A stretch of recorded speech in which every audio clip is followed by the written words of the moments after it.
Chapter 1. The Rebirth in the World of Dragon Ball. It's raining, it's raining. The people on the street clamored as torrential rain poured from the sky. Everyone rushed about, seeking refuge from the downpour. Yet one man stood there in a daze, appearing particularly conspicuous against the backdrop of frantic movement. "I haven't seen such heavy rain in ages," the man murmured to himself, gazing at the raindrops, which fell like beans, dripping from his hands. Lost in thought, he stared at the rain-soaked sky, memories of his past flooding back. "My name is Xiaobai, a 30-year-old man deemed a failure by society. Since birth, I have never laid eyes on my parents. I was raised by my grandfather. When I was in my second year of high school, my grandfather's sudden passing left me utterly alone. Coupled with my disinterest in academics, I dropped out of high school and entered the workforce prematurely. At the age of 20, I met a girl named Chushin, who also worked laboriously. Her name was as enchanting as a dream. Our shared experiences brought us close together, making her the first person I felt a deep connection with after my grandfather's death, and I cherished her dearly. Lacking a stable job, I could only undertake menial tasks to earn a living, but I found satisfaction in the struggle, especially since Chushin was pregnant with my child. Today, I returned home from work early, intending to surprise Chushin. However, upon opening the door, I was struck dumb. My wife was unfaithful, a betrayal no one could bear. In a fit of rage, I lunged at the man who had invaded my life. I had endured much hardship and was stronger than most, while he appeared pale and feeble, clearly no match for me. I pinned him to the ground, and when Chushin attempted to intervene, she could not possibly restrain me. In desperation, she uttered the words that shattered my world. "If you kill him, my child will have no father." Her words struck me like a thunderbolt, and I fled in madness. Beep, beep, beep. The blaring of a car horn jolted Xiaobai from his reverie. He witnessed a vehicle speeding toward the little girl and instinctively rushed to push her out of harm's way, only to be struck himself, sent flying by the impact. Blood poured from his body, mingling with the rainwater, forming a small pool around him. The blood spilled onto the red jade pendant hanging from his neck, causing it to emit a faint crimson glow. This jade was a treasured heirloom from my grandfather, and I had worn it close to my heart for many years. As my consciousness began to fade, I murmured, "It seems I am destined to die. Perhaps it is for the best," and then closed my eyes. Am I not dead? Where is this place? Upon awakening, Xiaobai found himself in a strange, cramped environment that resembled neither a hospital nor a morgue. He instinctively reached to feel his head. How peculiar! My hair has grown so long. What on earth has happened? Looking around the confined space, he struggled to rise. Peering through a glass window, he was astonished to behold a sky filled with countless stars. Had he left Earth and ventured into the cosmos? Was this a spaceship? Where exactly am I? Just as he pondered this, a flood of memories surged within him. Raditz, Kakarot, Vegeta, he exclaimed, recognizing them from the Dragon Ball series he had watched in his youth. "I am Raditz, the brother of Son Goku." After the initial shock, Xiaobai accepted this new reality and touched his neck, discovering that his grandfather's heirloom had indeed traversed with him. It was now the most significant possession he held. Having endured a tumultuous first life, he resolved to start anew in this one, though the beginning as Raditz seemed daunting.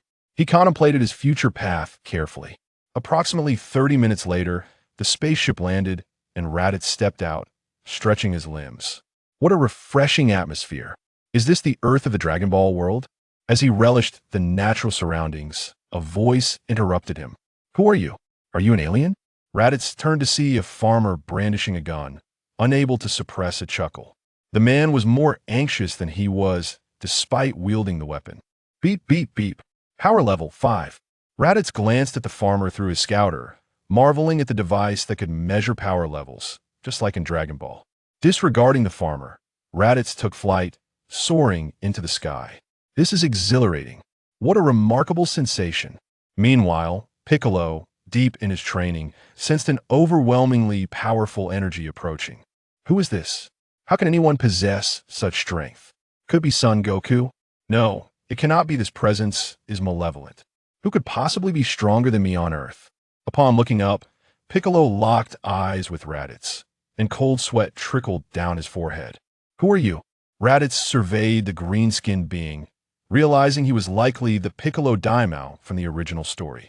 My goodness, he looks far better in the anime and reality. He's quite a sight to behold. You are not Kakarot, yet you seem to fear me? Furious, Piccolo retorted. How dare you compare me to such a lowly creature? Do you not know who I am? I am a mighty Piccolo Daimao. I would never fear you. Raditz smirked nonchalantly. Oh, then why does your face appear so green with fright? Ha ha ha. Raditz laughed heartily before departing, heading towards another powerful energy signature. This must be Son Goku. I shall finally meet my beloved character from my childhood, me brother Kakarot. As Raditz flew away, Piccolo muttered, how dare he underestimate me? That scoundrel. Chapter 2. The first encounter with Son Goku. Simultaneously, Son Goku and his companions gathered at Kame House, sensing a formidable and malevolent energy rapidly approaching their direction. Who are you? You must not be from Earth. What is your purpose here?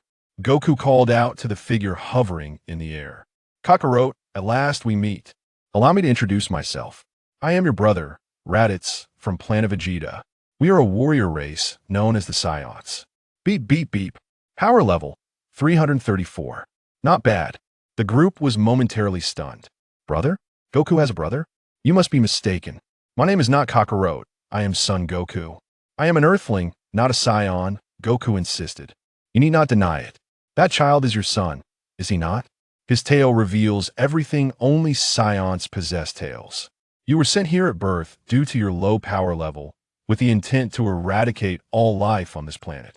What? Eradicate Earthlings? Krillin trembled as he spoke to Raditz. Goku is kind-hearted and would never harm Earthlings. He has always protected this planet. He is unlike you, Saiyans. Raditz ignored the bald-headed man and turned to Goku. Whether you accept it or not, you are indeed a Saiyan.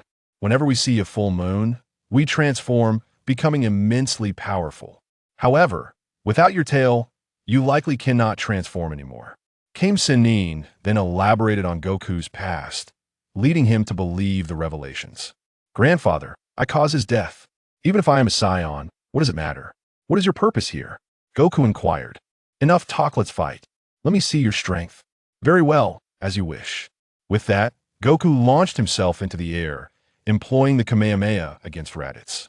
Raditz observed Goku's punch, which appeared painfully slow, and effortlessly countered with a kick to Goku's abdomen, sending him crashing to the ground. Raditz loomed over Goku. Aren't you going to take off that outfit? Oh, you noticed? Very well. I shall remove it to fight you. With that, Goku shed his weighted clothing. Beep, beep, beep. Power level, 419. Not bad, you've improved significantly. Goku, now unencumbered, soared toward Raditz, and the two engaged in an aerial brawl. Raditz, however, refrained from utilizing his full power, seeking only to test his brother and hone his own skills through combat. In the sky, Sun Wukong and Raditz engaged in a fierce exchange of blows. However, it was evident that Sun Wukong was struggling, while Raditz maintained an air of ease, growing increasingly adept at wielding his own strength. Enough of this play, it is time to determine the victor. In an instant, Raditz vanished from sight, reappearing behind Sun Wukong and delivering a powerful punch to his back. Ah! Sun Wukong cried out in anguish. Father Wukong! The onlookers below watched with great concern as the battle unfolded. At this moment, Raditz unleashed a relentless barrage of attacks upon Sun Wukong, pummeling him mercilessly until he crashed back to the ground, finding it exceedingly difficult to rise once more. Wukong, father! Seeing Wukong fall, the crowd rushed to his side. Raditz landed on the ground, leisurely striding toward Wukong. Krillin positioned himself protectively in front of Wukong. What do you intend to do? You shall not harm Wukong. Raditz regarded the small, bald man, whose shiny head glistened with sweat, his legs trembling involuntarily.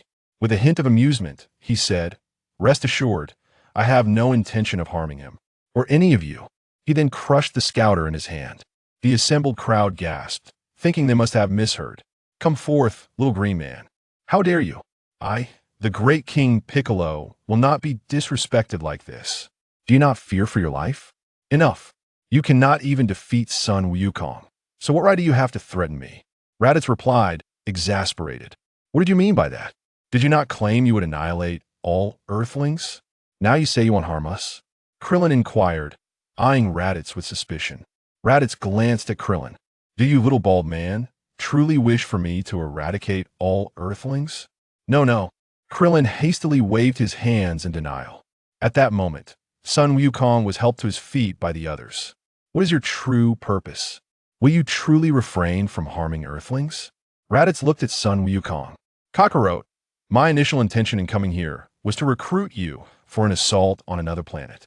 Our home planet, Vegeta, was destroyed by a meteor, and now only 4 Scions remain, including you. Upon hearing of the plan to attack another planet, Sun Wukong objected vehemently. I will not join you in attacking others. Abandon that notion.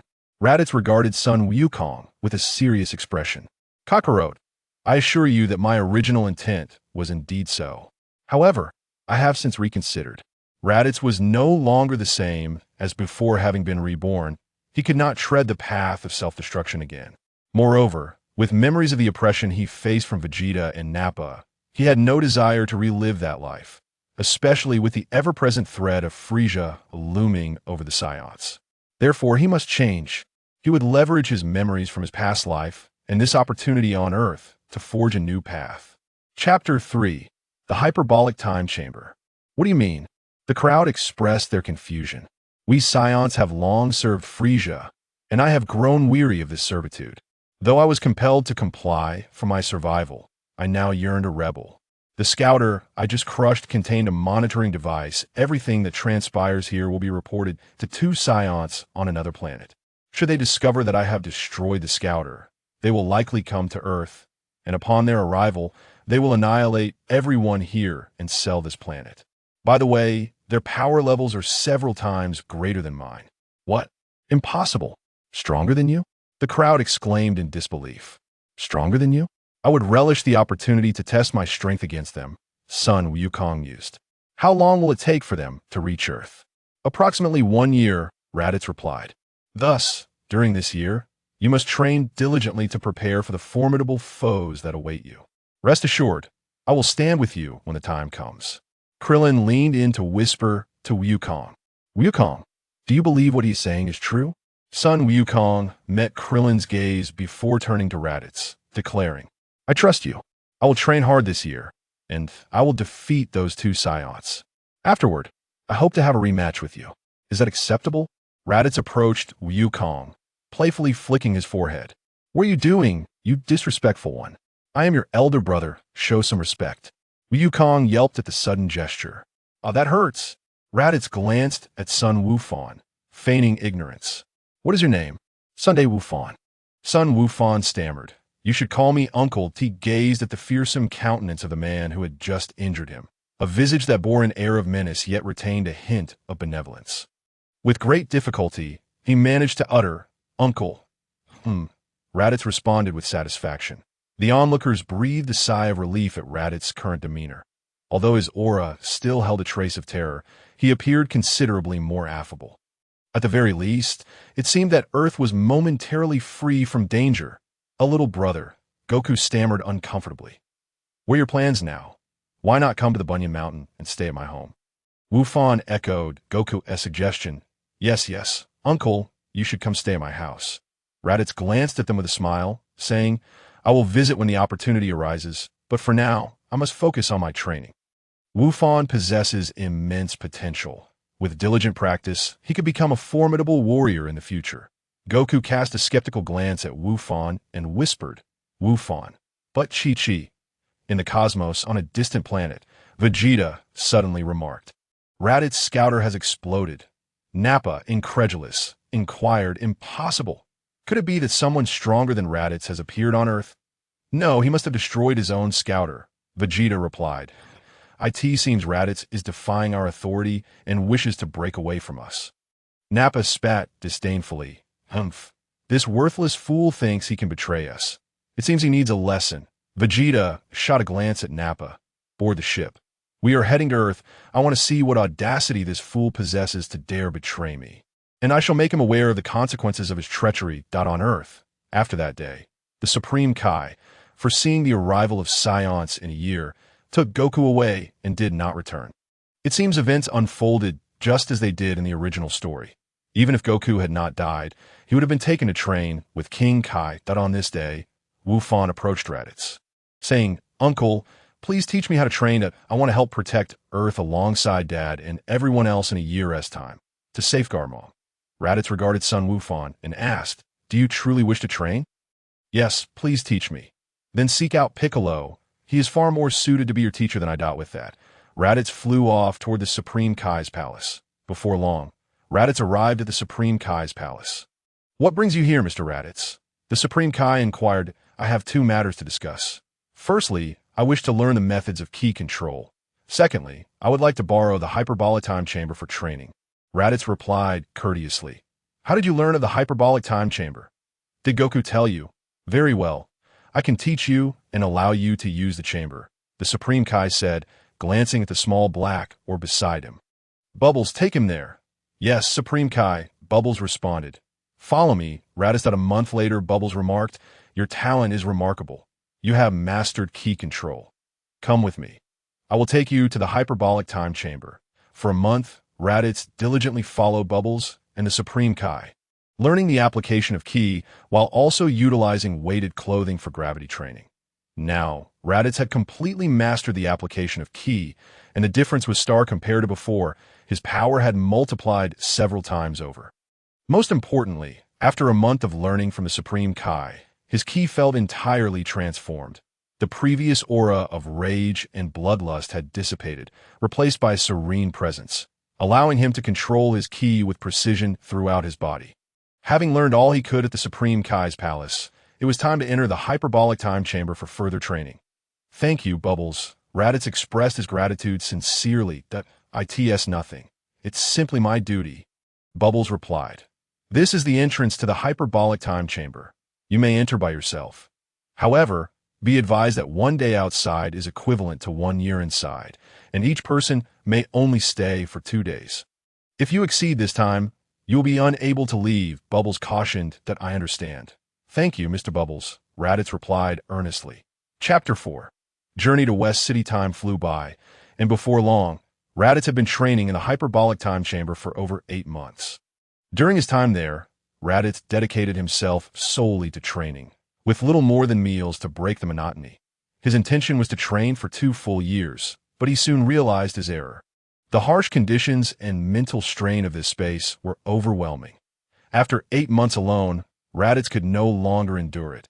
His only desire was to step outside, converse with someone, and enjoy a hearty meal. As the doors of the hyperbolic time chamber opened, a disheveled Raditz emerged. The Supreme Kai observed him, unable to gauge his power precisely, yet sensing a significant increase compared to before. "Mr. Raditz, I didn't expect you to return so soon. But you must have grown quite powerful. I wonder if you can handle those 2 Scions," the Supreme Kai remarked. Raditz, scratching his head at the Supreme Kai's words, replied, "Indeed, I felt it was time to come out. My training there was not as beneficial as I had hoped." He didn't want anyone to know he had left due to the unbearable conditions. "As for my strength, I have indeed improved greatly. But how strong I am now remains uncertain. I must spar with someone to find out." Raditz contemplated his earlier haste in destroying the scouter. He could have allowed Bulma to study it for modifications. And now he sought to ascertain his true strength. It seemed a visit to West City was in order. "Is that so? I wonder what your plans are now, Mr. Raditz," the Supreme Kai inquired. "I wish to have a good rest. Could you kindly prepare a set of clothing and some food for me?" Raditz requested. "Of course, Mr. Raditz. Please follow me," the Supreme Kai replied. After bathing and changing into a new outfit resembling Goku's, only with the turtle school symbol replaced by that of the Scions, Raditz felt immense satisfaction. Perhaps due to Goku's influence, the Supreme Kai had prepared an abundance of food for Raditz. Unable to contain himself at the sight of the feast, he dove in, devouring the food voraciously, akin to a ravenous wolf. The Supreme Kai watched in astonishment. If Goku's appetite was impressive, Raditz was truly staggering.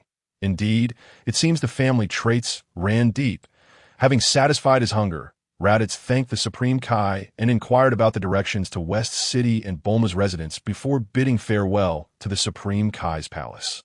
Brother Goku, what brings you here? Master Karen asked as Raditz approached.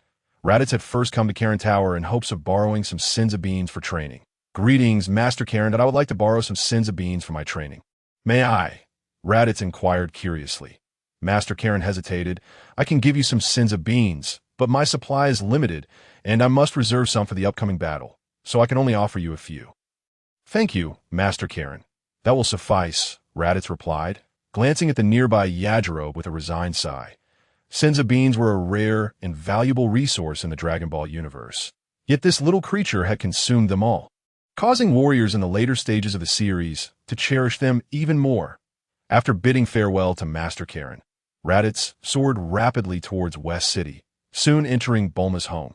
Without so much as a hint of courtesy, Raditz stepped inside, only to find himself regretting the intrusion almost immediately. He was greeted by the sight of two exceptionally attractive women seated on the sofa, engaged in conversation, though they were draped in towels.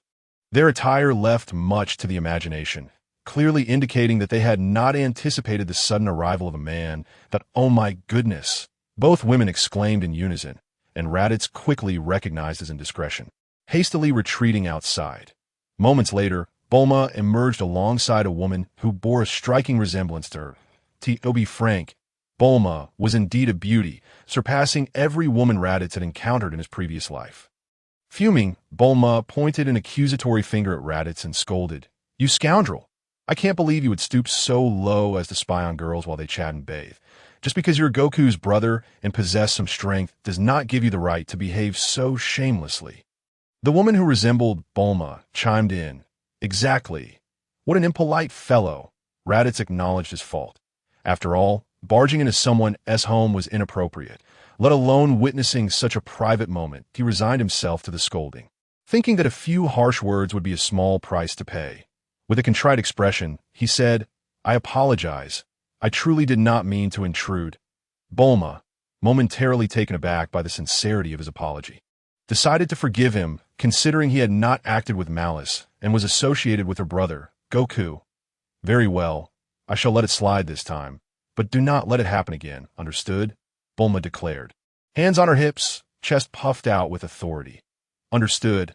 I assure you I will be more cautious next time," Raditz replied, recognizing the need for decorum, especially since he required their assistance. "Bulma, may I inquire who this lady is?"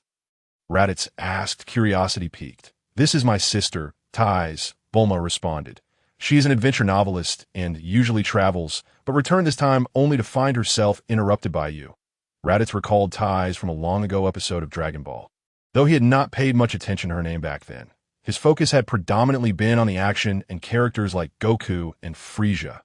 Greeting Tais, Raditz introduced himself. "Hello, I am Raditz, a scion from planet Vegeta." Tais, intrigued by his extraterrestrial origins, expressed her interest, having heard tales of scions from her sister. She thought that this scion must possess countless stories ripe for inspiration. Her earlier annoyance at his rudeness was overshadowed by her passion for adventure. "Hello, I am Tais, Bulma's sister. I hear you hail from outer space and are a scion. You must have encountered many adventures. Would you share some with me?" Raditz, unfazed, replied, "If time permits, I would be delighted to recount my tales." Chapter 5. The Gravity Training Room. That would be splendid, Tais exclaimed, thrilled at the prospect of hearing Raditz's experiences. By the way, what brings you to my home?" "Goku's brother," Bulma inquired, puzzled. "I came to seek your father." "Dr. Briefs, I have a favor to ask of him," Raditz politely stated. "Oh, you're looking for my father? Please come in and sit. He is busy at the moment, but you may wait inside," Bulma offered. Raditz thanked her and followed Bulma and Tais into the house. Shortly thereafter, Dr. Briefs arrived, stating, "I hear someone is in need of my assistance. May I inquire who it is?" "Hello, Dr. Briefs, I am Raditz, Goku's brother, that I would like to request your help in constructing a gravity training room." Dr. Briefs, puffing on a cigarette, considered the request, saying, "A gravity training room? Huh. I could certainly give it a try, though I cannot guarantee the extent of its capabilities." Raditz expressed his gratitude, albeit a bit awkwardly. "Thank you. Would it be possible to defer payment? I do not have any Earth currency." To Dr. Briefs, unfazed by the matter, replied, "No problem.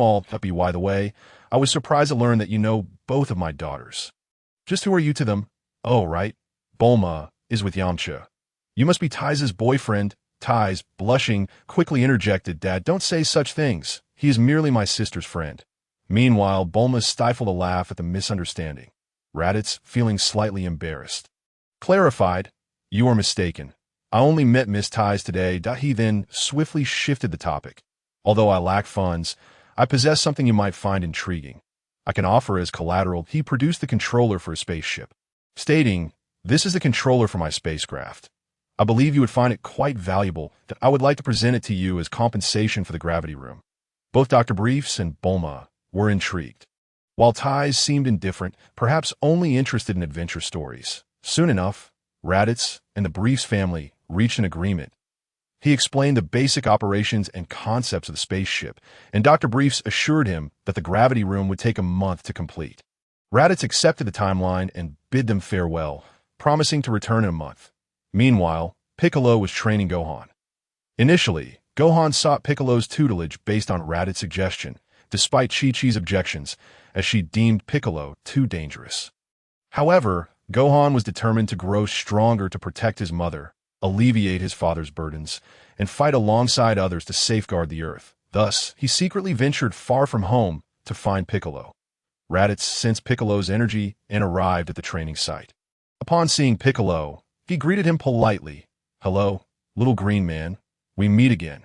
Piccolo, upon hearing Raditz's moniker for him, felt a surge of anger, but he knew he could not retaliate physically or verbally, especially since he indeed resembled a green creature. Thus, he replied curtly, What do you want?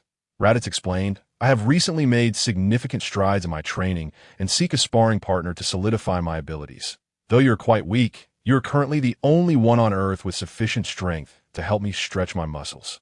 Fuming, Piccolo shouted, Don't underestimate me. I am Piccolo, the great Demon King.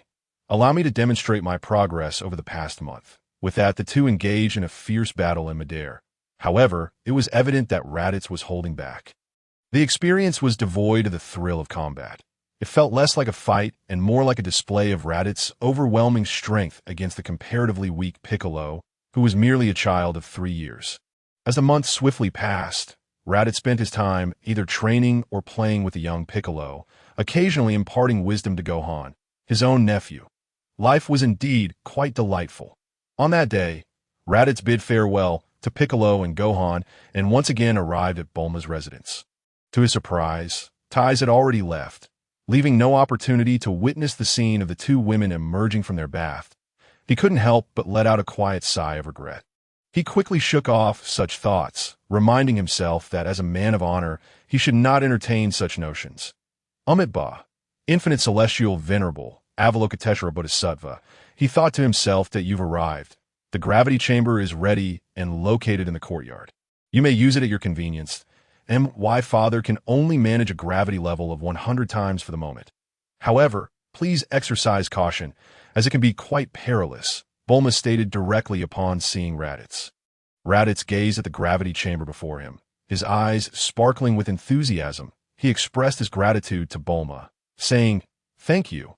I shall be careful. He then mentioned that he might need to stay for an extended period.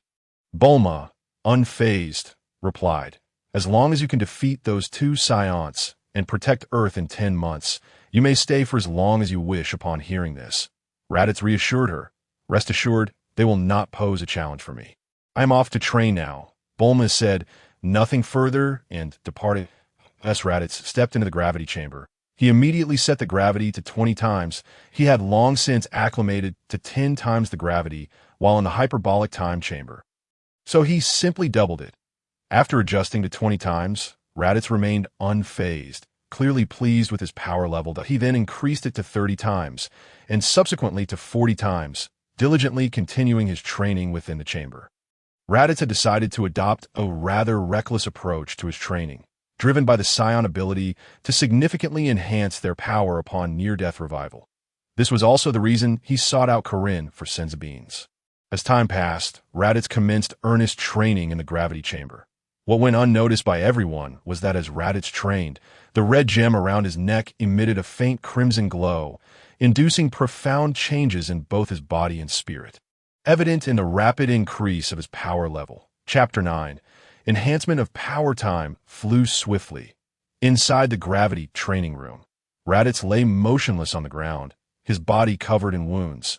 Blood flowed from his injuries, and his tattered clothing bore testament to his ordeal. How careless of me. I truly underestimated the situation, he grumbled, gritting his teeth in pain. Raditz had been continuously training in a gravity chamber, witnessing an increase in his strength. But he remained unsatisfied. His desire to leverage the Scion ability of near-death revival to enhance his power had become somewhat of an obsession after experiencing the thrill of a significant power boost from his first revival. Yet this time, he had gone too far.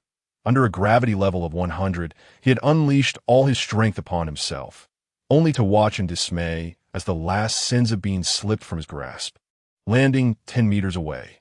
Now, lying on the ground, even moving a fraction brought him excruciating pain. An hour had passed, and he lay there, utterly exhausted. I can't possibly die like this. How unjust! Raditz lamented weakly, reflecting on the possibility that he might be the most rash traverser in history. Slowly, he closed his eyes.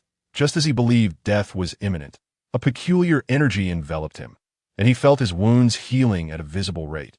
Raditz suddenly opened his eyes wide. This extraordinary energy brought him immense relief.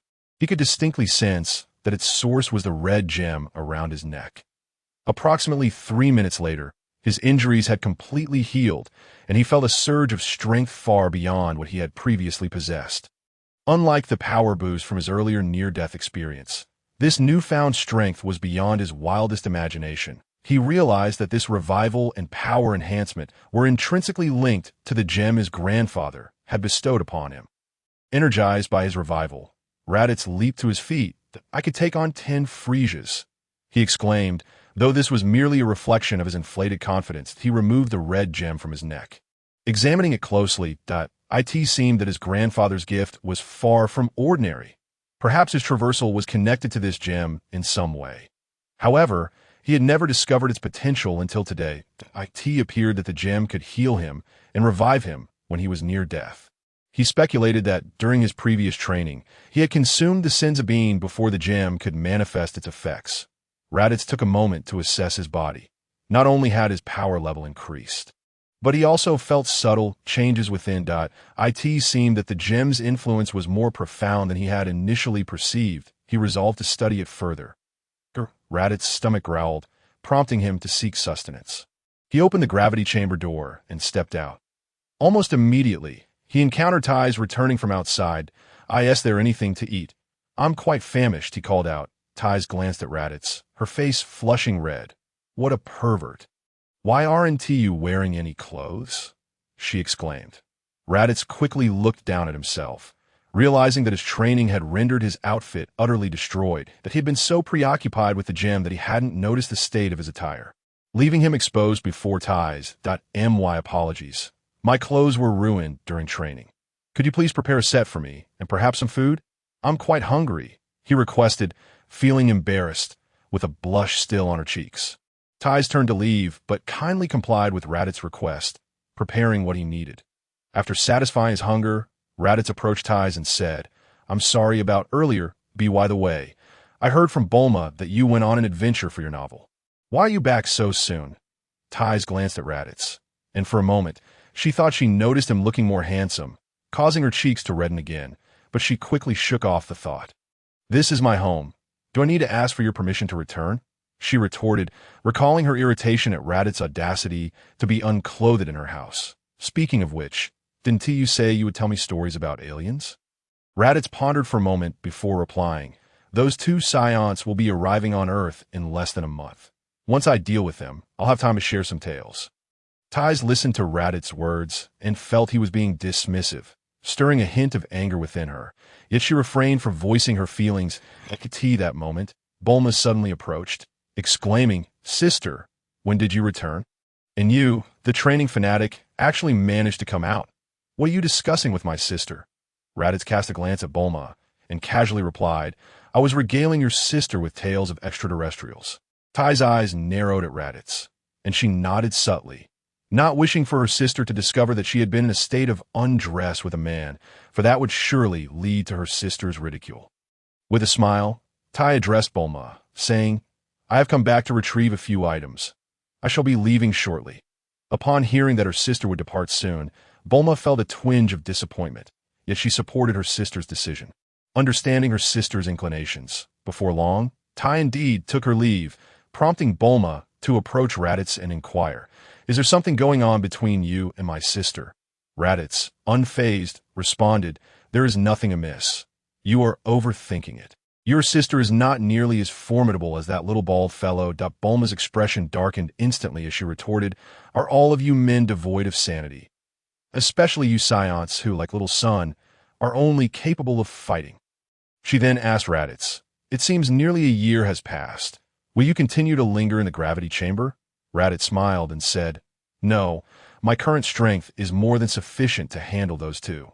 Having trained on Earth for so long, it is time to relax and take in this familiar yet foreign environment." Bulma, bemused by Raditz's enigmatic words, simply acknowledged him with an "O" before departing.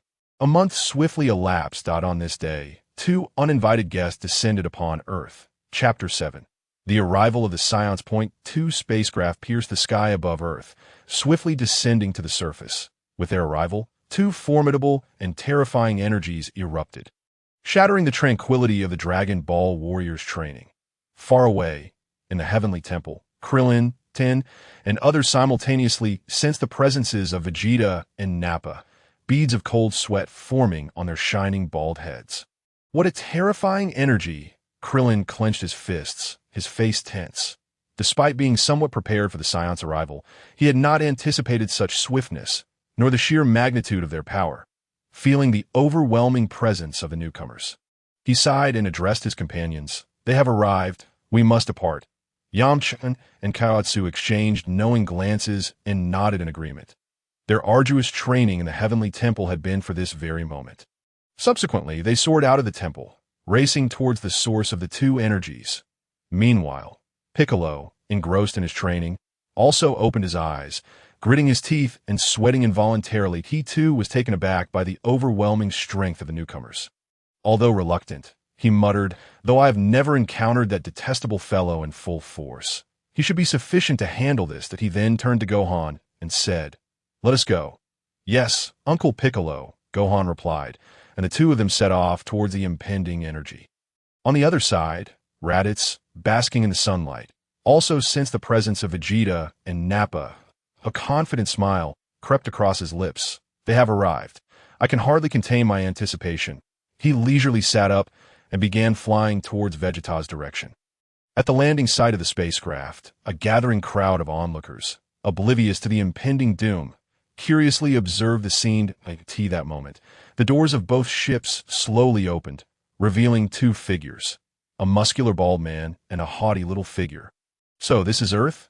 Not too shabby," Nappa remarked, surveying the surroundings. "Indeed, it appears to have a good resale value," Vegeta concurred. Unfazed by the crowd, Vegeta and Nappa displayed their irritation, with Nappa exclaiming, "Such weaklings, a mere collection of trash." Without hesitation, he unleashed a ki blast towards the surrounding onlookers, resulting in a cacophony of explosions as Earthlings perished in droves, their cries of anguish echoing. Watching the carnage unfold, Vegeta did not intervene. Instead, a sinister smile curled at the corners of his mouth as he allowed the exuberant Nappa to unleash havoc upon Earth. With terrifying energy radiating from him, Nappa hurled the amassed energy downwards, obliterating a bustling city in an instant. Nappa laughed maniacally in mid-air. "That should suffice. If we destroy too much, it won't fetch a good price." Vegeta cautioned Nappa. Hearing Vegeta's words, Nappa dared not retort, despite his excitement. He obediently ceased his destruction. Before long, the Dragon Ball warriors arrived before Vegeta and Nappa. Vegeta scanned the assembled crowd, yet failed to locate the individuals he sought. "Where are Kakarot and that traitor Raditz? Have they hidden away in fear of our arrival?" Vegeta taunted the gathering. Krillin stepped forward, his legs trembling involuntarily, and spoke, "Goku and Raditz will be here shortly. Do you wish to wait for them?" Nappa, upon hearing this, immediately frowned. Those two lowly warriors. Do they really think we should wait for them? Yet Vegeta interjected, very well. As you wish, I shall wait for them. I intend to show that waste of space Raditz the consequences of his betrayal. Nappa, hearing Vegeta's words, did not dare to protest further. Then Vegeta commanded, Hey, Nappa, entertain them with the Cybermen. The first to engage was Yamcha. Nappa examined Yamcha's combat power with his scouter. Power level 50, garbage. However, as Yamcha clashed with the Cybermen, the scouter beeped, revealing power level 1480. What is this? How can his power surpass that of the Cybermen? Nappa questioned in confusion. Vegeta glanced at the scene and remarked, Perhaps the Earthlings have some method to control their power levels. Do not rely too heavily on your scouter. Before long, Yamcha defeated the Cybermen. Reveling in his triumph, when suddenly Krillin shouted, Yamcha, watch out! Yamcha, startled, turned, but it was too late. He was ensnared by the Cybermen, followed by an explosion as both he and the Cybermen were reduced to dust. He dead. How could they kill Yamcha? Krillin seethed through gritted teeth, his anger boiling over.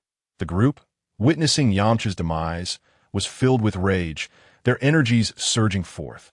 Beat power level 4,500, Piccolo received a slight boost from Raditz.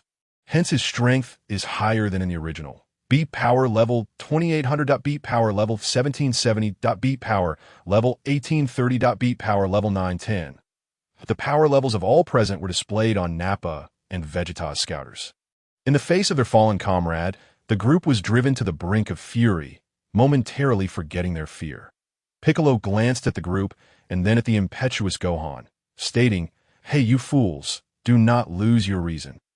That guy is dead. We can simply use the Dragon Balls to revive him.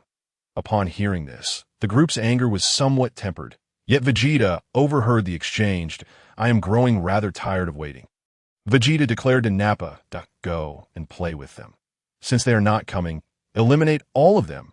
Nappa, invigorated by Vegeta's command, could no longer contain his excitement. He charged forward, and Piccolo, witnessing this, followed suit, the two engaging in a fierce battle. Nappa glanced at Piccolo, saying, A Namekian, is it? You might just qualify to be my opponent. Piccolo and the deity in the heavenly temple overheard Nappa's words, realizing he might indeed be referring to himself as a Namekian. Explaining his uniqueness, Vegeta, observing the battle in the sky, furrowed his brow and shouted to Nappa, Hey, Nappa, finish this fight quickly. Though Nappa wished to prolong the contest, he dared not disobey, and thus unleashed his full strength.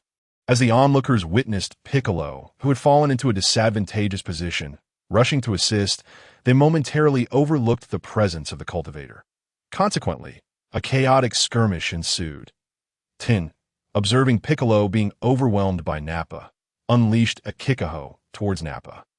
Although Nappa evaded the attack, his irritation was palpable as he charged forward, delivering a powerful punch that sent Tien flying. Nappa then pursued the direction in which Tien landed. Noticing Tien was in peril, Chaozu gallantly rushed to embrace Nappa. Suddenly, a deafening explosion echoed, and all eyes turned toward Nappa. Chaozu and Tien shouted in unison. After a cloud of smoke dissipated, Chaozu had self-destructed, turning into dust. Yet Nappa survived, igniting a surge of emotions among the crowd. Unlike Yamcha, Chaozu had previously been revived, and the dragon on Earth could no longer restore him. Prince Vegeta, your subordinate has arrived late. In tone of voice, as Raditz approached Vegeta, the traitor finally dares to show himself. Vegeta scoffed, regarding Raditz with disdain. Naturally, after such a long absence, I had to see our scion prince. However, it seems you have made little progress. Not only has your battle power hardly increased, but your stature remains unchanged. Raditz teased. He then addressed the others. Step aside. I shall handle these two. Vegeta, infuriated by Raditz's mockery regarding his height, prepared to strike T that moment. Nappa interjected. Prince Vegeta, leave this waste to me. There's no need for you to dirty your hands. Vegeta shot a cold glance at Nappa and commanded, kill him. With a confident grin, Nappa replied, understood, directing his attention to Raditz. Let me see what progress you've made during this time. Power level 5. Nappa stated incredulously, Astonished by Raditz's apparent weakness, Vegeta, discerning Nappa's lack of seriousness, warned him, Raditz has likely mastered the Earthling's method of suppressing power levels. Use all your strength to eliminate him. While Nappa was indeed brutish, he was not devoid of intellect. Despite his contempt for Raditz, he resolved to unleash his full potential. Raditz, recalling the times Nappa had bullied him, decided to exact revenge now that he occupied another's body. In an instant, Raditz's aura surged forth, causing both Vegeta's and Nappa scouters to explode simultaneously. They exclaimed in unison, "Impossible!"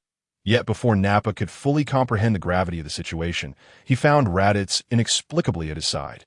Delivering a fist to his abdomen, a small energy wave sent Nappa hurtling away, leaving him incapacitated on the ground, unable to rise. How formidable! The onlookers gasped in disbelief at Raditz's swift defeat of Nappa. Meanwhile, Vegeta was still reeling from the scouter's explosion, realizing that its limit was 21,000 while his own battle power was merely 18,000. This indicated that Raditz's power had evidently surpassed his own. "Impossible! Absolutely impossible!" Vegeta shouted, adamant that he, the proud Scion Prince, could not be outclassed by a low-class warrior like Raditz. He was convinced the scouter must be malfunctioning. He was the strongest Scion. Raditz glanced at Vegeta and mockingly declared, "It's your turn, Vegeta," seething with rage at Raditz's words, asserted, "If that's the case, I'll personally send you on your way." Nappa, lying on the ground, pleaded for Vegeta's help. Vegeta, casting a glance at Nappa, slowly approached and extended his hand in a gesture of kindness. Nappa, overwhelmed with disbelief and gratitude, placed his hand in Vegeta's grasp. However, a wicked smile crept across Vegeta's lips as he forcefully hurled Nappa into the air, channeling energy towards him in his final moments of defiance. Nappa met his demise at Vegeta's hands. "Waste. You are unworthy of life," Vegeta coldly pronounced. The spectators were horrified to witness Vegeta slay his own ally, instilling a profound sense of dread. Raditz regarded the lifeless Nappa and remarked to Vegeta, "You are truly heartless. After all this time, you killed him without a second thought. Clearly, departing from you was the wisest decision." Vegeta nonchalantly replied, he had become a liability. His existence was merely a drain. "I did him a kindness by ending his suffering. Now, it is your turn." Raditz and Vegeta locked eyes, with Raditz towering over Vegeta, asserting, "Very well, allow me to demonstrate the true power of a Saiyan." Just as they prepared to engage, a voice rang out from the distance. Wait! Wait! Soon after, Goku, having arrived late to the battlefield, exclaimed, "Apologies for my tardiness." The crowd erupted with excitement at Goku's arrival, reminiscent of ordinary folk witnessing a hero's entrance. Indeed, the protagonist exuded an aura that captivated all. Raditz glanced at Goku. "Kakarot, you finally made it. I was beginning to think you wouldn't show." Vegeta added, "Kakarot, you two have arrived. Perfect. I shall send both of you on your way." Goku, noticing Nappa's lifeless form, turned to Raditz. "Brother, you've already defeated one. May I handle this one?" "Please," he implored. Raditz, finding Goku's naive demeanor amusing, shrugged. "Very well. I'll leave Vegeta to you, that if you can't handle him, I will step in."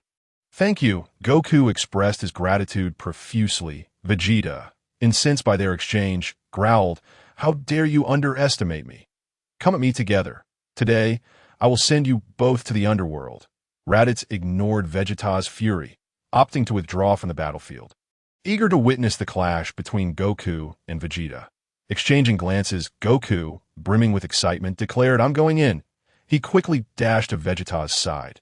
Vegeta, dismissively eyeing Goku's approach, effortlessly sidestepped Goku's attack and delivered a powerful kick, sending him flying. Vegeta scoffed, "Is that the extent of your strength? Exert all your strength. Otherwise, you shall have no opportunity to strike next time." Sun Wukong exclaimed with palpable excitement. "Indeed, you are formidable. Very well, if that is the case. I shall take this seriously." With a mighty shout, he unleashed the Kaioken, instantly doubling his combat power from 8,000 to a staggering 19,000. Rising to his feet, Sun Wukong charged at Vegeta, and the two engaged in a fierce aerial battle. However, with Vegeta's combat power at 18,000, and Wukong's Kyokin only reaching 19,000, he was soon sent flying by Vegeta's relentless assault, Kyokin times 3. With a powerful cry, Sun Wukong activated the threefold Kyokin, elevating his combat power to 24,000 this time. Vegeta was clearly unable to contend with Wukong, who struck with overwhelming force, leaving Vegeta without the means to retaliate. Damn it! How can I, Prince Vegeta, be bested by a lowly warrior like you? I refuse to accept this. I shall annihilate you, Kakarot. It appears I must resort to my ultimate technique, Vegeta bellowed in fury. Chapter 9. The Defeat of Vegeta. Vegeta gazed up at the sky, seemingly searching for something, before expressing his frustration. What is happening? Where is the moon? The onlookers exchanged puzzled glances as they observed Vegeta's behavior. What is he doing? Raditz inquired. He is looking for the moon that we Scions transform into great apes upon seeing a full moon, increasing our power tenfold, Raditz explained. But it doesn't matter, Piccolo interjected nonchalantly, for I have already destroyed the moon. Today, Vegeta is destined to fall at the hands of old Sunday. Vegeta, filled with indignation, retorted, Curse it, this planet lacks a moon. It seems I must resort to that technique, although it will cost me a portion of my combat power. It is worth it to deal with you. Swiftly, Vegeta conjured an artificial moon. Raditz lowered his head, unwilling to transform into an irrational beast, especially since his current strength was more than sufficient to handle a transformed Vegeta.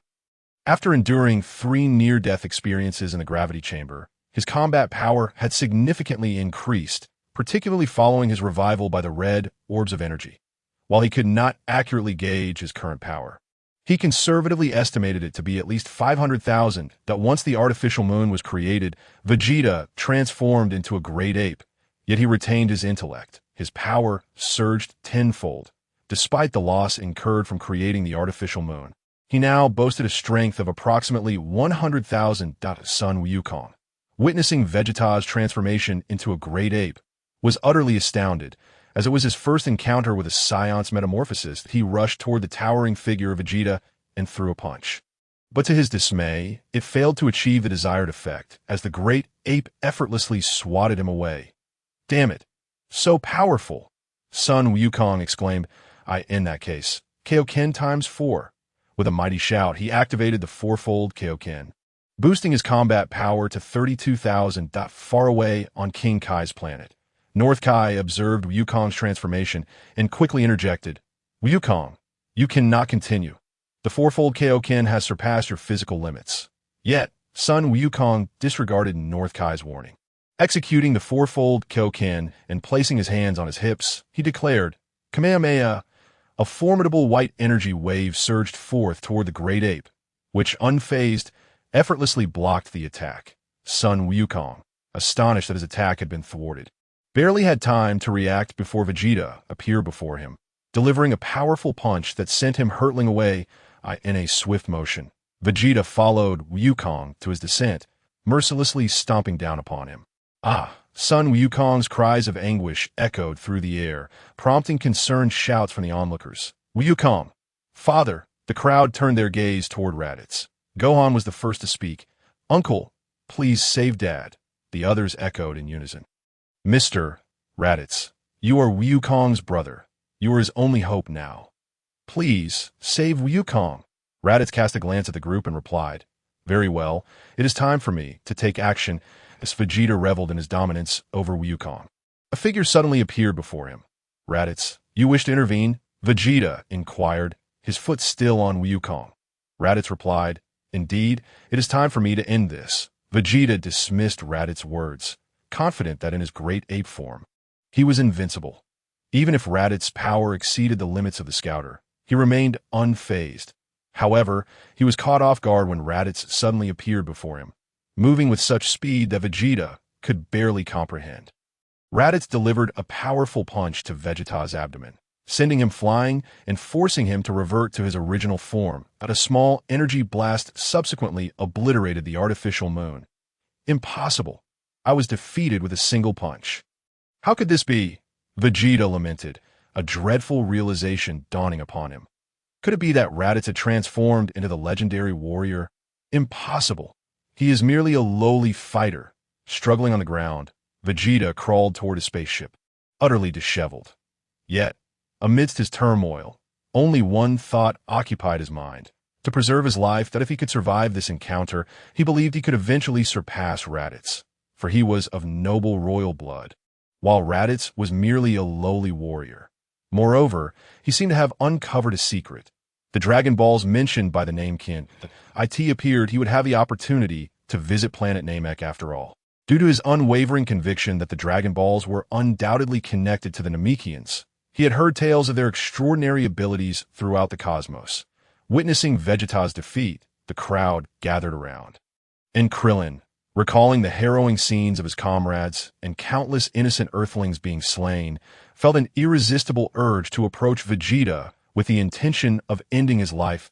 That moment, Goku, lying on the ground, suddenly spoke. "Krillin, could you spare him?" The words left Krillin and the other warriors in utter shock. Gritting his teeth, Krillin replied, "Goku, do you even realize what this man has done? Yamcha is dead, Kaiatsu is dead, and so many innocents have fallen victim to their hands." Goku, clenching his teeth, struggled to respond. "Please, Krillin, I've never encountered anyone who wanted me to fight so desperately that I wish to face Vegeta once more, to defeat him honorably." Krillin lowered his head and said, "Very well, you have the right to be willful. Moreover, he was originally defeated by your brother. As long as your brother consents, I have no objections." Goku turned his gaze towards Raditz with great difficulty. "Brother, may I?" Raditz interrupted, saying, "Do as you wish. Vegeta is no match for me. Now or ever, he has never been my opponent. You may proceed as you desire." Gratefully, Goku acknowledged him at this moment. Vegeta had already climbed aboard his spaceship, and as he departed, he called out to Raditz and Goku, "Fools, you actually let me go. Just wait. I will surpass you. The next time we meet, I will kill you, Raditz, Kakarot. You will regret this." With that, under the gaze of the onlookers, Vegeta departed Earth in his spacecraft. As Vegeta's ship vanished, Raditz approached Goku and asked, "Can you still stand?" Goku smiled and replied, "Sorry, I have no strength left." With that, Raditz tossed a senzu bean into his mouth, and without hesitation, Goku bit down, instantly healing his injuries. He leapt up in excitement, and Raditz sensed a slight increase in Goku's energy. Realizing that they had triggered the Scion's latent potential, once the excitement subsided, Goku looked at Raditz, puzzled. "How do you have senzu beans?" Raditz shot a glance at Goku, clearly taken aback by the simplicity of the question. Yet he answered, "I borrowed a few from Corinne that I used too while training, and this is the last one." That Goku understood and suddenly smiled mischievously at Raditz. Chapter 10. Raditz vs. Goku. Raditz regarded Goku, who wore an expression that begged for a fight, and said, "Kakarot, if you have something to say, just say it. Stop grinning like an idiot." Goku chuckled and exclaimed, "Brother, you defeated Vegeta with a single blow. How impressive.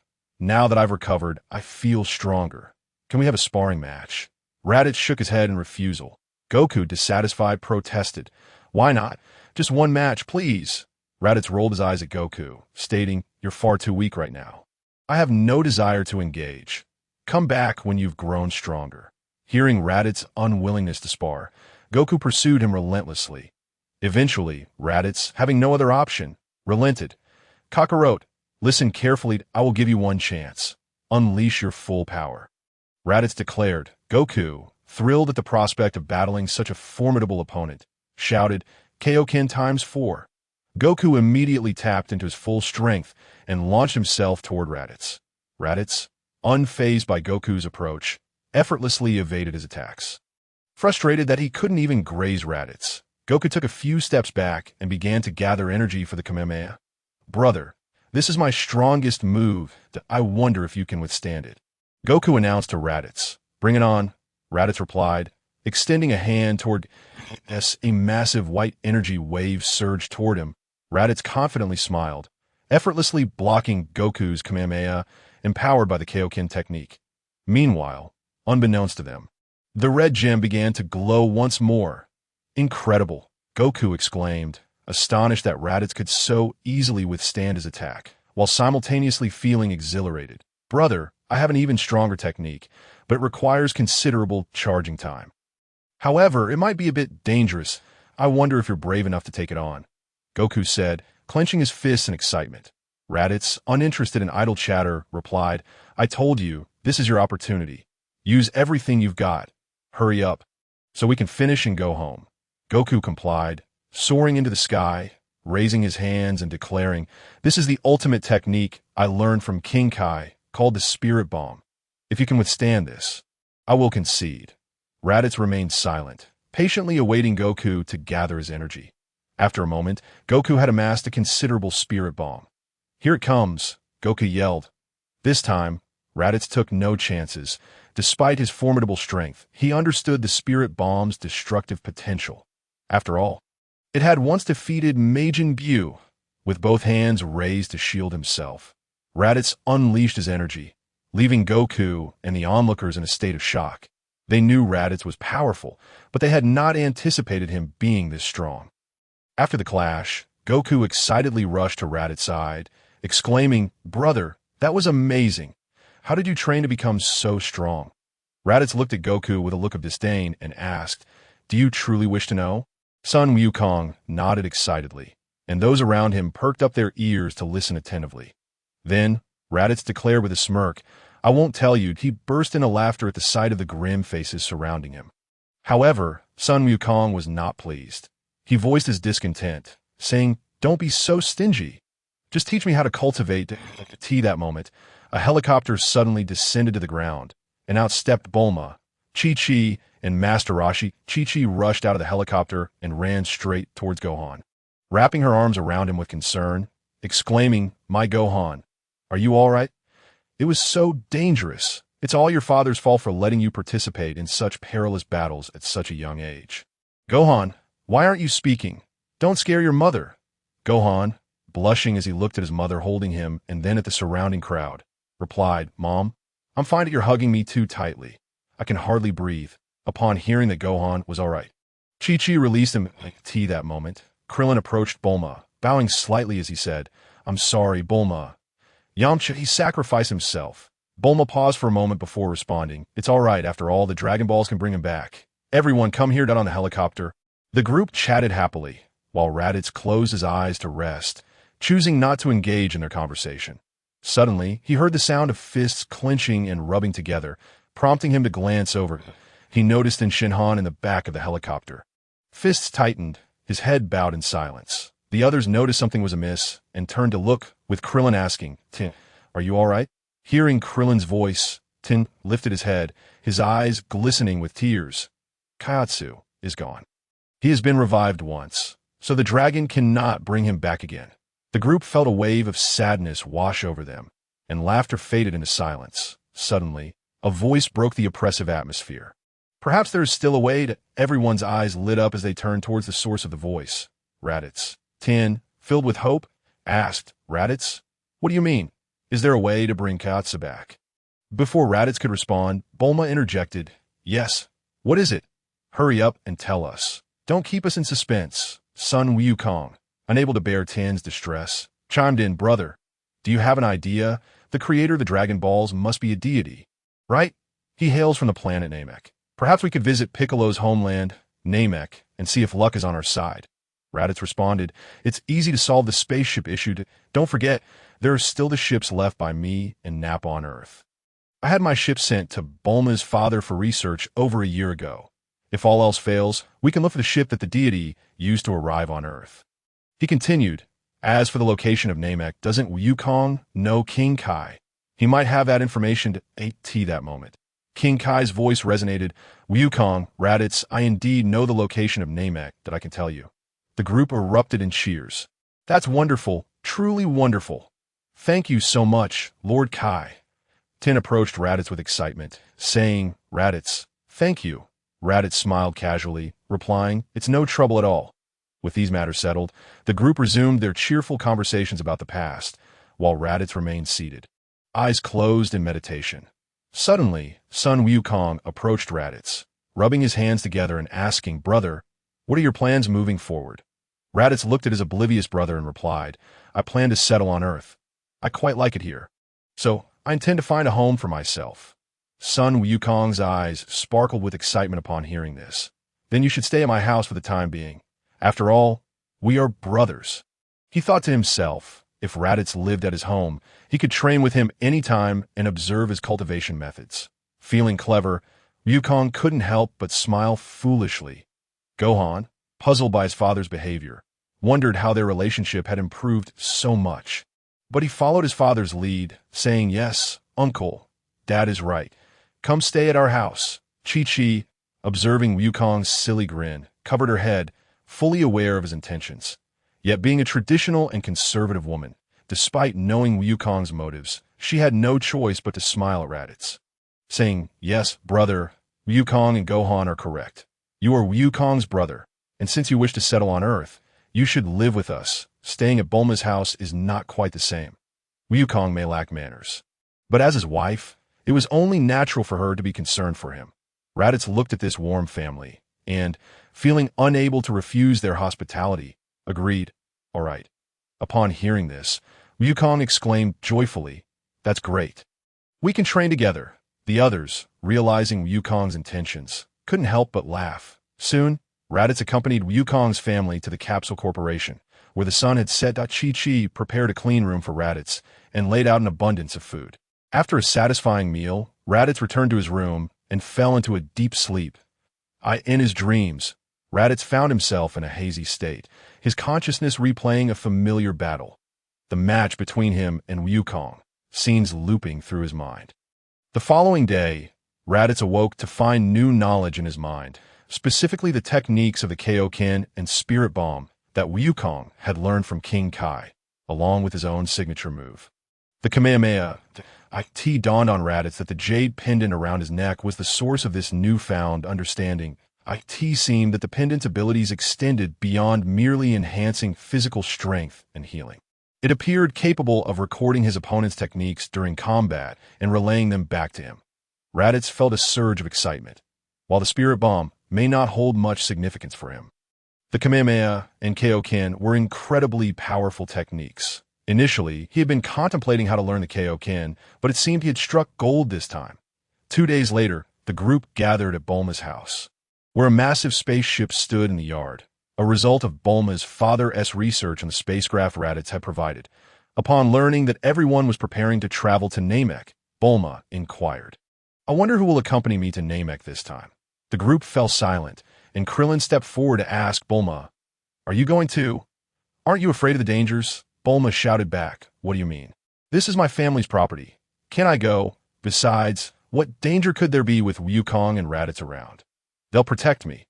Krillin, taken aback by Bulma's fierce demeanor, took a step back. Both Raditz and Wukong expressed their desire to go. And Tan insisted that he must go for Kaiotsu, while Piccolo expressed a wish to see his homeland. Krillin, however, appeared hesitant at this moment. Gohan suddenly spoke up, expressing his desire to join.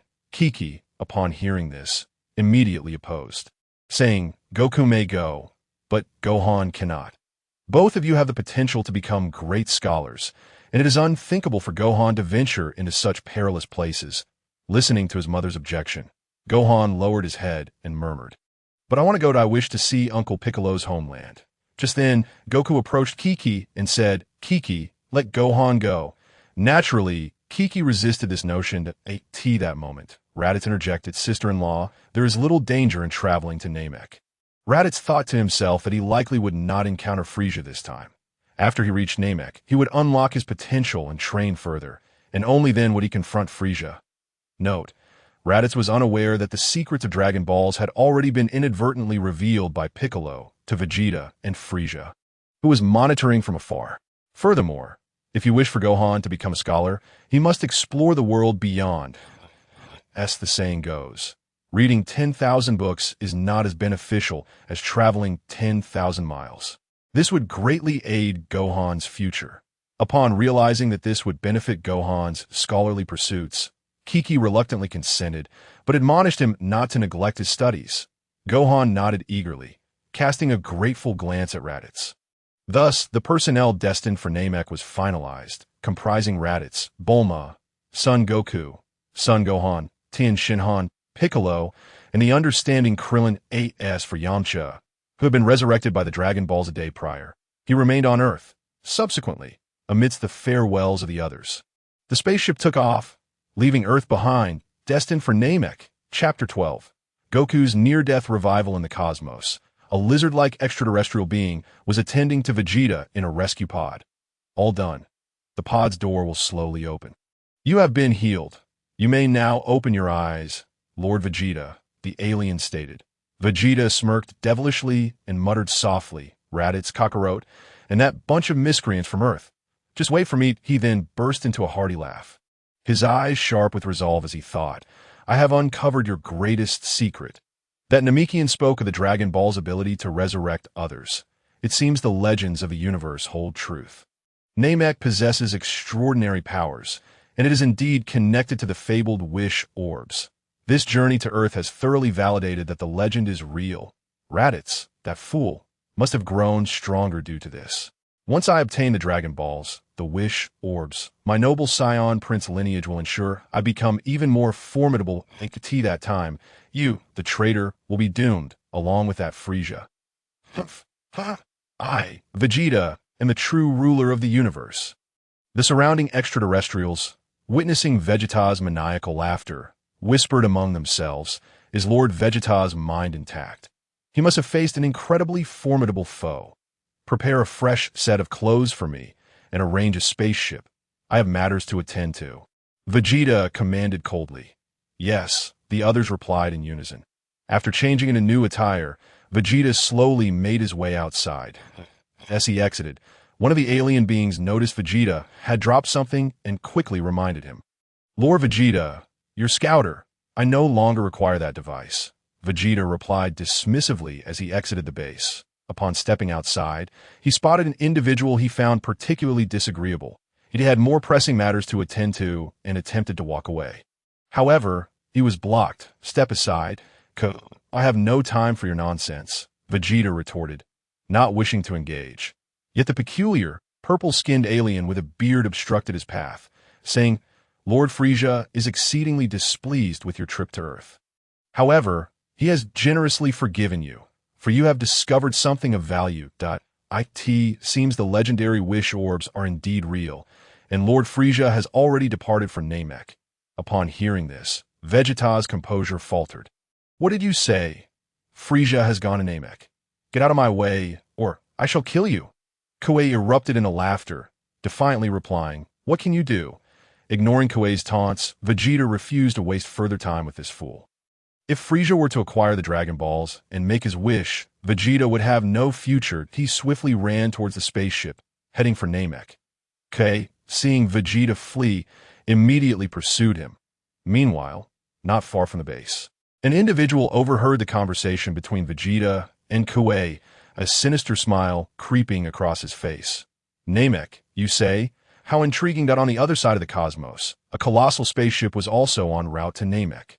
The very vessel carrying Raditz. Suddenly, an ear-piercing voice broke the silence. Enough noise. Can you not let anyone sleep? If you wish to fight, take it somewhere else, Bulma exclaimed, angrily gesturing at Krillin and Tien Shinhan, who halted their sparring. Krillin shrugged, saying, There's no helping it. Raditz and Goku are training in the gravity chamber. Our current strength cannot withstand such intensity, so we must spar here. Bulma, please bear with us. Bulma, however, paid no heed to Krillin's explanation and struck Krillin on his shiny bald head, causing a small bump to form. That can't you learn from Piccolo? He is also training, yet he doesn't make such a racket. With that, both Krillin and Tien turned to glance at the meditating Piccolo and nodded in agreement. In the gravity training chamber, Goku marveled, Incredible. I never expected you could handle 50 times the gravity so effortlessly. I find it difficult to even lift my feet. Raditz, nonchalantly dismissing the feat, replied, It's merely this level of gravity.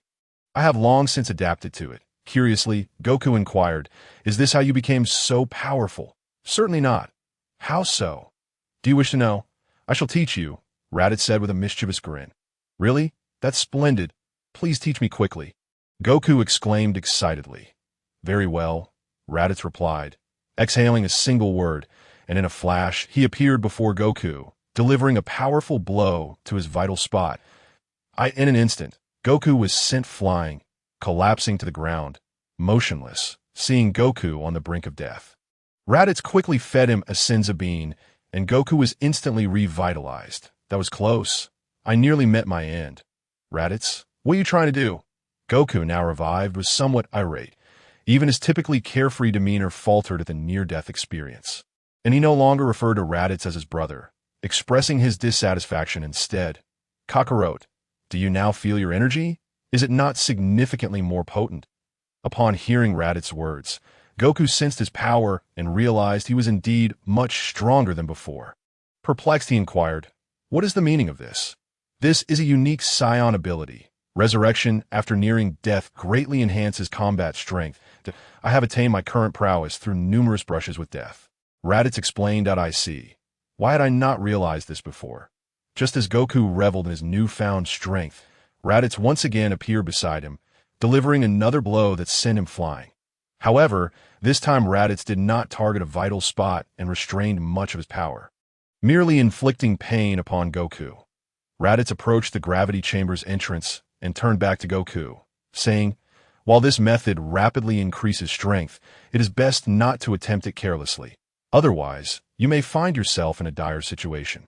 After experiencing life and death, one must diligently train to harness this power fully. Our Scion potential is limitless. Train well. Also, take heed of how you address me. I am your brother. Should you continue to speak so disrespectfully, I would not hesitate to discipline you once more on behalf of our father. With that, he departed the gravity chamber. Chapter 13, Arrival at Namek. Upon exiting the gravity chamber, Raditz encountered Piccolo, Tin, and Krillin, who were meditating, as well as Bulma, who was enjoying her beauty sleep, but he did not see Gohan. After searching the ship, he found Gohan fervently completing his homework at a desk and approached him. Gohan, your mother is not here. Why are you still doing homework? Everyone else is training, and you risk being surpassed. Moreover, with your exceptional talent, do not squander it, Raditz lamented. Gohan, noticing Raditz, paused his writing and responded, yes, uncle, I'll be mindful. I will train right after finishing my homework. Raditz felt a surge of frustration at Gohan's words. He had once envied this boy, who possessed extraordinary training potential, considering the sacrifices Vegeta made for Super Saiyan. It was infuriating that Gohan could easily achieve Super Saiyan 2. Gohan, I ask you, do you wish to become a warrior like your father and me, or would you prefer to be an ordinary scholar on Earth? Raditz inquired. That I wish to be a powerful martial artist like you and father, so I can protect the Earth and my mother, and not be a burden to Uncle Piccolo. However, I also want to be a scholar. But don't worry, Uncle, I won't neglect my training while studying, Gohan replied hesitantly.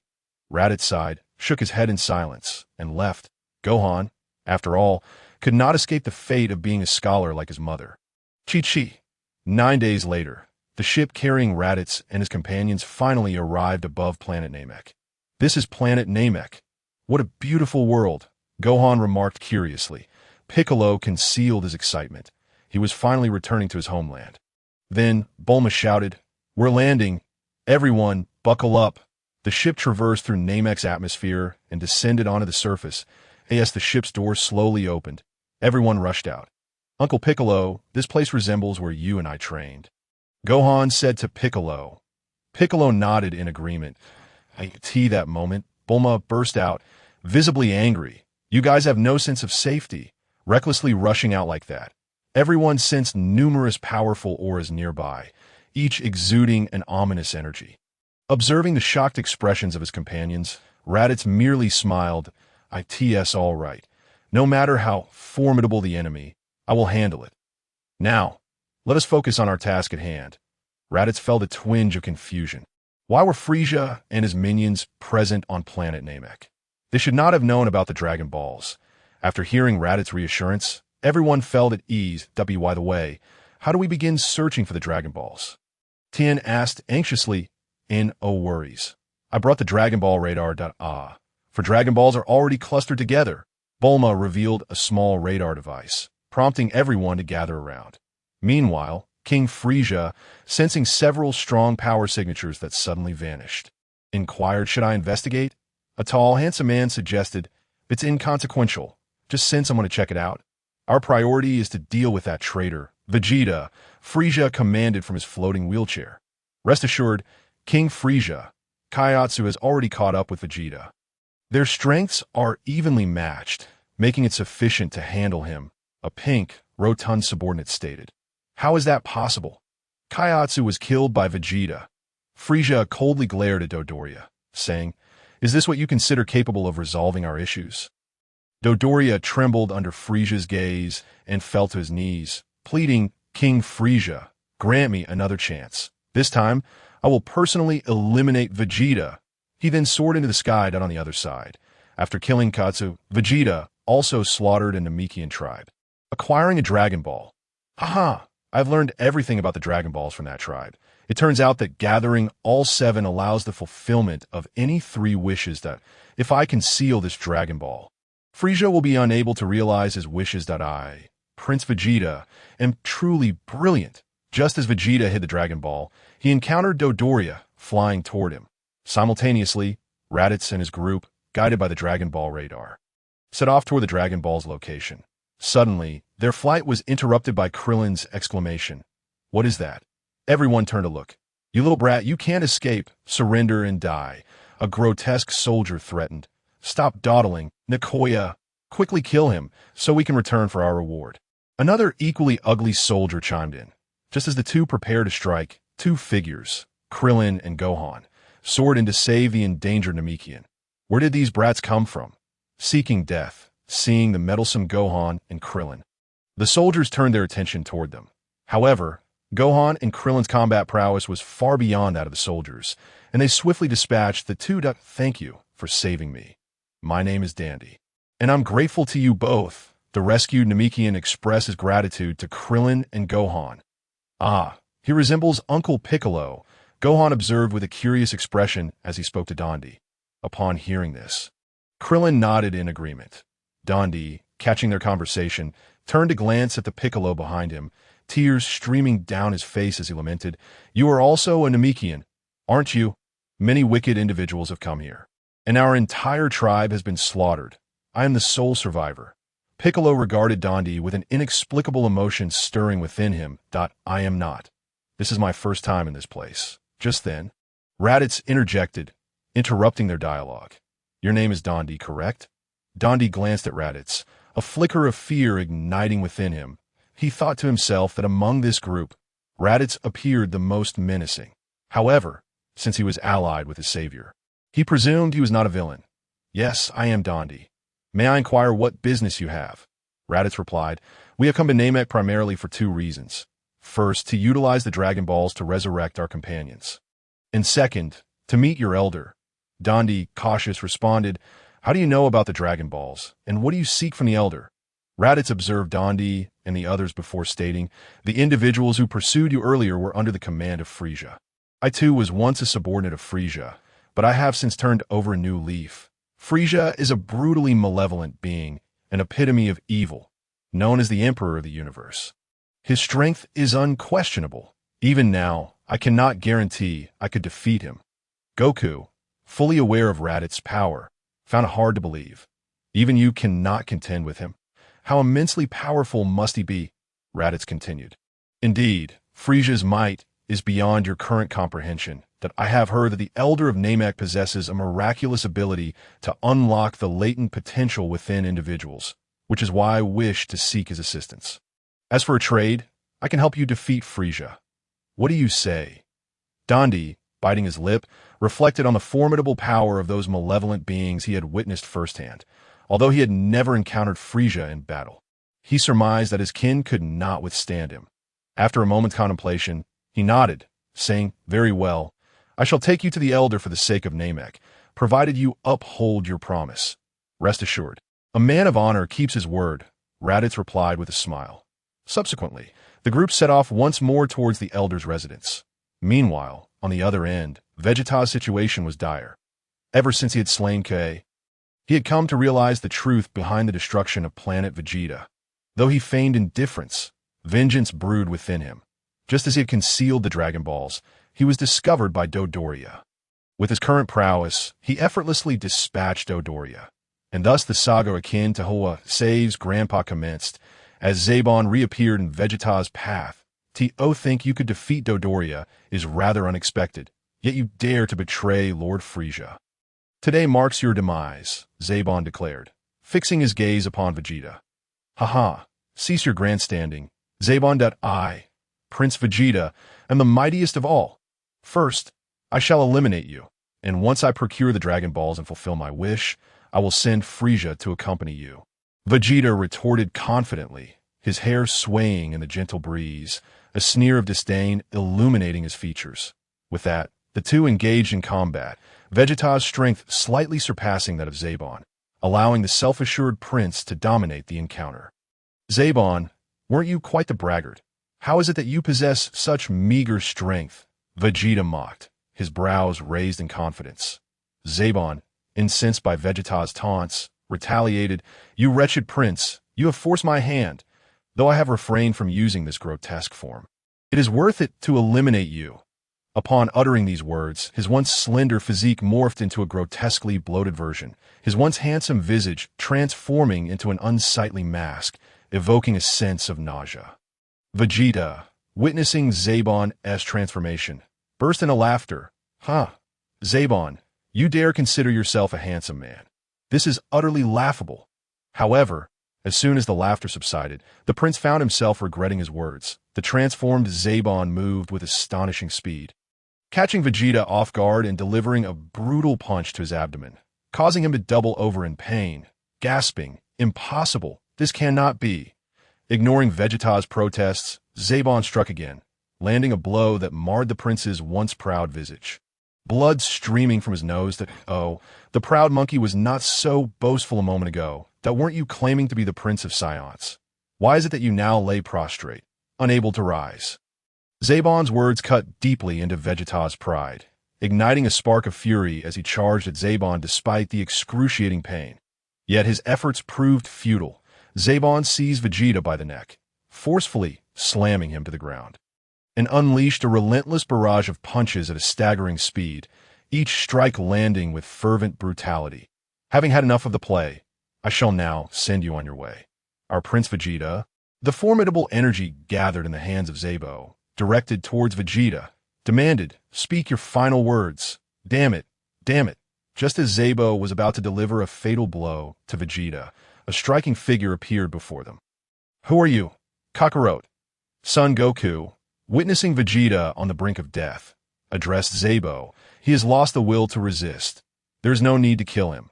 Zabo cast a disdainful glance at Goku and retorted, "Since you wish to save him, then you shall perish together." With that, Zabo launched an attack at Goku. However, having honed his skills in the gravity training room and benefited from Raditz's guidance, Goku's combat prowess had surpassed 200,000. Making Zabo a mere mismatch, Goku effortlessly seized Zabo's fist and sent him flying with a powerful kick. Realizing the disparity between them, the astute Zabo quickly changed his tone, saying, "Since you are a friend of Vegeta, I shall spare his life. I wonder if you could let me go." Upon hearing Zabo's plea for mercy, Goku's compassionate heart surged. "You may leave. I will not kill you." Grateful, Zabo hastily thanked him and attempted to flee.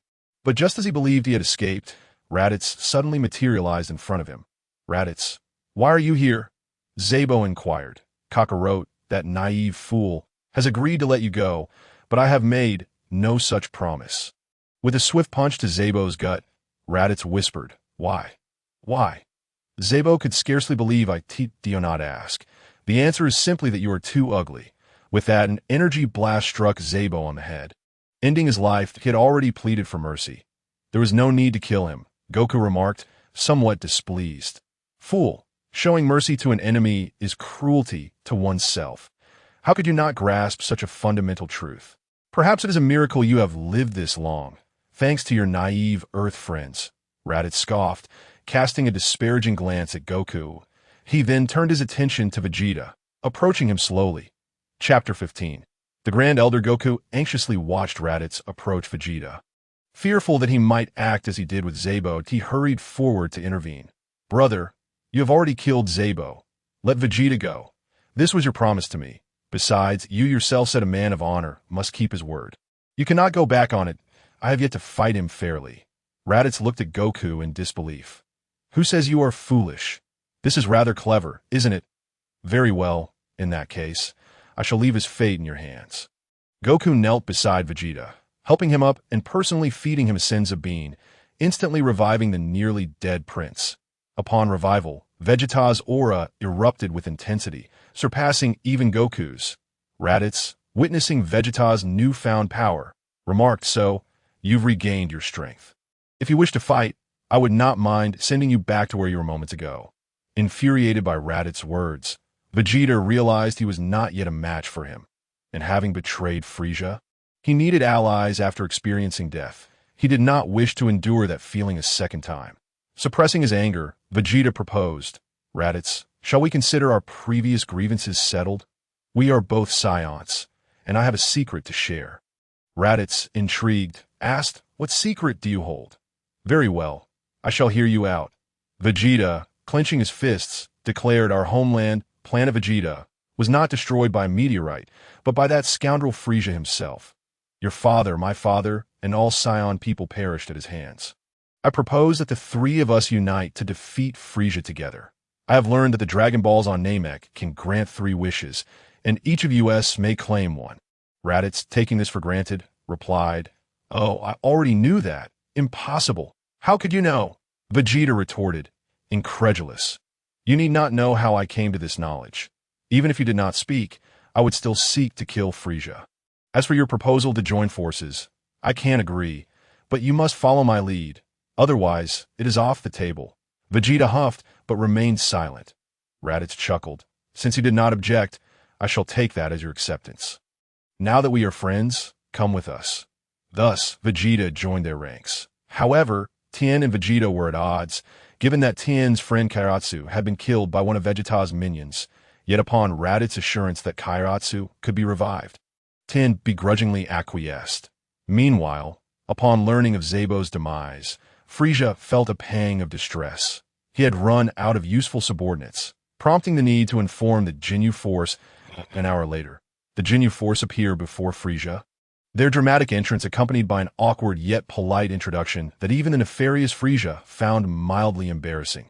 Unable to endure their antics, Frieza dismissed them, saying, "Next time, you can perform your dance. For now, go and kill that traitor Vegeta." The Ginyu Force, receiving Frieza's command, utilized their latest detection devices to head towards Vegeta's location. Simultaneously, Raditz and his group arrived at the Grand Elder's dwelling, only to be obstructed at the entrance by a Namekian named Nail, who bore a striking resemblance to Piccolo, resulting in a standoff. "Let them in," came the voice of the Grand Elder from within. "Yes, sir." The group followed Nail into the chamber. Upon seeing the visitors, the Grand Elder inquired, "What brings you here?" Raditz stepped forward, stating, "I have heard that the Grand Elder possesses a miraculous ability to unlock one's potential. Might you assist us in this endeavor?" The Grand Elder scrutinized Raditz and replied, "Young man, how did you come to know of this ability? I can sense it. You have taken many lives, yet I perceive no trace of malice within you. May I examine your memories?"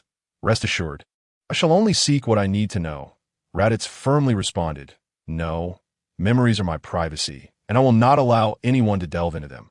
However, you may rest assured that I harbor no ill will towards Namek.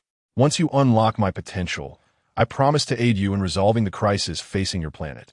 The Grand Elder hesitated before conceding, "Very well, I shall assist you. But who shall be the first?" At this moment, Nail stepped forward, expressing concern. "Grand Elder, but your health?" The Grand Elder smiled. "It is nothing, merely a slight expenditure of energy. In that case, let us begin with Gohan." The group had no objections. Such astonishing potential. I have never encountered anyone with such latent power. You must be scions, truly fearsome. The Grand Elder exclaimed in awe. "Very well, I can only unlock a fraction of your potential." "Thank you, Grand Elder," Gohan expressed, feeling the surge of his newfound strength. "Now it is my turn," Raditz declared with a grin. "No problem. Come forth." Incredible. Scions are indeed a remarkable breed. Each possesses astounding potential. The Grand Elder reiterated in amazement. A short while later, "All right, I too can only unlock a portion of your potential.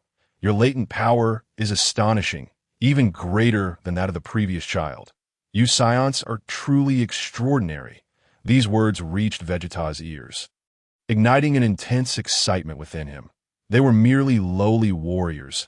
How could their potential surpass that of the Prince of Science? Once my potential is unleashed, I shall surely defeat them all. The prince's confidence returned once more.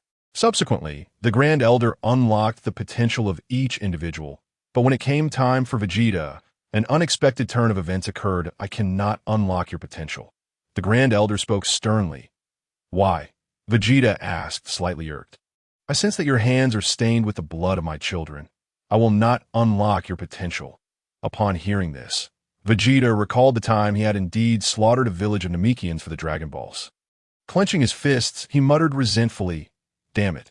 Meanwhile, Nail and Din glared at Vegeta with righteous indignation, poised to strike, but were halted by the Grand Elder. The Grand Elder proposed to Raditz that he would hand over his Dragon Balls, provided that the first wish was to resurrect his slain children. Raditz readily agreed. At that moment, 5 uninvited guests arrived outside. Chapter 19. The annihilation of the Ginyu Force. The Grand Elder produced a Dragon Ball, several times larger than those found on Earth, and handed it to Raditz. I entrust this Dragon Ball to you. Remember your promise. You must hurry to gather the remaining 9 Dragon Balls. I can already sense that my time is drawing near. Once I pass, the Dragon Balls will vanish with me. Rest assured, I have always been a man of my word. I shall not forget the promise I made to you. Raditz nodded in agreement. Meanwhile, the Ginyu Force had arrived at the entrance. Guests have arrived. Shall we step outside for a moment? Raditz announced to the others, sensing the approach of 5 formidable presences, and together they exited the room. Upon seeing the group emerge, Ginyu remarked, Ah, the charming Vegeta, I have finally found you. How dare you betray Lord Frieza? You are truly courting death. He then turned his gaze to the sphere in Raditz's hand. Raditz, you too are here. I ask that the Dragon Ball you possess. Lord Frieza will undoubtedly be pleased. Raditz smirked. Do you desire it? If so, come and take it. He then addressed the group.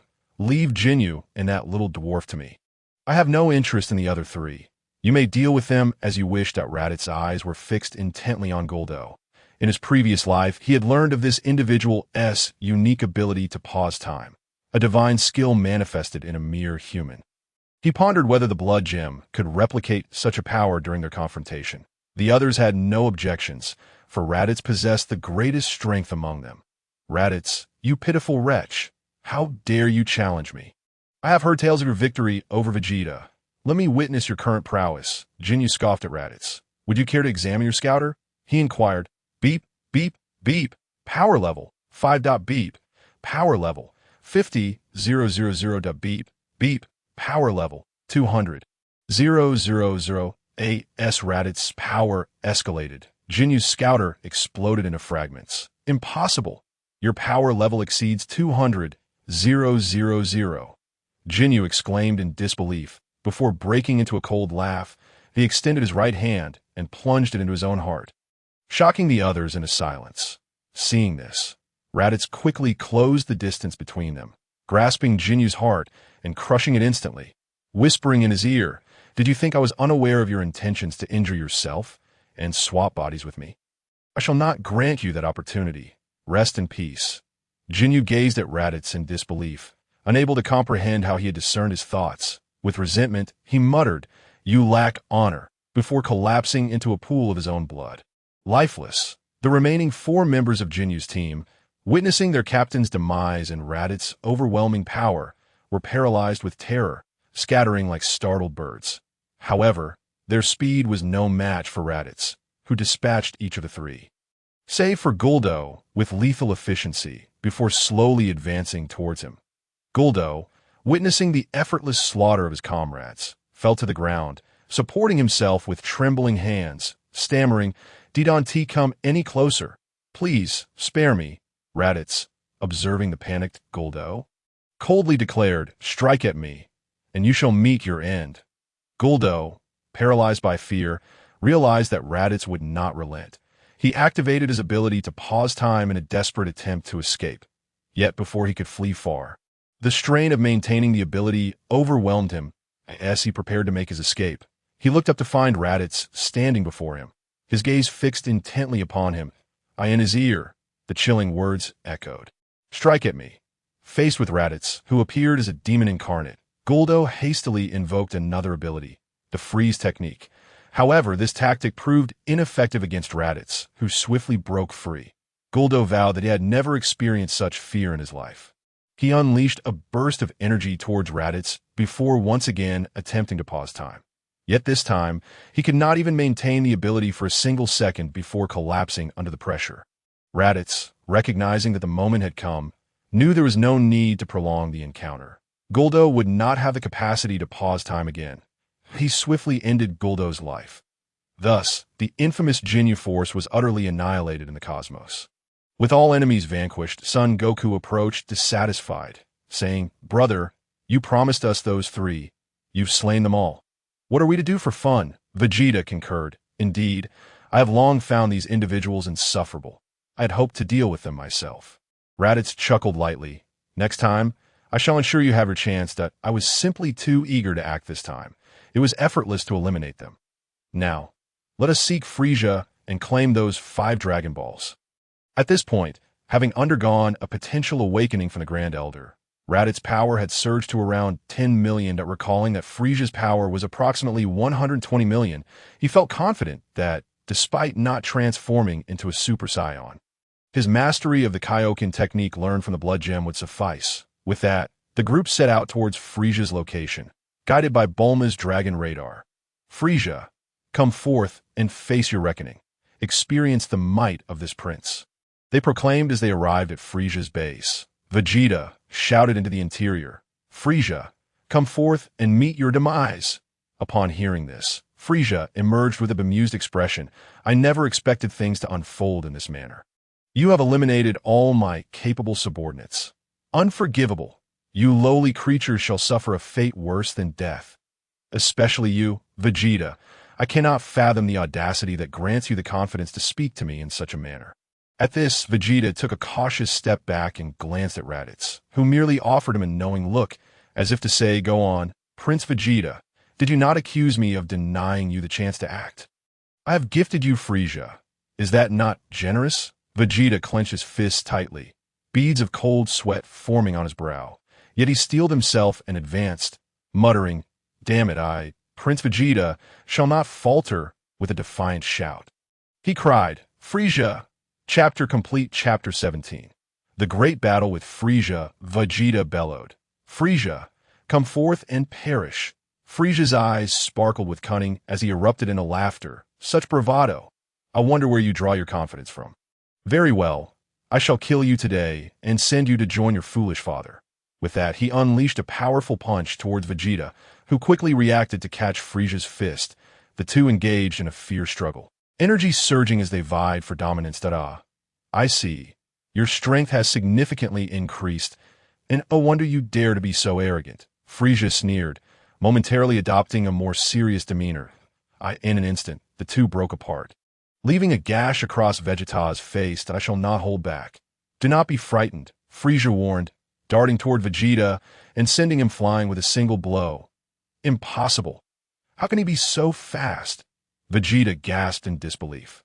Ignoring his words, Frieza approached again, forcefully pressing Vegeta's head against the mountainside, scraping it mercilessly before tossing him to the ground. At this moment, Vegeta's confidence had been thoroughly shattered by Frieza's overwhelming might. Frieza loomed over him, grasping his head and lifting him effortlessly before delivering a crushing blow to Vegeta's face. "Were you not just boasting? Where is your dignity, your confidence?" Frieza taunted as he continued to pummel Vegeta. Seeing Vegeta's will to fight diminish, Frieza lost interest and directed a death beam towards Vegeta's limbs. Vegeta, enduring excruciating pain, lay on the ground with tears of frustration glistening in his eyes, appearing utterly disheveled. It was over. Vegeta, Frieza, weary of the struggle, prepared to deliver the final blow himself. However, just as he was about to act, Son Goku arrived, seizing Vegeta and hurling him towards Krillin. "Krillin, give him a Senzu Bean." Goku instructed as Krillin caught Vegeta and hurriedly produced a Senzu Bean for him to consume. "Now, allow me to engage you in battle," Goku declared, casting a glance at Raditz before addressing Frieza. "No problem. Feel free to strike. I shall intervene only when you find yourself in an impasse. After all, the protagonists make their entrance last," Raditz remarked nonchalantly. "Frieza, regarding Goku with a hint of curiosity, inquired, "Who are you? You seem somewhat familiar, reminiscent of a scion." Goku replied, "I am Son Goku, Raditz's brother, a human and a scion."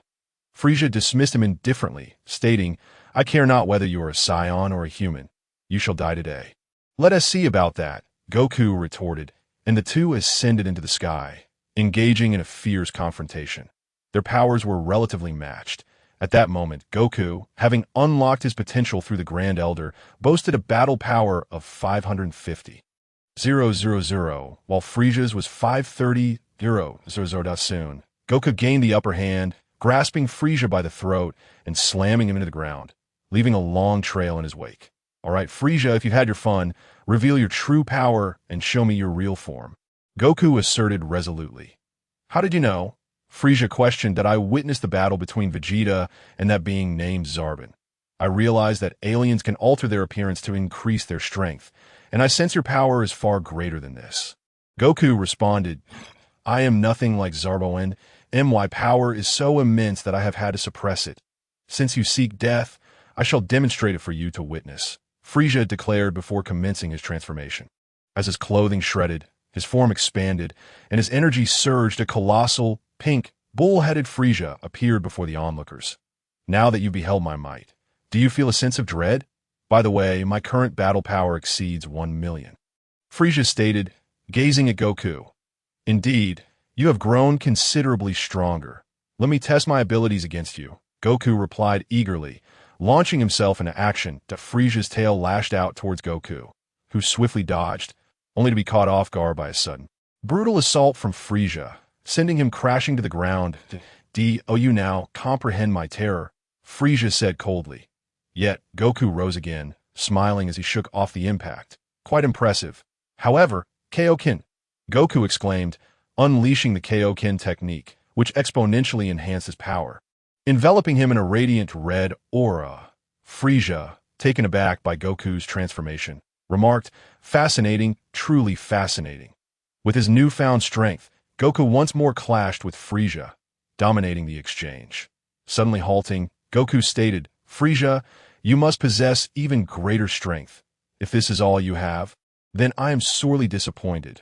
"Very well, as you wish. You are about to witness my second transformation for the first time," Frieza declared, undergoing a grotesque metamorphosis. Moments later, a hideously deformed Frieza emerged. "Ha ha, prepare to perish. My battle power has surged to over 10,000,000.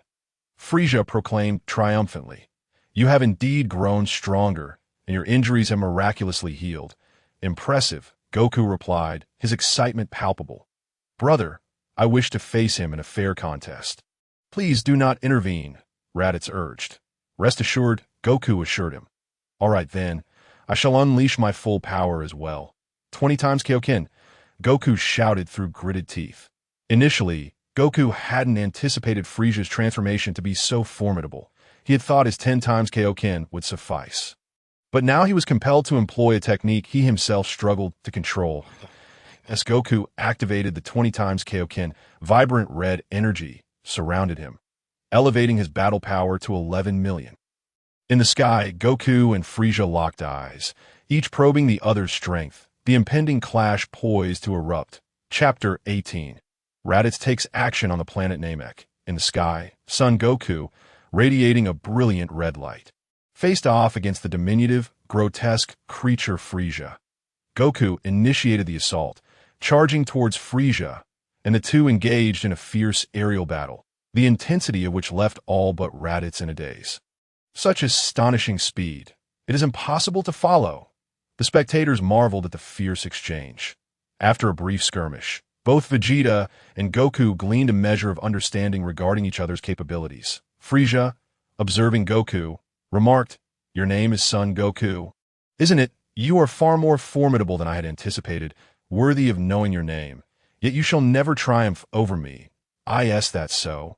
Yet the outcome remains undecided," Goku replied confidently, though their encounter was brief. Goku had discerned Frieza's weakness, his inability to sense energy to ascertain his opponent's position. Thus, the battle's victor remained uncertain.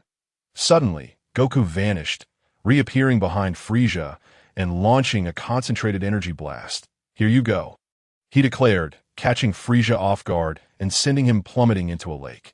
Interesting, but the upcoming challenge shall not be so effortless. Goku mused as Frieza emerged from the water. "Remarkable," he emerged unscathed from my Kamehameha. Goku acknowledged that Frieza's form abruptly vanished from Goku's view, his speed rendering him invisible. By the time Goku registered Frieza's presence, he was already behind him, delivering a powerful blow to Goku's back. Goku was propelled through the air. Frieza continued his relentless assault, unleashing a barrage of energy blasts that struck Goku mercilessly. The air was filled with a cacophony of explosions, a thick cloud of smoke enveloping the area, drawing the attention of all watching the battle. It seems Frieza is taking this seriously. However, such attacks will never suffice to defeat Kakarot, Raditz stated. As the smoke dissipated, a disheveled Goku emerged, his attire tattered yet his body largely unharmed. With a smirk, he refocused his gaze on Frieza and assumed a combat stance, ready to relish the forthcoming, more intense confrontation. "Let us cease our futile probing. Whatever tricks you possess, unveil them forthwith." Upon hearing this, Frieza vanished once more, reappearing before Goku, and unleashed a fist the size of a sandbag upon him. In response, Sun Wukong retaliated with a kick, and the two engaged in yet another fierce battle, though this time, the blows were not as inconsequential as before. Each punch landed with a visceral impact, drawing both Goku and Frieza wholly into the fray. They moved at a speed imperceptible to the naked eye, their fists colliding with such force that the very air around them appeared distorted. "This is the first time in my life that I have felt such exhilaration. To be perfectly honest, I feel the same as their battle raged on. Time gradually slipped away. Alas, the 20-fold Kaioken is proving to be too great a strain on my body. I must seek a swift resolution. Frieza, brace yourself for my most powerful technique." The full-force Kamehameha, Goku cried out. Under the immense power of Goku's Kamehameha, even Frieza appeared somewhat strained, gritting his teeth as he braced himself against the onslaught.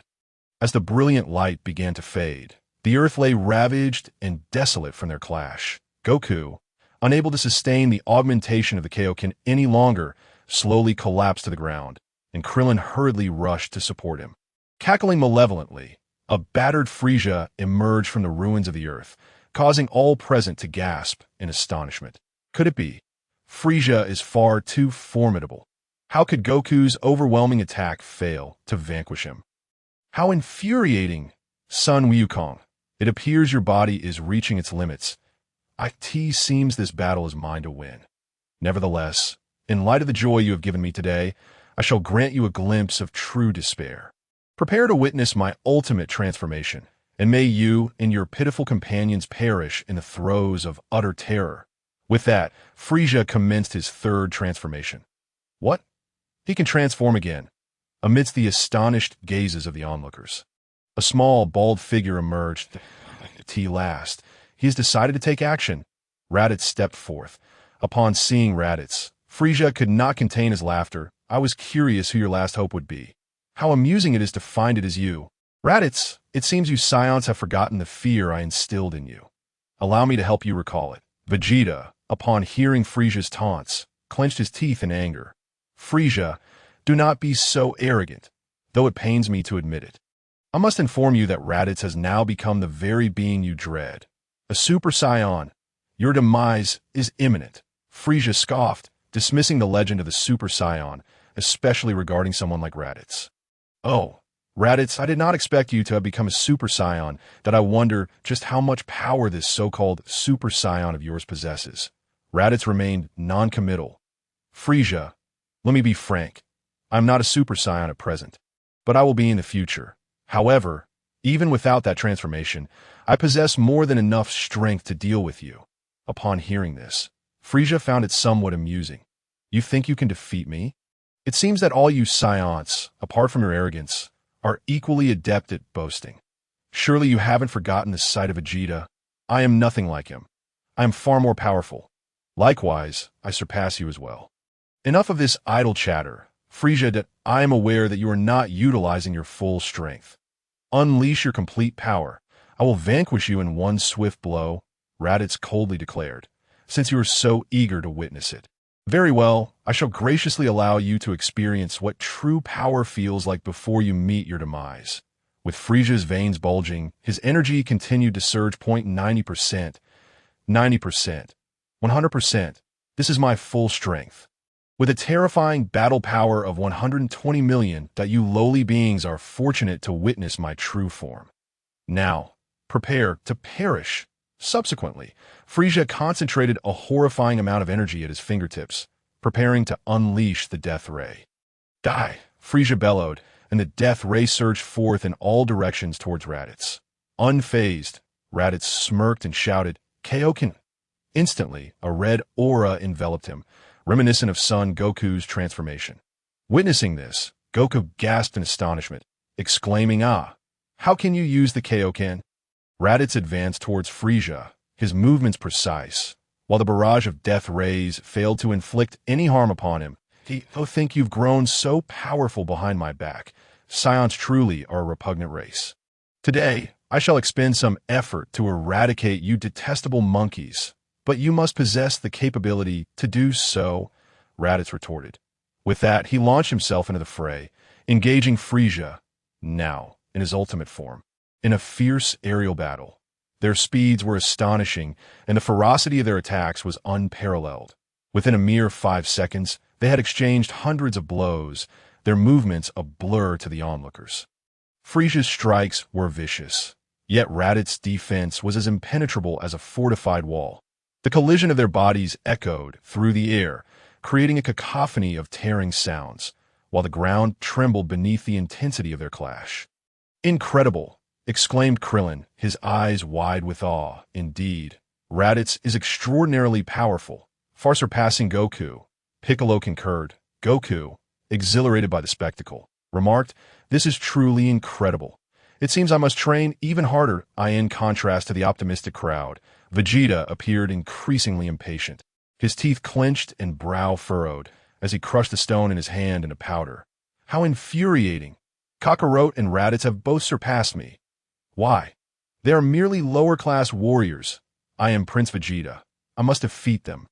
As Vegeta simmered with rage, Raditz and Frieza momentarily separated, both landing on the ground. That Raditz's battle armor was severely damaged, and both warriors bore numerous injuries, though Raditz appeared more disheveled.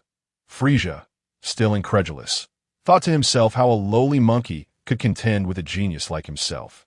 A fearsome ice demon. How dare you wound my magnificent form? I shall obliterate you. Frieza exploded with rage, his aura surging as he unleashed a powerful punch upon Raditz, followed by blow after blow. Shattering Raditz's armor to tatters, with a final, forceful strike to his face, Raditz was sent hurtling backward, skidding across the ground for several dozen meters before coming to a halt. Oh, you see now? This is the chasm that separates you from me, Frieza proclaimed, gathering energy for a barrage of energy blasts. One after another, the blasts rained down upon Raditz, causing the ground to tremble. Tin and the others were drenched in cold sweat. Horrified at the thought of such an attack striking them, they would surely be obliterated. The relentless bombardment scarred the already desolate landscape, massive mushroom clouds rising where Raditz had fallen. Slowly, the smoke began to disperse, revealing Raditz lying motionless in the crater. That ha ha ha. Trash is trash. This is the fate that befalls those who dare to offend me. Frieza exclaimed with glee. Has Mr. Raditz been defeated? He was so strong and yet lost. Tien lamented. Goku frowned, deep in thought. No, that can't be right. Though my brother has sustained injuries, his energy remains stable. I believe he hasn't yet tapped into his full potential. Just as Goku finished speaking, Raditz stirred, gradually standing up and emerging from the pit, his robust form unwavering like a mountain. Apologies, but my warm-up is now complete. Frieza, incredulous, stammered. It's impossible. How can a lowly scion withstand my full power? Frieza's expression twisted with rage, his inner turmoil evident. Raditz shook off the dust and cracked his knuckles, preparing for battle. Despite his damaged armor, he appeared invigorated, his injuries seemingly only fueling his excitement.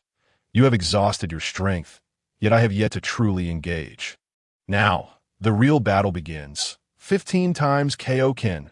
Raditz assumed a combat stance, activating the 15-fold Kaioken, his battle power soaring above 150 million, rivaling the might of Goku when he transformed into a Super Saiyan.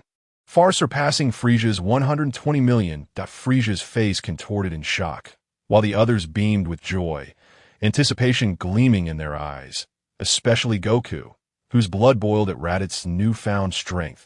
The earth trembled beneath Raditz's unleashed power. Leaving all in awe, Frieza gritted his teeth, fixating intently on Raditz. In the blink of an eye, Raditz vanished from his sight, leaving Frieza in a state of sheer terror. Damn it, where has he gone? At that moment, Raditz's voice echoed from behind him. I am right behind you. With a visage marked by fear, Frieza slowly turned around. Chapter 20. The emergence of Gula. As Frieza pivoted, a fist the size of a sandbag struck him squarely in the face, sending blood and saliva spraying into the air as his body was propelled backward. Before Frieza could touch the ground, Raditz reappeared before him, delivering a fierce knee strike to Frieza's abdomen. Frieza cried out in agony as he soared toward the heavens. Raditz swiftly closed the distance again, interlocking his hands and delivering a thunderous blow to Frieza's back, causing him to crash down towards the earth. Raditz gazed down at the ground where Frieza clutched his abdomen, wiping the blood from his lips before regaining his footing. Indeed, tough skin and thick flesh. You can still stand after all that. Quite the impressive punching bag, Raditz taunted. Frieza, enduring the excruciating pain with veins bulging and pupils narrowing in rage. Spat! Damn it! That accursed monkey die! With a furious roar, Frieza unleashed a punch aimed at Raditz, only to find his strike met with emptiness as Raditz's form vanished like a specter, unable to sense his opponent. Frieza frantically searched in vain, unable to ascertain Raditz's whereabouts. Observing Frieza's frantic state, Raditz seized the opportunity and delivered a powerful kick to Frieza's lower back, sending him flying once more, followed by a ki blast that struck decisively. The overwhelming force left Frieza's body feeling as though it were being torn apart, rolling incessantly on the ground until it finally collided with a great mountain, where it came to a halt. In that moment, Frieza was utterly panicked. Raditz's ruthless attack had made the disparity between them painfully clear. His body had sustained severe injuries, and as he gazed at Raditz, his eyes were filled with terror. For with each step Raditz took towards him, he felt himself inching closer to death. Marvelous! Raditz has triumphed. Truly remarkable! Krillin exclaimed with joy. Damn it, I never imagined you would actually win. Raditz, I must surpass you. I will prove that I am the strongest Saiyan, Vegeta declared resentfully. Please, spare me. I can offer you a planet. No, I will give you all my planets. Just hope you can forgive me this once. Frieza pleaded, seeing Raditz approach, already resigned to his fate, wishing only for a chance to rise again. The mighty Emperor of the universe begged for mercy. What a surprise! To plead for my mercy is an honor. Raditz taunted. How absurd! This king has already humbled himself to such a degree. If that is the case, then let us die together. Just as Frieza prepared to self-destruct, a voice rang out. Upon hearing it, a smile broke across Frieza's face, who had been ready to die. Frieza, my dear brother, I never expected you to be so thoroughly defeated by a Saiyan. Truly, you bring disgrace upon our race of frost demons. Descending from the sky were several Frieza-like figures. His brother, Cooler. Brother, I didn't expect you to arrive. I've heard that there are Dragon Balls here that can grant any wish, and I came specifically to seek them for you. I've already found 5. The remaining 2 are in the possession of this group. If you eliminate them, you can achieve immortality. Frieza looked at Cooler, clinging to this lifeline. This was the first time in his life he found Cooler to be somewhat appealing. He thought to himself, why had he never realized how charming Cooler was before? Really? You came to seek them for me? How kind of you, Cooler replied, gazing at Frieza. Of course, brother, you are like family to me. Frieza responded eagerly. Dear brother, if you kill this person, you will gain the power of immortality, and I too can bask in your glory. Frieza spoke in a tone reminiscent of a sycophant. But this is your battle. It wouldn't be appropriate for me to intervene. Why don't you finish up first, and then I will join in? Frieza, taken aback, realized that his brother intended to use the Scion to eliminate him. It appeared that he was about to suffer a significant loss. Brother, you jest. With you present, I have no right to intervene. You are the true emperor of the universe, the strongest of all that I have already resolved to give you all my planetary assets. Cooler chuckled at Frieza's flattery.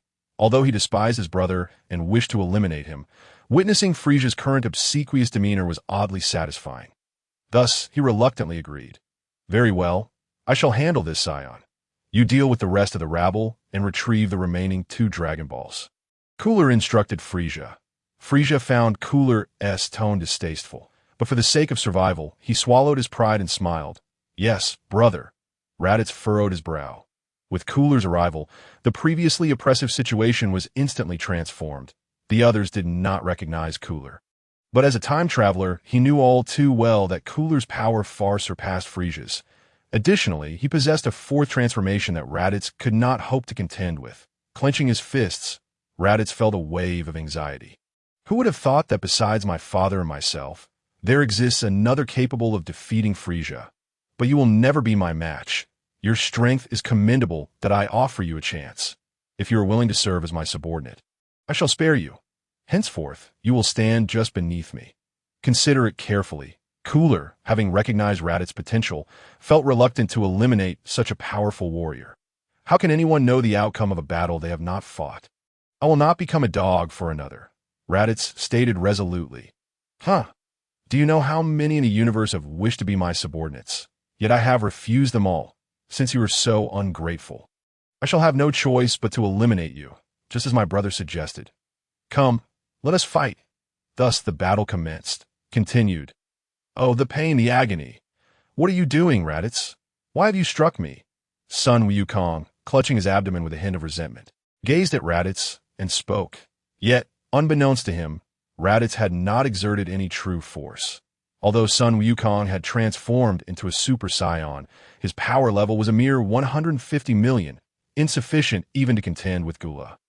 Meanwhile, Raditz, having undergone a revival from death, had seen his base combat power surge from 10 million to 50 million in his Super Saiyan form. His power had escalated to an astounding 2.5 billion, a level far beyond that of Sun Wukong. Kakarot, you fool! To show mercy to your enemies is a form of cruelty to yourself. Such a simple truth, and yet you fail to grasp it. Look around you. Because of your foolishness, Namek is on the brink of destruction. None of us can survive in the cosmos. Your actions will lead to our demise. Raditz exclaimed with fury. I'm sorry. I am sorry, I was careless this time. It won't happen again. Please don't dwell on it, Sun Wukong replied, laughing heartily despite the dire situation.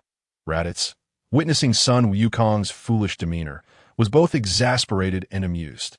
What are you laughing at? Hurry and summon the Eternal Dragon. Do you wish to bring about our ruin? Furthermore, the Eternal Dragon of Namek can only be summoned using the Namekian language that I can sense the end is racing towards us. You must quickly retrieve the last Dragon Ball. Remember, we have less than 10 minutes before the planet explodes. Fortunately, the Dragon radar indicates that the Dragon Ball is not far. Your speed should suffice. Sun Wukong, unaware of the specifics regarding the Namekian Dragon Balls, took Raditz's words to heart, realizing he could not afford to toy with fate. I'm on it. By the way, brother, how is it that you seem to know everything? Sun Wukong queried before taking off. Goodbye, I'm off to find the Dragon Ball. With that, Sun Wukong soared into the sky, shortly followed by Din's arrival. Mr. Raditz, the Elder sent me to assist you in summoning the Eternal Dragon. Din panted as he reached them. I understand. Sun Wukong has gone to retrieve the final Dragon Ball that I suspected is the one that Vegeta acquired. Let us gather the remaining 9, Raditz instructed. Understood, Din replied promptly, nodding in agreement. Before long, Sun Wukong returned, clutching the last Dragon Ball. The Dragon Balls have been gathered, and now it is your turn, Dondi. Raditz turned to Dondi and spoke. All right, no problem, Mr. Raditz, Dondi replied. Subsequently, Dondi faced the 7 Dragon Balls. Reciting the Namekian incantation, Misai Misai, Swabla G. If you don't Misai, I won't G, Jilly Gulagulu Jili. Suddenly, the sky darkened, and a golden lightning danced across the heavens, revealing a colossal green being, the Eternal Dragon. Unlike the majestic Eastern dragons, this creature bore a unique charm reminiscent of a Western dragon. State your wishes. I can grant you 3, Porunga declared, "So this is the eternal dragon. Since arriving in the Dragon Ball world, I have longed to enhance my power, but have yet to witness the dragon." Raditz murmured. He recalled how, during Bulma's summoning of the eternal dragon to revive Yamcha, he had been engrossed in training the Kaioken, missing the opportunity to witness the event. Dundee quickly asked the dragon to restore Namek. He urged. After a series of Namekian incantations, Porunga made an okay gesture, saying, "No problem, very simple. Your first wish has been granted. Now, state your second wish." Instantly, the nearly exploding Namek regained its former appearance, and the destruction from the previous battle reverted to its original state. "Dundee, please ask the eternal dragon to resurrect those killed by Frieza," Goku chimed in. Dundee replied, "That is impossible. Only one person can be revived at a time." "How can this be? That means it will be exceedingly difficult for everyone to return." Goku frowned upon hearing Porunga's words. "Dundee, resurrect Krillin and Kaiotsu," Raditz instructed. Gohan and the Namekians could later have Earth's dragon revive them. Dandy's eyes lit up upon hearing Raditz, and he addressed the eternal dragon for my second and third wishes. "Please resurrect Krillin and Kaiotsu, who were slain by Frieza." "Very well, quite simple. Your wishes have all been granted. Farewell," Porunga proclaimed before transforming into a beam of light and vanishing before them. Simultaneously, not far away, Krillin was resurrected and flew toward Raditz and the others. "Dundee, you must possess healing abilities. Please tend to them." Raditz glanced at Dundee, pointing to the unconscious Piccolo and Ten, who lay injured on the ground. "All right, no problem.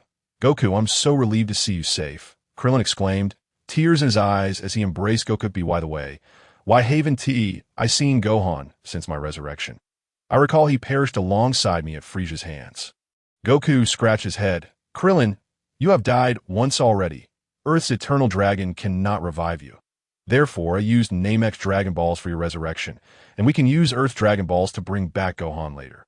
"But what if Chi-Chi learns that Gohan is dead? She would be devastated," Krillin cautioned. "Oh no, how could I have forgotten Chi-Chi? We must ensure she never finds out," Goku exclaimed in a flurry. "Let us refrain from returning to Earth for now. I need to learn a special ability elsewhere," Raditz suggested. "Kakarot, you can accompany me.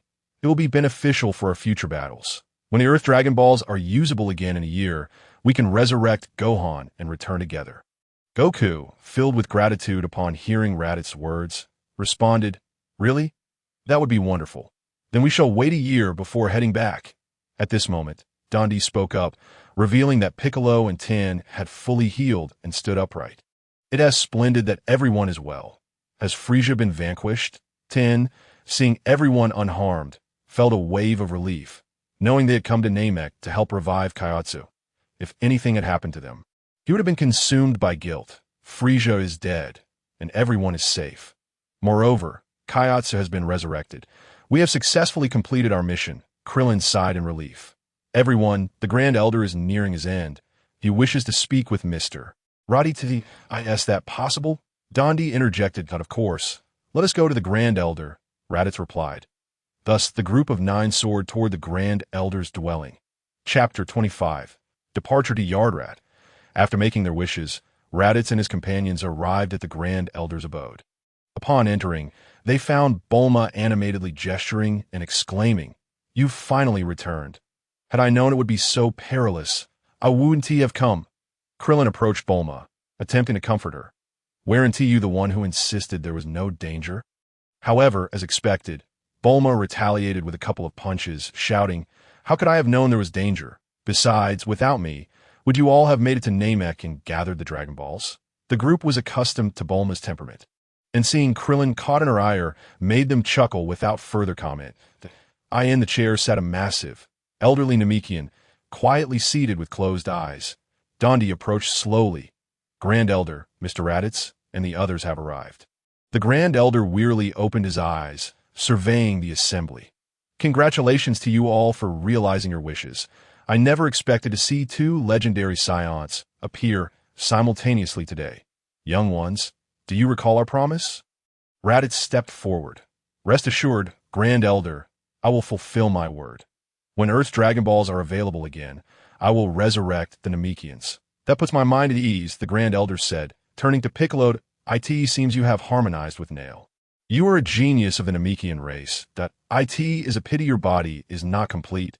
Otherwise, your strength would rival that of a Super Saiyan that I hope you can assist Dondi in the coming days. He is a remarkably gifted child. And Dondi, the current harsh climate of Namek, is unsuitable for our kin's habitation.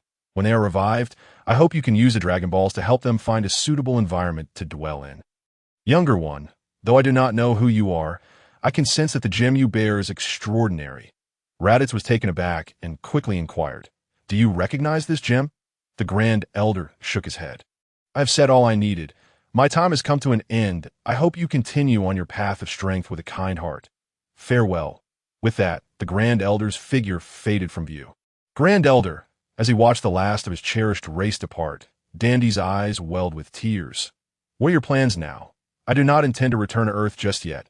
I have a place to go," Raditz declared. "Neither do I plan to return right away. If I do, Chi-Chi will surely scold me," Goku echoed. Bulma, somewhat perplexed, looked at the group. "Little son, Chi-Chi doesn't scold without reason. Living with someone like you, who only knows training, is truly stressful for her. As a husband, you should strive to understand her better. By the way, why haven't I seen Gohan? Where has he gone?" No sooner had the words left his lips than an eerie silence enveloped the surroundings. Piccolo, leaning against the wall in a distant corner, lowered his head deeply. Anyone who happened to notice him would be utterly astonished. Who could have imagined that the formidable Demon King Piccolo would shed tears? He tightly clenched his hands, unable to suppress the wave of self-reproach that surged within him. "It is all because of my rescue. Otherwise, Gohan would not have." How infuriating! Though resurrection through the Dragon Balls is possible, the pain of Gohan's demise pierced his heart profoundly. After more than a year of companionship, he had long since come to regard Gohan as his own child. Bulma, noticing the peculiar expressions on everyone's faces, sensed something amiss and glanced toward Krillin for clarification. With reddened eyes, Krillin's tear-filled gaze, had it not been for his conscious effort to hold back, would have betrayed him with a torrent of tears. He approached Bulma, his lips nearly brushing against her ear, and spoke in a voice barely above a whisper. Fearing that Wukong might overhear, Bulma could hardly contain her tears upon learning of Gohan's tragic demise at the hands of that vile Frieza. "It was my own prior death that led Wukong to prioritize my revival." The news of Gohan's death struck Bulma deeply. Although the Dragon Balls could restore life, Gohan was unlike the others. He was still just a child. In this moment, Bulma fell silent, hesitant to speak any further, for she understood that Wukong's heart was undoubtedly heavy with sorrow. "This incident was entirely my fault. I failed to protect Gohan. I shall certainly use the Dragon Balls to revive him. But this matter must remain hidden from Chi-Chi. Gohan's death must have greatly affected Wukong. This time, he was not his usual carefree self, having matured significantly. Now, Wukong and I are set to depart Namek. How about you all?" Raditz glanced at Bulma. "I, for one, have no desire to linger in this dreadful place. I wish to return to Earth." Krillin and Tien Shinhan nodded in agreement. "Upon your return, please inform them that I wish to take Kakarot and Gohan to pay respects to our parents. Allowing them to acknowledge their heritage, we shall return a year. I am certain Chi-Chi will consent." Everyone found Raditz's suggestion quite reasonable and readily agreed. Ultimately, Bulma, Tien Shinhan, Krillin, and Piccolo decided to return to Earth first, where they began gathering the Dragon Balls to revive everyone once the time was right. Since only Din remained on Namek, he accompanied them on their journey to Earth. "Kakarot, we too shall take our leave now." "Brother, where exactly are you taking me?" "You will find out when we arrive." The two soared into the sky, and soon Wukong and Raditz descended to the ground. "What is this sphere?" "It appears to be the ship you rode when you first came to Earth." "Does it not?" "Indeed, this is the very spaceship of the Ginyu Force. Their original mission was to invade planet Yarrat, but they were diverted here by Frieza due to our interference. Our goal is this location, reputed to possess numerous extraordinary abilities. Let us depart." With that, both entered the spacecraft, which soon launched, leaving Namek behind and heading towards Yarrat. Inside the cabin, Raditz, fatigued from the relentless battles, quickly succumbed to slumber in his dreams. Familiar sensations washed over him as the battles on Namek replayed in his mind. Time paused. Binding techniques. Death rays. Chapter 29. The mysterious elder planet Yardrat is a mid-tier planet located in the northern galaxy. Its inhabitants possess relatively weak combat abilities, even inferior to those of some lesser planets.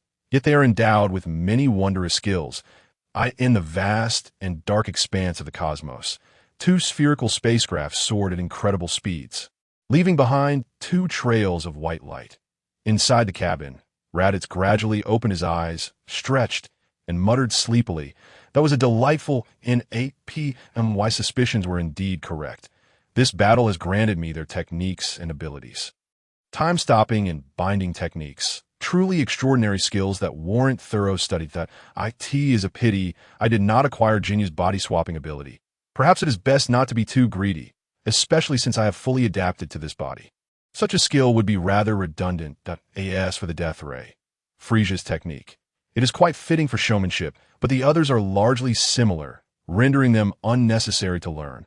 Raditz instinctively rubbed his eyes and stood up. Gazing through the ship's window at the boundless universe, countless stars twinkled, each illuminating the dark sky. Raditz couldn't help but marvel. The beauty of the stars is utterly captivating, and if only I had a phone to capture this moment. I could boast about it for a lifetime. Delighting in the splendor of the cosmic river, Raditz's joy was abruptly shattered upon witnessing a peculiar sight. Through the glass, he saw Goku in another spacecraft. Staring outside, his hands raised high and waving animatedly, laughing heartily while oblivious to the words he uttered. Raditz sighed, choosing to ignore Goku's foolish antics. We should be arriving shortly. 5 minutes later, both spacecraft landed on a pale yellow planet. Descending through the atmosphere, the ships plummeted from the sky, creating a resounding crash that sent debris scattering across the landscape, forming a massive crater surrounded by cracks. As the cabin doors opened, Raditz and Goku emerged simultaneously. Is this Yardrat? The environment is rather unimpressive. Have we landed in a desert? Raditz surveyed the barren surroundings, covered almost entirely in yellow dust. Brother, is this truly our destination? It does not appear to be much. I am quite famished. It seems there is nothing to eat here except rocks. Raditz nodded in agreement, when suddenly he exclaimed, "Something is approaching." With that, Raditz and Goku soared into the air, hovering about 100 meters above the ground. Below, they observed a creature covered in golden scales, resembling a crocodile, which had just expelled a purple alien from its gaping maw, while 3 other aliens desperately fled. "How dare you harm others?" Goku shouted as he charged forward, delivering a powerful punch that sent the golden-scaled beast flying. The aliens, witnessing the newcomers, halted in their tracks, their expressions a mix of shock and relief. "This person is incredible. We are saved." One of the wrinkled purple aliens sighed in gratitude. At that moment, Raditz descended. "You must be the indigenous people of Yardrat."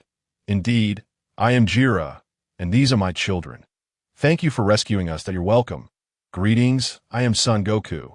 Goku introduced himself with a cheerful grin. "May I inquire about your purpose for visiting our planet? First, tell us about your situation. What was that creature we just encountered?" Raditz countered, redirecting the question. "That creature is known as the golden-scaled crocodile, a formidable beast that has attacked our tribe, leaving only the 3 of us alive. We were fortunate to encounter you," Jira explained. "I see. Then I shall be direct. We seek to learn the instant transmission technique from your people." "Is that possible?" Jira appeared surprised. "You know of this? Very well. Follow us to meet the chief. If he agrees, you may learn it." Guided by Jira, Raditz and Goku flew southeast toward the heart of Yardrat, where the chief of all tribes resided. Before long, they arrived at their destination, and Raditz remarked, "This place is quite pleasant." "This is it. Please announce our arrival." Jira from Tribe 8023 seeks an audience with the chief. Gura instructed 2 guards at the entrance. "Come in." "Welcome, esteemed guests from afar," an elderly voice beckoned. A.S. Raditz and Goku entered. Goku marveled. "Incredible. How did you know we were coming?" "Ah, I possess an innate ability to sense all things, past and future. While I may not perceive everything clearly, I can detect certain omens." The old man chuckled. "Does your planet possess the ability to foresee the future?" Raditz inquired, pleasantly surprised. "Not exactly. That is merely my unique gift. I'm the only one on this planet who possesses such a talent. I am not the chief of this tribe. I am merely an ordinary old man with some special abilities. Perhaps I am not originally from this planet. I've been here so long that I have nearly forgotten my origins, which is why they treat me with respect. I understand your purpose for coming here. In fact, I became aware of your journey the moment you departed from Namek. I had long anticipated a crisis for our planet, a foreign invasion. However, these invaders would be drawn away by a golden-haired scion, who would subsequently arrive on our planet. That scion is you. The elder pointed at Goku. Goku scratched his head, puzzled. Nonetheless, my predictions have never been wrong. Until now, for your arrival has defied my expectations. Allow me to express my apologies. In my foresight, you were already deceased, yet here you stand, alive and well. Listening to the elder's eloquent discourse, Raditz couldn't help but smile inwardly, thinking it remarkable how closely it aligned with the original narrative. Surely, this fellow isn't the scriptwriter. You seem to be unlike anyone from our world. Upon hearing this remark, Raditz's eyes widened in astonishment, and a tempestuous wave surged within him. What did you just say? Raditz inquired, displaying a hint of anxiety as his brow furrowed slightly. This was his most profound secret, and even his formidable aura betrayed a flicker of unease. Young man, do not be alarmed. This indeed is my prediction. Yet I harbor no ill intentions towards you. Otherwise, I would not have spoken to you directly. Moreover, you have thwarted the invasion of extraterrestrial beings, and have recently saved our kin. I am already aware of your purpose here. And shortly, I shall arrange for someone to personally instruct you in instant transmission. However, may I request a favor from you? Upon hearing the elder's words, Raditz composed himself and asked, What is it? Please go ahead. Besides possessing the ability to foresee events, I can also expend my lifespan to provide an accurate prediction of an individual's future that I sense that this individual beside you has the potential to become remarkably powerful, even ascending to the pinnacle of existence. Yet, I have seen nothing of significance within you. Thus, so you wish to glimpse into my future, do you? Very well. I, too, am curious. Pray tell, what must I do? Raditz readily accepted the elder's proposition. Extend your hand to me. Once Raditz complied, the elder's hands gently caressed his, and a faint purple light began to emanate. Suddenly, the elder exclaimed, spitting out a mouthful of blood. Raditz hurriedly rushed to check on him. Thankfully, he had merely fainted. Following the elder's sudden outcry, numerous inhabitants of the Yavlet Star rushed in to investigate. 3 of them emanated a green light towards the elder. Who are you? Why have you harmed our ancestor? Raditz was momentarily taken aback by this revelation. The individual before him appeared rather aged, yet referred to the elder as an ancestor, indicating that this elder was no ordinary being, that he has not harmed me. You all may leave. And you too, my guest, please exit, that I wish to converse privately with Mr. Raditz. Upon hearing the elder's command, the crowd quickly retreated, and Goku followed suit. Who are you exactly? You bear no resemblance to them. How can they call you their ancestor? Once they were alone, Raditz pressed for answers. Who I am? I have nearly forgotten myself. Perhaps it is due to age and a failing memory. I have lived for an exceedingly long time. And in my last recollection, I appeared on this planet approximately 3,000 years ago. Over the years, I have glimpsed into the futures of many, sacrificing numerous lives. Yet, it only left me fatigued. However, when I peered into yours, I felt the weight of mortality. The elder sighed, reflecting on his experiences. What did you see? Troubling visions, indeed. A formidable purple creature, slaying many. Though they may not be human, perhaps divine beings of a higher echelon. Raditz was taken aback, realizing that in the Dragon Ball universe, such powerful deities likely refer to figures like Beerus or Whis, who could possess the power to vanquish them. Raditz, perplexed, inquired, What of this purple creature? You, the elder replied. Raditz, stunned, pointed at himself to me. You claim it as I? Perhaps, but perhaps not. That my vision was limited. Your future is unique, shrouded by an enigmatic force that obstructs my sight. If I were to persist, it could lead to my demise.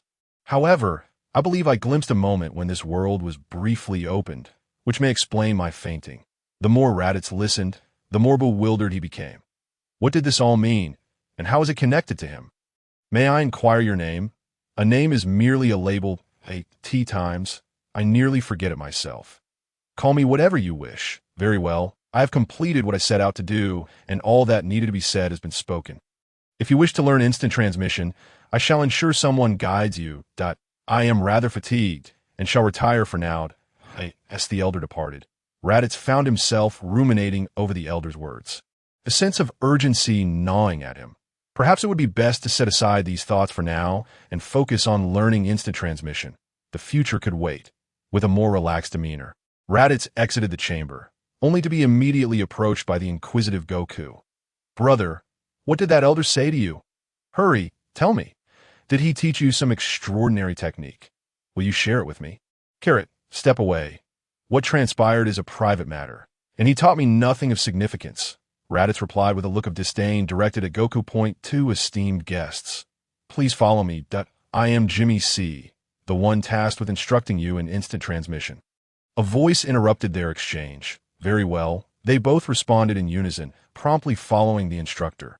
Greetings, I am Jimmy C, and I am responsible for teaching you the art of instant transmission.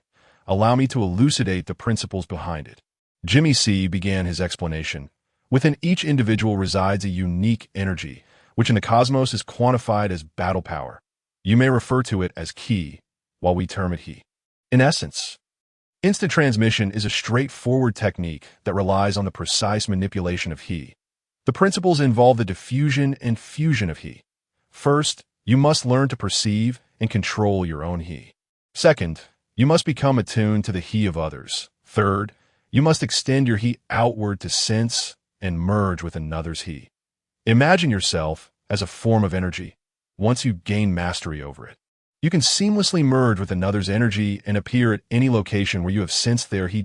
You comprehend.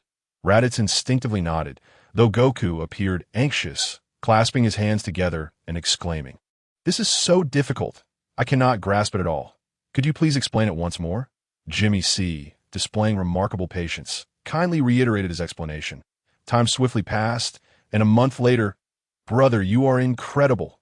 You have mastered instant transmission so quickly. Why can't I grasp it?" Goku expressed his frustration.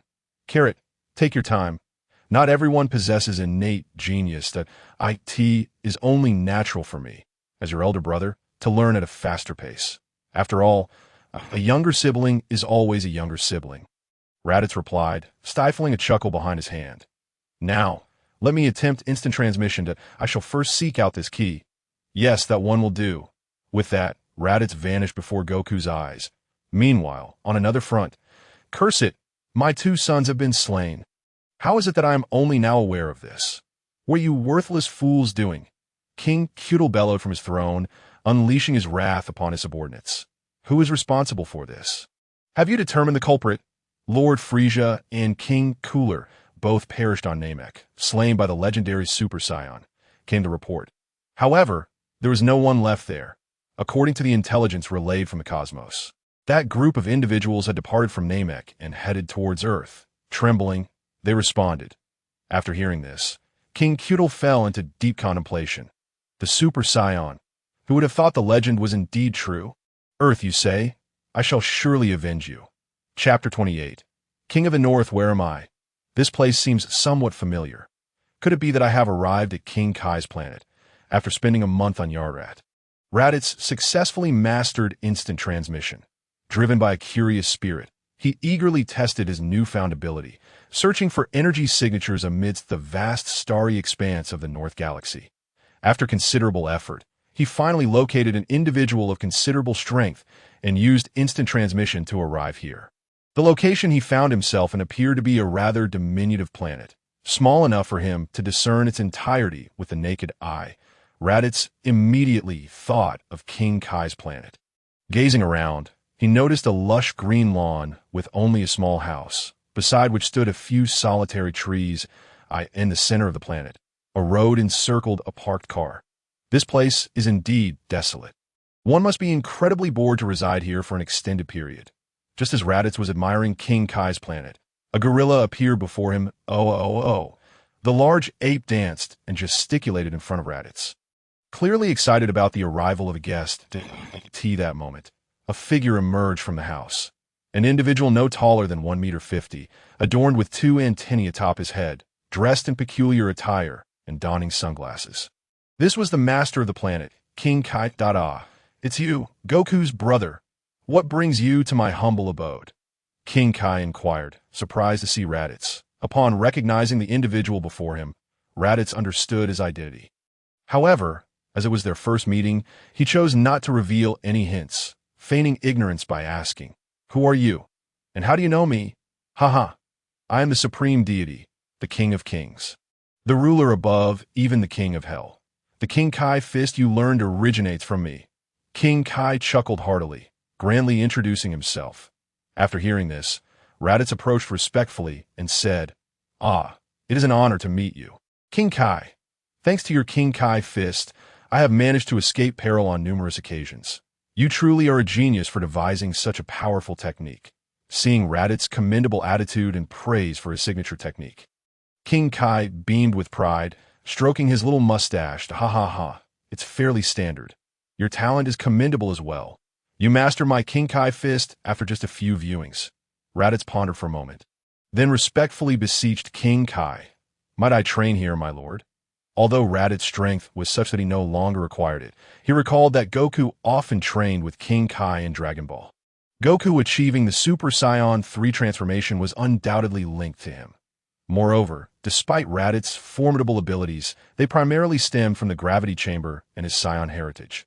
This figure before him, though seemingly unimposing, had invented the King Kai fist and the spirit bomb technique. He was certainly no ordinary being, and having him guide Raditz's training would be far superior to blindly training alone.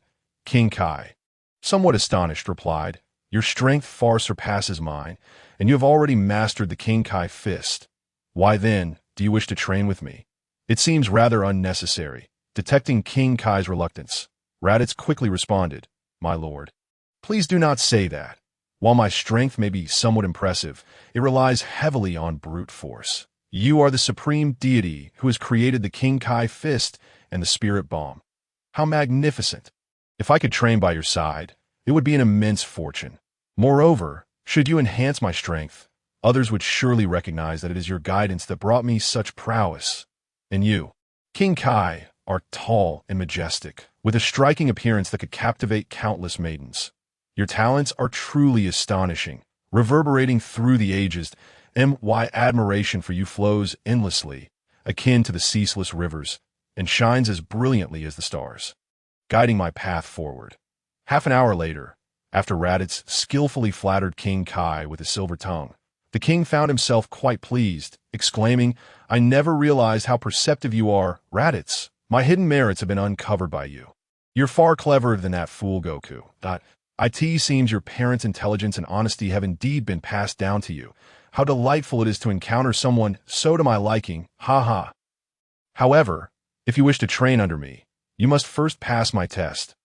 If you fail, no amount of praise for my remaining 9,999 virtues will convince me." Upon hearing this, Raditz felt a glimmer of hope. "What kind of test, my lord?" "Well, aside from the admirable traits I just mentioned, I also possess a talent for humor. If you can tell me a joke that makes me laugh, I may consider teaching you. What do you say? Care to give it a try? But it won't be easy." Raditz suddenly slapped his forehead, realizing he had almost forgotten King Kai had a notoriously low threshold for humor. This test was likely one that even Frieza could pass. Raditz casually recalled a joke from his previous life, which sent King Kai into fits of laughter, rolling on the ground, clutching his stomach. After regaining composure, he wiped the tears of mirth from his eyes and exclaimed, "It seems you came prepared, bringing forth such a hilarious joke. Very well, I shall grant you permission to train here. You may stay for the time being. Wonderful. Thank you, King Kai." Raditz rejoiced that my planet's gravity is 10 times that of Earth. "How do you find it?" "I find it excellent. It matches the gravity on my home planet, Vegeta, and I often train in the gravity chamber, so this level of gravity is nothing to me. In that case, I shall contemplate how best to train you," King Kai mused, stroking his chin thoughtfully. "My lord, please take your time, but I intend to return to Earth for a brief visit. Go ahead." "Go ahead."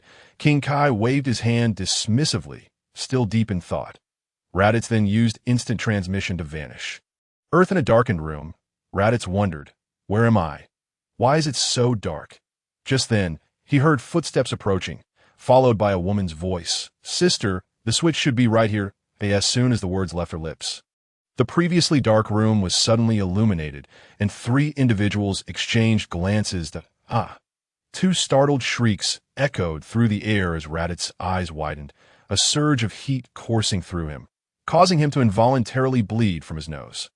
Before him stood four towering peaks, and two figures with glistening, flawless bodies emerged, leaving Raditz awkwardly scratching his head. "Bulma, Ties, it seems we meet again." Chapter 29. Launchy Earth in a brightly lit room. A muscular man with long hair gazed at the two exquisitely proportioned, immaculate women before him, unable to stifle the drool cascading down his chin, and his nosebleed burst forth uncontrollably. "Bulma, Ties, we meet again. My apologies, I just learned instant transmission and haven't quite mastered it yet. I had no idea you were bathing. It was unintentional." However, the two women paid no heed to Raditz's explanation, covering their bosoms with their arms as they dashed out of the room. Moments later, the two girls returned, now clothed. Raditz, witnessing the scene, felt a parched throat and an internal fire igniting within him, desperately suppressing the desire surging within. Before him stood two exquisitely beautiful figures, their strikingly similar features accentuated by the delicate pink sleepwear that gracefully draped over their alluring forms, revealing their snow-white calves and two pairs of petite feet clad in slippers as they approached. Raditz felt a twinge of apprehension, for he was a healthy and normal man, and the sight before him stirred a deep, unsettling desire, leaving him fearful of succumbing to any unseemly impulses. "Pervert, how shameless of you to spy on us while we bathe. Do you dare take advantage of us?" At the sound of Bulma's furious reprimand, Raditz's burning desire was somewhat quelled, and he managed a slight smile. "Why sincerest apologies, Bulma and Ties. I assure you, it was not my intention. That I have just recently mastered instantaneous movement, but I have yet to perfect it, which led me here inadvertently. I promise to be more cautious in the future. I recall you saying something similar last time." Raditz, Ties interjected suddenly. "Indeed, the last time you took advantage of us, and now you've outdone yourself with this nonsense about instantaneous movement. Do you think we are mere children? What do you propose we do about the considerable advantage you've taken?" Raditz offered a wry smile. "Did I assure you? I'm not deceiving you. Oh, what do you suggest? Perhaps I could remove my clothing for your viewing pleasure? Alternatively, I could take responsibility for you both." Those words. Ties's face flushed crimson, recalling the moment she had seen Raditz in his entirety. While Bulma shouted, "How wonderfully naive of you! You may be willing, but we certainly are not. You've taken all the liberties. Then what do you suggest?" "I will help with anything within my power," Raditz replied. That Bulma's expression softened slightly as she considered. "How about this? You shall unconditionally perform 10 tasks for us, and I will inform you of the specifics later. 10 tasks? That seems excessive. Would one suffice? You've taken such liberties with us. 1 task is hardly enough. The minimum is 8.3 tasks and no more," Raditz insisted, gritting his teeth. "Agreed. 3 tasks each," Bulma nodded. Raditz appeared somewhat bewildered, sensing that something was amiss. Why the way? "How is it that you returned so swiftly? Wasn't it said that you would not come back for another year? What about Wukong?" Bulma suddenly inquired. "Wukong has not returned this time. We were honing our instant transmission skills on Yardrat. I mastered it first, so I took the opportunity to come back and visit." "Wukong is still there," Raditz responded. Upon hearing Raditz's words, Bulma remarked, "I see. Coincidentally, I have good news to share with you as well. The Grand Elder of Namek, before his passing, transferred the power of the dragon to Din. Din mentioned that a year on Namek is merely a third of a year here, so it won't be long before we can resurrect Gohan." Raditz nodded at this news. "Understood. After Gohan's resurrection, please do me the favor of bringing Vegeta back as well." "What did you say? Why would you want to resurrect that villain? Are you out of your mind?" Bulma asked, a hint of irritation in her tone. "To be honest, Vegeta's fate is of little concern to me. However, Kakarot insisted that I promise to revive him, claiming he cannot rest until he has one more battle with him. I simply could not tolerate that fellow any longer, so I acquiesced. What on earth does Wukong think? His mind is consumed by nothing but combat, completely disregarding Chi-Chi. She's still at home worrying about Gohan every day. Bulma remarked, somewhat exasperated that Kakaroto's peculiarities are indeed quite typical. Raditz replied, "To be by the way, I must take my leave. Wukong asked me to check on Chi-Chi." With that, Raditz bid farewell to Bulma and stepped outside. Upon reaching the door, he suddenly turned back. In truth, Wukong does care for Chi-Chi, and, Ties, you look truly beautiful today. With that compliment, he soared into the sky, heading towards the direction of the Capsule Corporation inside the room. Ties felt her face flush crimson at Raditz's words. Resembling a ripe apple, while Bulma stood with her hands on her hips, chest out, feeling somewhat indignant. What does he mean by that? Is he saying I'm not beautiful? What a jerk. Meanwhile, Ties sat quietly on the sofa, not responding to Bulma's remarks. Her mind drifting to the memory of Raditz's gaze and his words before departing, her alabaster skin faintly tinged with pink. On another front, Raditz swiftly arrived at Son Goku's home. He stepped forward and knocked on the door. "Who is it?" Chi-Chi's voice came from inside. "It is I, sister-in-law, Raditz." The door swung open, revealing a large man with horns protruding from his head, while Chi-Chi rushed out. Her eyes glistening with tears, her expression filled with anxiety. "Gohan, my Gohan. Where are you?"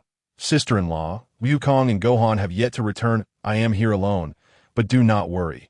They are safe. They will return once they reclaim their heritage." "I understand, by the way, you've traveled quite a distance and must be hungry. Please come in." Hearing Raditz's words, Chi-Chi's initial excitement dimmed slightly. "Hello, you must be Goku's brother, Raditz. I am the Ox King, Chi-Chi's father." Raditz politely shook hands with the Ox King. "Greetings, Uncle Ox. I am Raditz, Goku's brother. I have long heard of Gohan's distinguished grandfather, and it certainly lives up to the reputation." The Ox King chuckled at Raditz's praise. "Oh, not at all. Come in quickly." An hour later, having satisfied his hunger, Raditz bid farewell to Chi-Chi. With Goku absent, it felt inappropriate for a man to stay late at night. Chi-Chi, being both conservative and courteous, would not impose a departure, but Raditz, being perceptive, chose to leave. For now, there was no rush to visit King Kai. A stroll through the city to enjoy the night scene seemed more appealing. Leaving the peaceful mountains, Raditz arrived at a bustling city and entered a high-end restaurant. However, as he savored his meal, a woman's voice suddenly pierced through the ambience. "Put your hands up, or I'll shoot." Looking up, he saw a stunning blonde woman wielding a machine gun, pointing it at the diners. Chapter 30. The Tale of Lanchi. The blonde beauty noticed a long-haired, muscular man staring intently at her, and her irritation flared. She strode up to him, gun aimed at his head. "What are you staring at? Pervert, keep it up, and I'll gouge your eyes out." Raditz remained unfazed, sipping his drink with nonchalance. Lanchi, the blonde, was taken aback, momentarily stunned that he knew her name. She scrutinized Raditz, recognizing him as somewhat familiar but certain they had never met. As she pondered, Raditz interjected, "You needn't think too hard. You don't know me. Let me introduce myself. I'm Raditz, Kakaroto's brother. I learned of you during my time at the Kame House when your name surfaced. And I even saw your photograph." Realization dawned on Lanchi that, I see. Since you're Goku's brother, I shall let you off this time. Just then, the sound of police sirens echoed outside and a voice shouted, "You are surrounded. Surrender and drop your weapons. Come with me. There are too many of them outside. You won't be able to escape with your strength." Lanchi hesitated, realizing the seriousness of the situation, after being rejected by that man. She seemed to have lost interest in everything else, and she nodded instinctively. Seeing Lanchi's acquiescence, Raditz took her by the arm and flew away, leaving the onlookers astonished as a long-haired man and a blonde woman soared into the air, shattering their perceptions of reality. Raditz's flight was swift, and he initially thought Lanchi might struggle with the speed, intending to slow down. However, he was surprised to hear her exclaim, "Faster! This is exhilarating." Raditz mused. Indeed, the thrill seems to invigorate Lanchi even more. "What are your plans now? Do you really not intend to return to the Kame House? Everyone there misses you dearly," Raditz inquired. Lanchi shook her head. "I don't intend to go back. While I admit those days with everyone were joyful, my heart is no longer there. A life of freedom and excitement may suit me better. Perhaps a life of excitement suited the old you, but now you seem to lack confidence when you speak. Your heart still lingers at the Kame house. It simply resides with a man now. Am I correct? As Raditz reflected on Lan Chi, he recalled how she had faded from the scene in the latter parts of Dragon Ball. Perhaps today she would not escape the police's encirclement, or she might make even graver mistakes in the future. He had once believed Lan Chi and Tien would end up together, a notion that had lingered in his childhood. Now, given the chance to alter the fate of this person, he sincerely wished to change her destiny. Lan Chi fell silent at Raditz's words, and after a long pause, she finally spoke. Your name is Raditz, right? Would you care to join me for a drink? With pleasure. Raditz led Lan Chi to a bar, where the atmosphere was chaotic, with numerous young men and women dancing wildly, and several girls performing on stage. It seemed no matter the world, young people's enthusiasm for nightlife remained unwavering. Raditz secured a private room, signaling the waiter to keep interruptions at bay. With a generous tip, the waiter complied, and the noisy bar faded into tranquility within the confines of their room. Inside, silence enveloped them. Lan Chi remained taciturn, and Raditz chose not to disrupt the stillness. Observing Lan Chi as she drank as if it were water, Raditz finally spoke. If something is troubling you, feel free to share. Perhaps I can help. You cannot resolve it. How would you know if you don't say anything? Perhaps expressing your discomfort might provide some relief. In truth, even without your words, I am aware that it is due to Tianjin cuisine. Lan Chi nodded in acknowledgement, downing her drink in one gulp. Would you care to hear my tale? She asked. I am an orphan, possessing a dual nature. In my childhood, I was often the target of bullying. Eventually, I realized that the weak cannot survive in this world, and thus I began to adopt a more assertive demeanor, even engaging in misdeeds to provoke myself. It was not until I was brought to a seaside abode by two young friends that I encountered an extraordinary talking turtle, along with a martial arts deity who claimed to be the best in the world, albeit a rather lecherous old man. There were also two adults, solely devoted to their training. As she spoke, tears of nostalgia welled in Lan Chi's eyes, and a rare smile graced her lips. Raditz remained a silent listener, allowing her to continue undisturbed. I prepared meals for them while they trained diligently, and their sincerity towards me was unprecedented. It marked my first true friendship. From that moment, I regarded the Turtle Hermit's residence as my home and them as my family. Later, I accompanied them to the World Martial Arts Tournament, where I met a boy who was fervently passionate about martial arts. Initially, he was a rogue, yet he possessed strong principles and an unwavering desire to become formidable. His dedication and resilience deeply moved me. Eventually, he transformed into a good person and became our ally that we spent our days side by side, and our bond deepened to the point where I found myself irrevocably in love with him. However, after I confessed my feelings and was met with rejection, my heart grew cold that I departed from the Turtle Hermit's abode. He continued his training, and I resumed my previous life. Upon hearing Lan Chi's story, Raditz felt a pang of sympathy and gently urged, Do you truly care for him? Is it possible for you to forget him? Lan Chi shook her head. I once believed I could, but the further I distanced myself, the more I yearned for him. Gradually, I lost all joy in life. Had you not appeared today to remind me of the past, I might have found myself on the path to atonement for my wrongdoings. Do you have someone you cherish? Raditz pondered briefly before shaking his head. Then you cannot possibly comprehend my feelings. Although I do not have a beloved, should a girl ever capture my heart, I would pursue her relentlessly. Regardless of her rejections or the methods I must employ, I refuse to allow my life to be marked by regrets. Upon hearing Raditz's words, Lan Chi mused, Is that so? Understand now. A sly smile crept across her lips. End of chapter. Chapter 31. Lan Chi's deception. In a room within a bar, Raditz gazed at the inebriated Lan Chi, shaking his head in resignation. The Buddha spoke of the four great sufferings in life: desire, anger, ignorance, the meeting of resentments, the pain of love and separation, and the anguish of unfulfilled wishes. The suffering of love is a burden all must bear. While the agony of unrequited love is indeed painful, the betrayal of a beloved is the most devastating blow. I may advise you, yet I struggle to save myself. After finishing the drink before him in one gulp, he gently lifted Lan Chi and placed her onto the bed in the private room, tucking her in with the covers. Meanwhile, Leitais returned to the sofa, indulging in his own revelry, the effects of the alcohol soon causing him to drift off into slumber. The night passed in silence. The next morning, the first rays of sunlight streamed through the window, falling upon Leitai's eyes, instinctively rubbing them.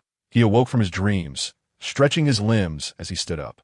Sleeping on the couch was indeed quite uncomfortable that you're awake. Good morning. Upon hearing the voice, Leitai turned to see Lan Chi already up early, the sunlight illuminating her figure and intertwining with her golden hair, making her appear as enchanting as the goddess of dawn. Good morning. I didn't expect you to be up so early that I'm used to it.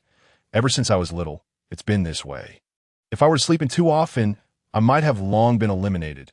Thank you for yesterday, that you're welcome. However, I'm entirely different from you. I've always adored sleeping in. Well, I should be on my way.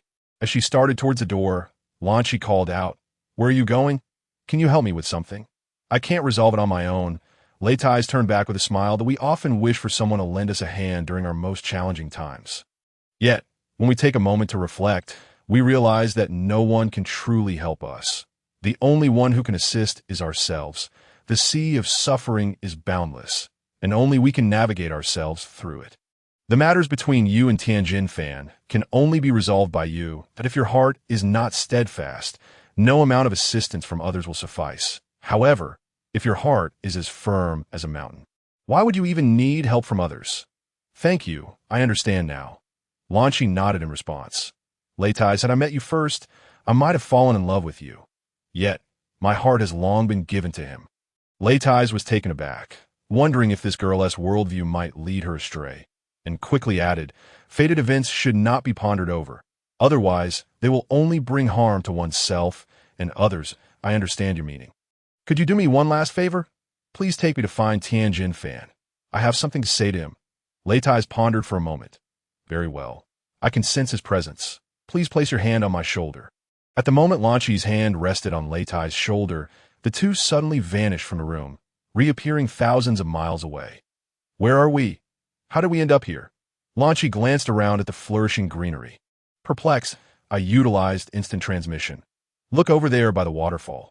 Do you see who that is? Upon hearing this, Lan Chi turned her gaze and saw a man with a bare torso and an extra eye on his forehead, skillfully striking out in the waterfall. Tianjin Fan, she exclaimed, covering her mouth. Upon seeing him again, her emotions were a mix of confusion, excitement, and anxiety. The Tianjin Fan in the waterfall noticed the commotion and flew over. Mr. Leitai, what brings you here? I have yet to thank you for saving Jiaozi. By the way, Jiaozi is nearby. I will call him over to express his gratitude. Wait a moment, Tianjin Fan. Look who this is. Tianjin Fan turned his gaze as well, his eyes landing on a familiar and beautiful face, stammering, Lan Chi, what are you doing here? It's been so long. Yes, it has been a long time. Lan Chi responded, and the two exchanged glances. The surroundings falling into silence, with only the sounds of the waterfall crashing against the rocks, the spring breeze rustling the leaves, and birds flapping their wings. Tianjin Fan found himself at a loss for words. As Lan Chi's earlier confession had truly taken him by surprise, to be honest, he still harbored feelings for her. While he could not claim to love her, he certainly liked her. However, having devoted himself to martial arts since childhood, he feared disappointing her, which led to his rejection. Yet, with her reappearance, his heart stirred once more. Tianjin Fan, what has happened here? A voice broke the prevailing tranquility, as Jiaozi, having heard the commotion, hurried over.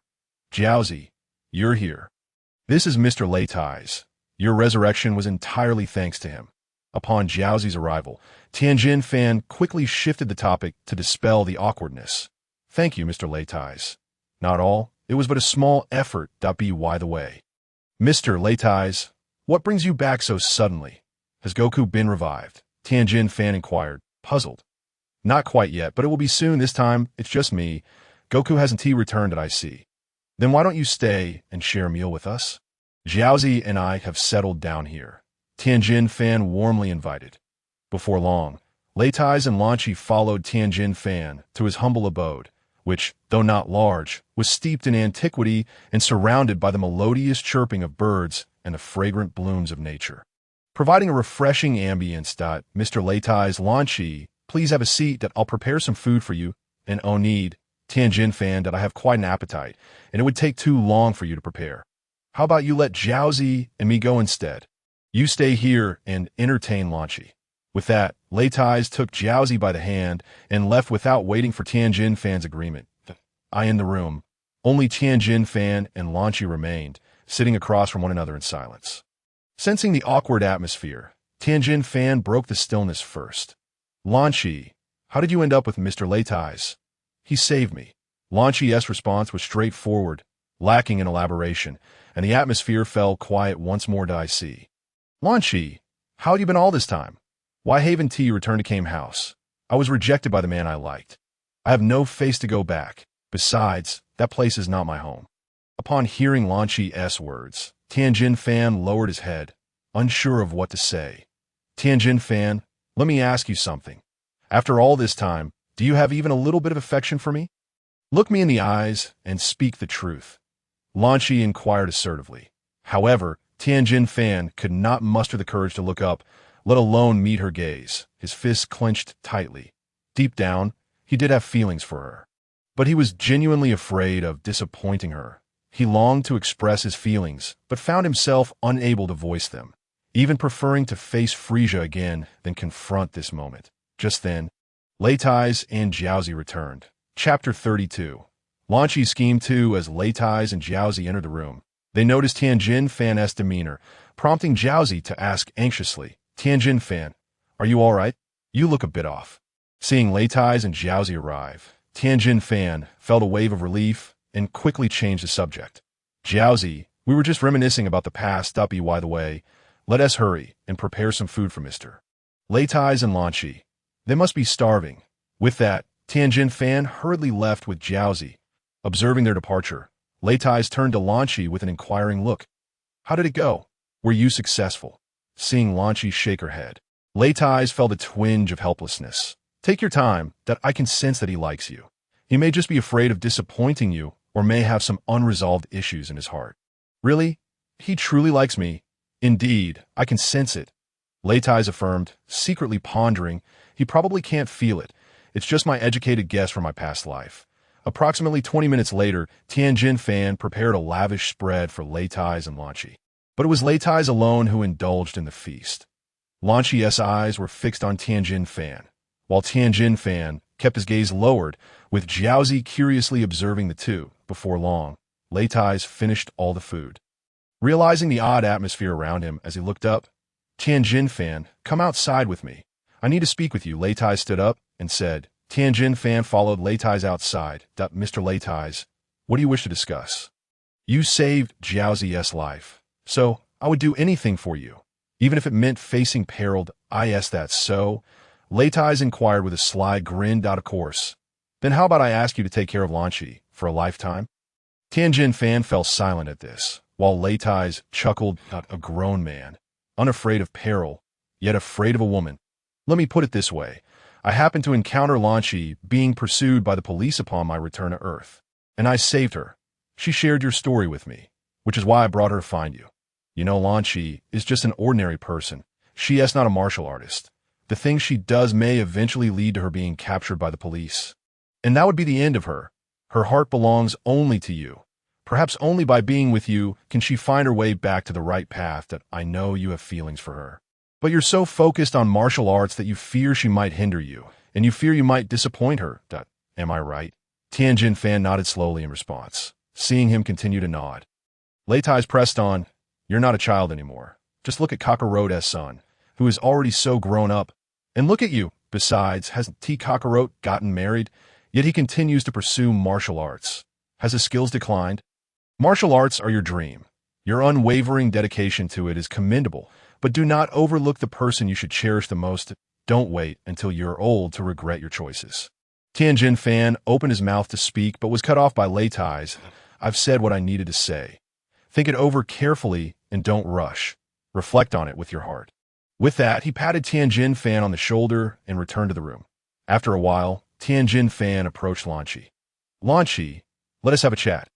All right. Lanchi was taken aback, clearly surprised that Tianjin fan would say such a thing. But she readily agreed. She glanced at Leitais, and they exchanged a knowing look. What did you say to him? He seems like a different person, suddenly so proactive. Nothing much, just offered some advice. Make sure to seize this opportunity. Don't worry, I already have a plan in mind. Wait for my good news. Leitai observed Lan Chi's determined gaze, pondering what scheme she had devised to feel so confident. Inside Tianjin Fan's room, Lan Chi and Tianjin Fan sat close together, a blush evident on their faces. Tianjin Fan, there is something I want to tell you. To go ahead. I'm listening, that I've thought carefully about your earlier question, and I admit I have feelings for you. However, hearing the first half of his statement, Lan Chi's face lit up with joy, but her expression darkened at the however. Enough, don't say any more. Wait right here. With that, Lan Chi exited, returning with 2 bottles of alcohol and glasses. She poured one for Tianjin Fan. Let us share a drink. There are some things we're both too shy to say, and a drink will make it easier. Tianjin Fan was taken aback by Lan Chi's actions, clearly puzzled by her intentions, and could only refuse. Lan Chi, I never drink. However, he did not anticipate that as soon as he said that, Lan Chi slammed her hand on the table and shouted, "What kind of man are you if you don't drink? Hurry up and drink." Startled by her fierce demeanor, Tianjin Fan hastily picked up his glass. Trembling as he brought it to his lips, facing Lan Chi's fierce gaze, he reluctantly took a small sip. "Drink it all," Lan Chi shouted once more, causing Tianjin Fan to gulp down the entire glass. A triumphant smile spreading across Lan Chi's face. Meanwhile, outside the door, Leitai and Xiaoi had arrived, drawn by Lan Chi's exclamations to eavesdrop. "Tianjin Fan, we've known each other for quite some time now. Haven Tiwi. We have yet to share a proper meal or enjoy a drink together. Today, as long as you accompany me and we indulge in this wine until we are merry, I shall grant you any wish you desire thereafter." Upon hearing this, Tianjin Fan's expression brightened, and he readily agreed. Inside the room, Lan Chi and Tianjin Fan consumed drink after drink, scarcely uttering a word, their focus solely on the wine, leaving Raditz and Xiaoi outside in a state of bewilderment. "It's so hot. Why does it feel so oppressively warm?" "Could be a consequence of drinking too much," Tianjin Fan suddenly remarked. Lan Chi gradually leaned closer to Tianjin Fan, wrapping her arms around him. This scene left Raditz outside momentarily speechless, exclaiming, "This is quite something. Lan Chi is indeed fierce." Meanwhile, the oblivious Xiaoi, thinking something was amiss with Tianjin Fan, attempted to enter, only to be seized by Raditz. "Let the adults handle their affairs. You, a child, should not meddle. Come, let us go play elsewhere." Inside the room, realizing Raditz and Xiaoi had departed, Lan Chi released her hold completely. Subsequently, the ensuing events are somewhat mundane, and the author, aware that readers may not appreciate such details, has chosen to omit them. Chapter 33. Lovers finally united. At this moment, a piercing scream echoed from Tianjin Fan's room, prompting the curious Raditz and Xiaoi to rush over to investigate. Upon entering, they were met with a harrowing sight. An exposed Tianjin Fan bowed his head, while Lan Chi, draped in a blanket, wept with her eyes filled with indignation, presenting a pitiful visage that tugged at the heartstrings. Seeing this, Raditz quickly pulled Xiaoi back outside. Shortly after, a limping Lan Chi emerged, supported by Tianjin Fan. However, she was no longer the fiery blonde beauty. Instead, she had transformed into a blue-haired, gentle, and delicate figure, appearing almost unrecognizable. Lan Chi's eyes brimmed with tears of grievance, feeling as though she had merely awakened from slumber, only to find her body sullied by someone she knew all too well. Even the typically gentle Lan Chi felt a surge of anger, her expression a mix of sorrow and resentment that left Tianjin Fan utterly ashamed. Raditz, noticing this, hastily began to explain. "Lan Chi, things are not as you perceive. Please, do not be overly agitated. Allow me to clarify the situation before you reflect upon it." He then recounted every detail of the events that transpired since meeting Lan Chi. Upon hearing this, Lan Chi gasped in disbelief, clasping her mouth in astonishment. She found herself no longer angry, realizing she had no right to be. After all, she was the one who had administered the drug, leaving her with a deeper sense of injustice. Tears streamed down her cheeks, and anyone witnessing her plight would likely disregard the truth in order to offer her comfort. Meanwhile, Raditz observed the dazed Tianjin Fan and, Although he understood it was not his fault, felt a twinge of annoyance. Perhaps this was simply the double standards inherent in human nature. Tianjin fan, what are you waiting for? Are you not a man? You've caused this trouble, so you must take responsibility. Otherwise, do not blame me for taking action. Tianjin fan nodded in agreement. He was not afraid of Raditz's reprimands. Rather, the sight of the sorrowful Lan Qi pierced his heart. If it could alleviate her suffering, he would willingly endure a beating or even sacrifice his own life. Approaching Lan Qi with a gentle demeanor, he spoke tenderly. Lan Qi, I apologize. What transpired earlier was my fault. As Mr. Raditz said, a man must bravely take responsibility for his mistakes. I am willing to be accountable for you. Raditz, hearing this, buried his face in his hands in exasperation. Goodness, at such a moment, you don't know to say something sweet to comfort her. Such bluntness is utterly hopeless. You are more clueless than I am. However, Lan Qi perceived this differently. Having spent considerable time with Tianjin fan, she felt a fondness for him, albeit less fervent than that of the blonde Lan Qi. The directness of their encounter was difficult for her to accept, yet hearing Tianjin fan express his willingness to take responsibility eased her heart somewhat, although she remained discontent. You only wish to be with me out of a sense of obligation. If you do not truly care for me, then do not force yourself. Upon hearing this, Tianjin fan grew anxious. Scratching his head, he indeed had feelings for Lan Qi, but finding the right words eluded him. His entire being was tense, unsure how to articulate his emotions, his hands fidgeting restlessly against his body. Seeing Tianjin fan's distress made Lan Qi laugh, her earlier expression of grievance vanishing. She stood and embraced him, whispering softly in his ear, You need not say anything further. I understand that I have known for 3 years that you harbored feelings for me, that I could sense it all along, and I too have feelings for you. I wish to be with you to, Lan Qi's words. Tianjin fan's face flushed crimson, a wave of indescribable joy washing over him as he pulled her into a tight embrace. Thus, they officially united in their love. Raditz, witnessing this scene, couldn't help but smile with a sense of satisfaction, nodding in recognition that his task had been accomplished, finally resolving a childhood concern. Yet, deep within, he felt a pang of jealousy. How fortunate Tianjin fan was. To have such a stunning beauty not only throw herself at him, but also offer her very being was akin to a 2-for-1 deal. Was this not more delightful than marrying 2 wives? The envy was overwhelming. A wave of frustration washed over me as I gazed at the scene before me, my irritation escalating with each passing moment. Turning my attention to the side, I noticed Dumpling, still bearing a look of utter bewilderment, and I affectionately ruffled his hair, finding him still quite endearing. Dumpling, however, merely stared at Raditz with a puzzled expression. Congratulations to you 2 lovebirds, siblings, on finally being together.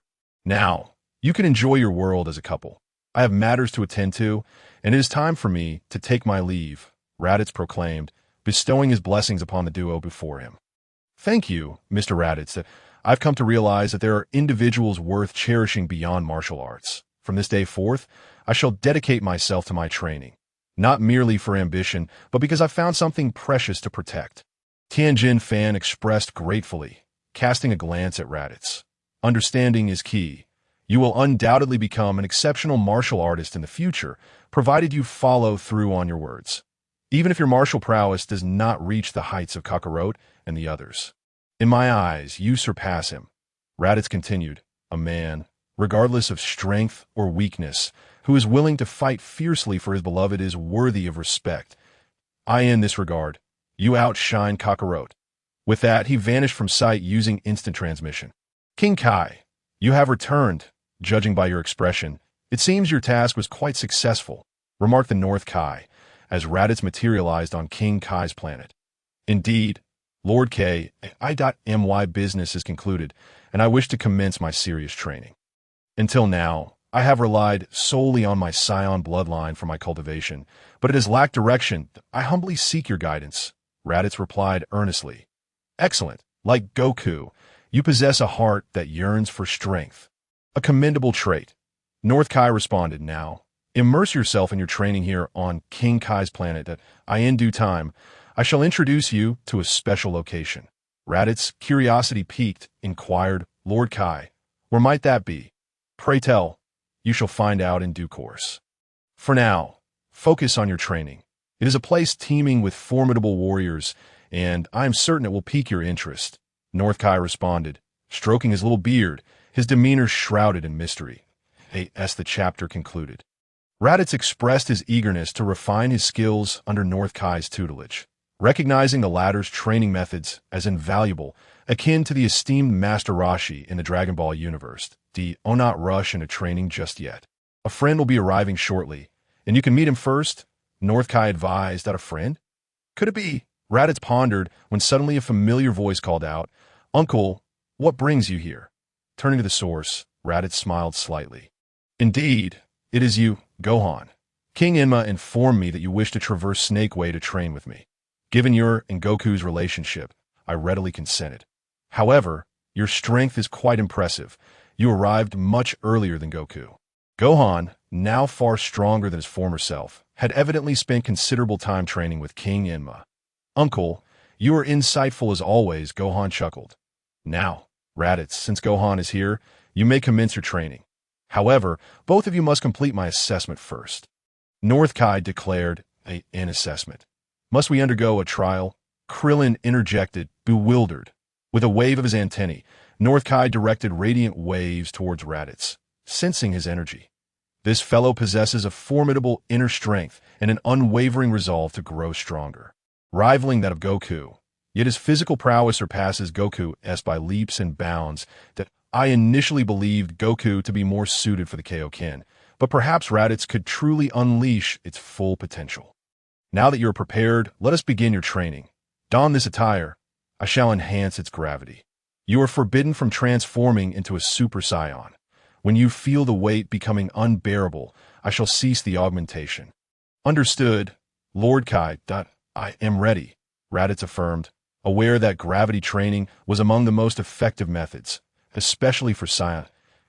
North Kai directed a beam of energy towards Raditz. The sudden weight bore down upon him, causing his knees to buckle slightly as he sank into the ground. Such weight from the very beginning. Let's see what I can endure. With a mighty roar, Raditz propelled himself into the air, unleashing a flurry of punches and kicks, sweat soaking his body in mere moments. Gohan and Krillin watched in admiration, wishing for such strength.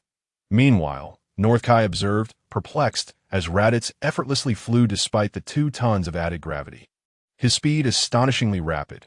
Raditz, it seems I may have underestimated your strength. This gravity does not seem to faze you. Prepare, for I will increase the weight further. North Kai shouted. Bring it on, Lord Kai. I feel invigorated. Raditz replied, relishing the challenge. Gradually, the weight increased to 10 tons, and as Raditz descended to the ground, he strained to maintain his form, drenched in sweat. This weight is insurmountable, he gasped, feeling the strain. North Kai nodded. Now, acclimate to this burden. Your first task is to capture Bubbles. Raditz tensed, aware of the agility of the creature. Yet he felt invigorated by the challenge, ready to ignite his fighting spirit. 2 months passed, and Raditz had adapted to the 10 tons. Successfully completing North Kai's task, and now pursuing a new goal, to strike Bubbles with a hammer. Meanwhile, North Kai, having grown accustomed to Raditz's extraordinary prowess, reflected on the remarkable growth he had witnessed. Realizing Raditz's potential might even surpass that of Goku. Suddenly, Raditz paused, turning to Gohan. Today marks your revival. Gohan's eyes sparkled with excitement. Despite his growth on King Kai's planet, he longed for home. Back on Earth, the group gathered at Bulma's residence, eagerly awaiting the return of their friends. With a roar, Shenron emerged from the shadows. State your 3 wishes. I shall grant any desired. I wish for Gohan to be revived. Bulma declared. Very well. Your first wish is granted. Please state your second. As the wishes unfolded, Bulma hesitated, voicing her desire to resurrect Vegeta. The group gasped in disbelief, their reactions a mix of shock and trepidation. Bulma, have you lost your mind? Resurrecting that villain? Yamcha protested. But Goku and Raditz asked me to do this. I cannot go back on my word, Bulma defended. After much deliberation, the group acquiesced, leading to the fulfillment of all 3 wishes. And soon, Gohan and Krillin returned, their lives restored. In the ensuing days, tension mounted as the presence of King Cold loomed ominously over Earth, a threat that none could ignore. As the chapter drew to a close, the stage was set for an impending clash that would test the limits of every warrior present.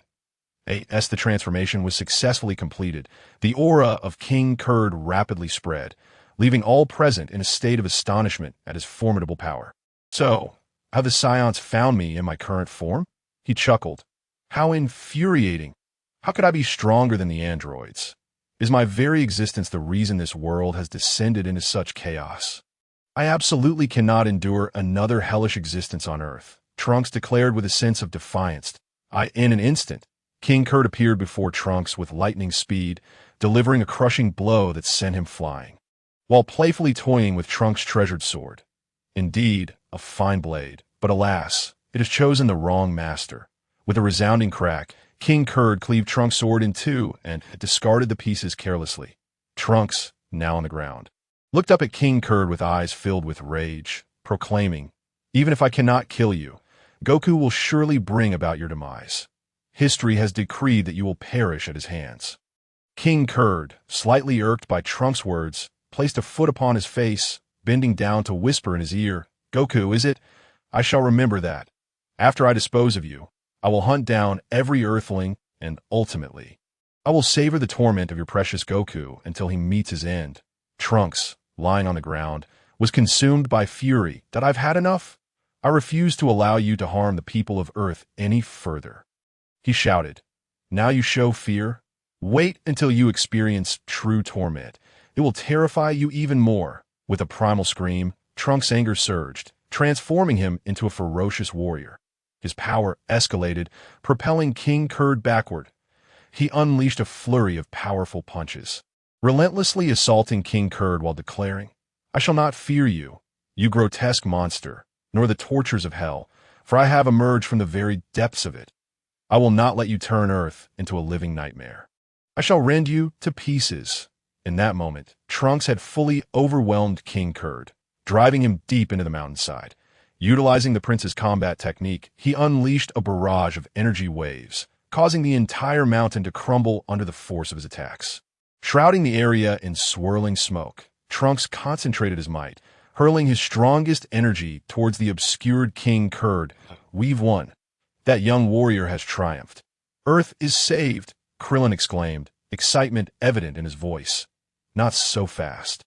He is not dead yet," Piccolo cautioned, igniting a sense of vigilance among the group, as they struggled to fathom that such immense energy could not vanquish the monster before them. As the smoke dissipated, King Kurd stood and scathed, a look of disappointment on his face. "How disappointing! I expected more strength from you. It seems the legendary Super Saiyan is merely a myth." With that, King Kurd soared into the air and struck Trunks in the abdomen with a sudden, devastating blow. The unexpected assault left Trunks reeling in pain, his golden hair reverting to its original blue. "Submit to your demise," King Kurd sneered, slamming Trunks to the ground. Overwhelmed by agony, Trunks lay motionless. "Am I to perish? Forgive me, Mother, for I could not fulfill my mission. Forgive the future Earthlings," he lamented. "Farewell, foolish Scion." King Kurd unleashed an energy blast, hurtling down towards Trunks with blinding speed. Just as Trunks faced his impending doom, a powerful energy wave shot towards the descending blast, resulting in a colossal explosion in the sky. Suddenly, Vegeta emerged. "I have questions for this creature. You cannot kill him, Vegeta." As the others witnessed Vegeta's intervention, they too stepped forward. Trunks, lying on the ground, strained to open his eyes, catching sight of a man clad in pink standing protectively before him. They called him Vegeta. Could he truly be my father? Tears welled in Trunks' eyes, overwhelmed by the realization that he had never met his father before, let alone been saved by him. Who would have thought there were so many pests lurking nearby? "Since you've all shown yourselves, I shall grant you the mercy of accompanying you to the afterlife," King Kurd taunted, a mocking smile adorning his face. "Perhaps hell is where you truly belong. Allow me to escort you there." At that moment, a voice resonated, prompting everyone to turn around, their eyes brimming with tears of excitement. "Goku, Raditz, you have arrived. Goku and Raditz had sensed Trunks' defeat and instantaneously teleported to the scene. "Who are you to speak so boldly?"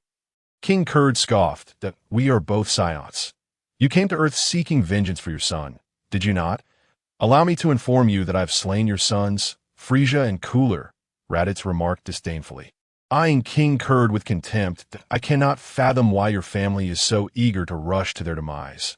Fury ignited within King Kurd at this revelation, his teeth gritting as he spat. "So you are the one who killed my sons. Today, I shall ensure you meet a fate worse than death." Raditz, unfazed, glanced at Goku. "I must say, Kakarot, your power has increased significantly in our time apart. I thought you would remain stagnant in your Super Saiyan form. Of course. After you left, I dedicated myself to rigorous training to surpass you. Once we deal with him, let's spar," Goku replied. "Kakarot, I must be blunt. Your current strength seems insufficient to defeat him. At best, you might achieve a stalemate. Allow me to take the lead that I expected a worthy opponent, but it seems he has already dulled my interest. Better to finish this quickly and return to rest." Before Goku could respond, Raditz stepped forward. "Hey, King Kurd, do not say I did not give you the opportunity to unleash your full power." Initially anticipating a fierce battle, Raditz was unimpressed by King Kurd's display of strength, which he likened to that of Cell after absorbing Android 17. "This is hardly worth my time. I look forward to seeing the android." 18. Soon it seems you are frightened. Now, I shall proceed with Chapter 39, The World of Tomorrow. King Cold, upon hearing Raditz's mocking words, felt a surge of anger. How dare a lowly scion speak to me, the mightiest being in the universe, in such a manner? Unforgivable. "And what of it? Go ahead and bite me," Raditz retorted with a sneer. "Infuriating. You are courting death." King Cold, exasperated, contemplated striking Raditz down, only to suddenly realize he seemed unable to move. "What is happening? Why can't I move? Do you know that your son, Frieza, has a formidable team known as the Ginyu Force? One of its members possesses a rather extraordinary superpower known as the binding technique.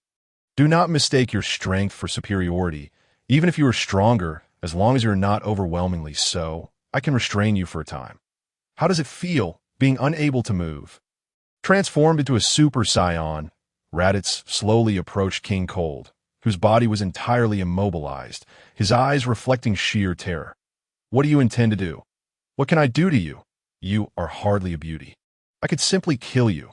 With that, Raditz unleashed a ki blast that pierced through King Cold's body. The binding technique was lifted. King Cold was sent hurtling backward, blood gushing from his wounds. As Raditz drew near, King Cold, in a state of utter panic, pleaded, "Spare me. I beg you for mercy this once. I can offer you a planet. No, I could give you an entire galaxy. Please have mercy. Do you think I covet such things?" With that, a wave of energy was emitted, and Frieza and his father were promptly taken away by Raditz. With King Cold's demise, Raditz reverted from his Super Saiyan form, and Goku hurried over. "Brother, what did you just do? That was incredible." "Oh, it was nothing, just a little trick. Earlier, Krillin had revived Trunks with a Senzu bean. Thanks to that, young man, we were saved. Otherwise, before Goku and Raditz could return, we would have perished," Krillin exclaimed with relief. Subsequently, all eyes turned curiously to Trunks, with Vegeta speaking first. "Who are you? How can you transform into a Super Saiyan? It is impossible for anyone other than the three of us to exist." "I cannot disclose that information." Vegeta, irritated, shot back. "What do you mean you cannot say? Do you look down on me? Trunks may indeed have his reasons for silence, so please do not press him further." Goku interjected, then turned to Trunks. "Hello, I am Goku. Thank you for protecting the Earth. May I ask your name?" "Hello, Mr. Goku. I know of you. My purpose in coming here was to find you, but I cannot reveal my name." "What a peculiar fellow." Unable to share his name, the others murmured in confusion. Ignoring their inquiries, Trunks turned to Goku. "May I ask who this gentleman is?" "I am Raditz, Kakarot, also known as Son Goku's brother." Raditz introduced himself. "Did you kill Frieza?" "Indeed," Raditz affirmed. Trunks hesitated, recalling Raditz from his memory, a villain who had perished at the hands of Goku and Piccolo upon entering Earth. This alteration in history was significant. Yet upon witnessing Raditz's formidable power, He resolved to ask, "Could I request a private conversation with Raditz and Mr. Goku?" Raditz and Goku nodded in agreement, and they followed Trunks to a secluded area. "Speak your mind," Raditz urged. "Before we discuss this matter, may I ask you both to transform into Super Saiyans?" Raditz and Goku complied, and soon all three stood as Super Saiyans in the distance. Vegeta felt the overwhelming energy of the trio pierce through him like a dagger. "Why can't I, a proud Saiyan prince, transform into a Super Saiyan? This is intolerable." "All right, you may speak," Raditz said knowingly. Aware of the unfolding event, as Trunks recounted his tale, Goku pieced together the truth. Trunks hailed from the future as the son of Bulma and Vegeta. And in that timeline, Goku succumbed to a heart disease while androids wreaked havoc upon the Earth. Wait, what was my brother Raditz doing in the future? Wasn't he able to contend with those androids? Goku pondered. Sensing a gap in his understanding, "I'm afraid my memories don't include Mr. Raditz. He must have been killed by you and Piccolo upon entering Earth," Trunks explained, bewildered. "You need not question further. History cannot be altered. If it could, your world would have changed the moment you traveled through time. It is likely you have merely arrived in a parallel world," Raditz elaborated. "What does that even mean?" "I don't understand." Goku scratched his head. "You foolish one need not comprehend all. Simply know that in 3 years you shall not perish from heart disease, and you will face a powerful opponent." Upon hearing this, Goku's excitement bubbled over. "Really? That is wonderful news. Mr. Goku, just as my mother said, may I ask you a favor, Mr. Raditz?" Trunks inquired. "You wish for me to assist you in your world against those 2 androids. Correct?" Trunks nodded. "Your strength is formidable. Those androids would stand no chance against you, of course. I am aware, but have you considered what might arise after defeating the androids? What if a more powerful enemy appears? What if you return in your time machine only to find no one willing to help you?" At this, Trunks fell silent, and Raditz continued, "If you wish to protect what you hold dear, you must first learn to strengthen yourself. If you always rely on others, your world may not deserve to exist, as it will inevitably fade away. I understand now. Mr. Raditz, I will train diligently and defeat the androids using my own strength to save my world." After some time, their conversation concluded, and Raditz and Goku returned to the others. Krillin, curious, asked, "Goku, what did that individual say?" Goku scratched his head, unsure how to articulate his thoughts, then looked to Raditz. "You can let Piccolo explain. He likely heard everything." Goku's astonishment was evident as he turned to Piccolo, who finally spoke. "I did not expect you to notice. I shall take it from here. Rest assured, I will keep the presence of that individual a secret." Subsequently, Piccolo concealed Trunks' origins while revealing other details. 3 years. Thankfully, we still have time. Having endured a fierce battle, everyone felt invigorated, determined to train rigorously over the next 3 years. Then, before their eyes, Trunks vanished aboard his time machine. This chapter concludes. Chapter 40. The Grand Kai, I never anticipated that a time machine truly existed, and that in our future, we would all be annihilated. Krillin remarked, somewhat incredulously. In that case, let us convene at the location where the androids will appear 3 years hence. By the way, Goku, what is the exact time and place of their emergence? Tianjin Fan inquired with a serious demeanor. He understood that he must intensify his training, for he now had something worth safeguarding with his life. I think it was mentioned, but I've forgotten," Goku admitted sheepishly. "It's around 10 a.m. on May 12th, 3 years from now, on a small island situated 9 kilometers southwest of South City." "Goodness, Goku!" Thankfully, Raditz was present.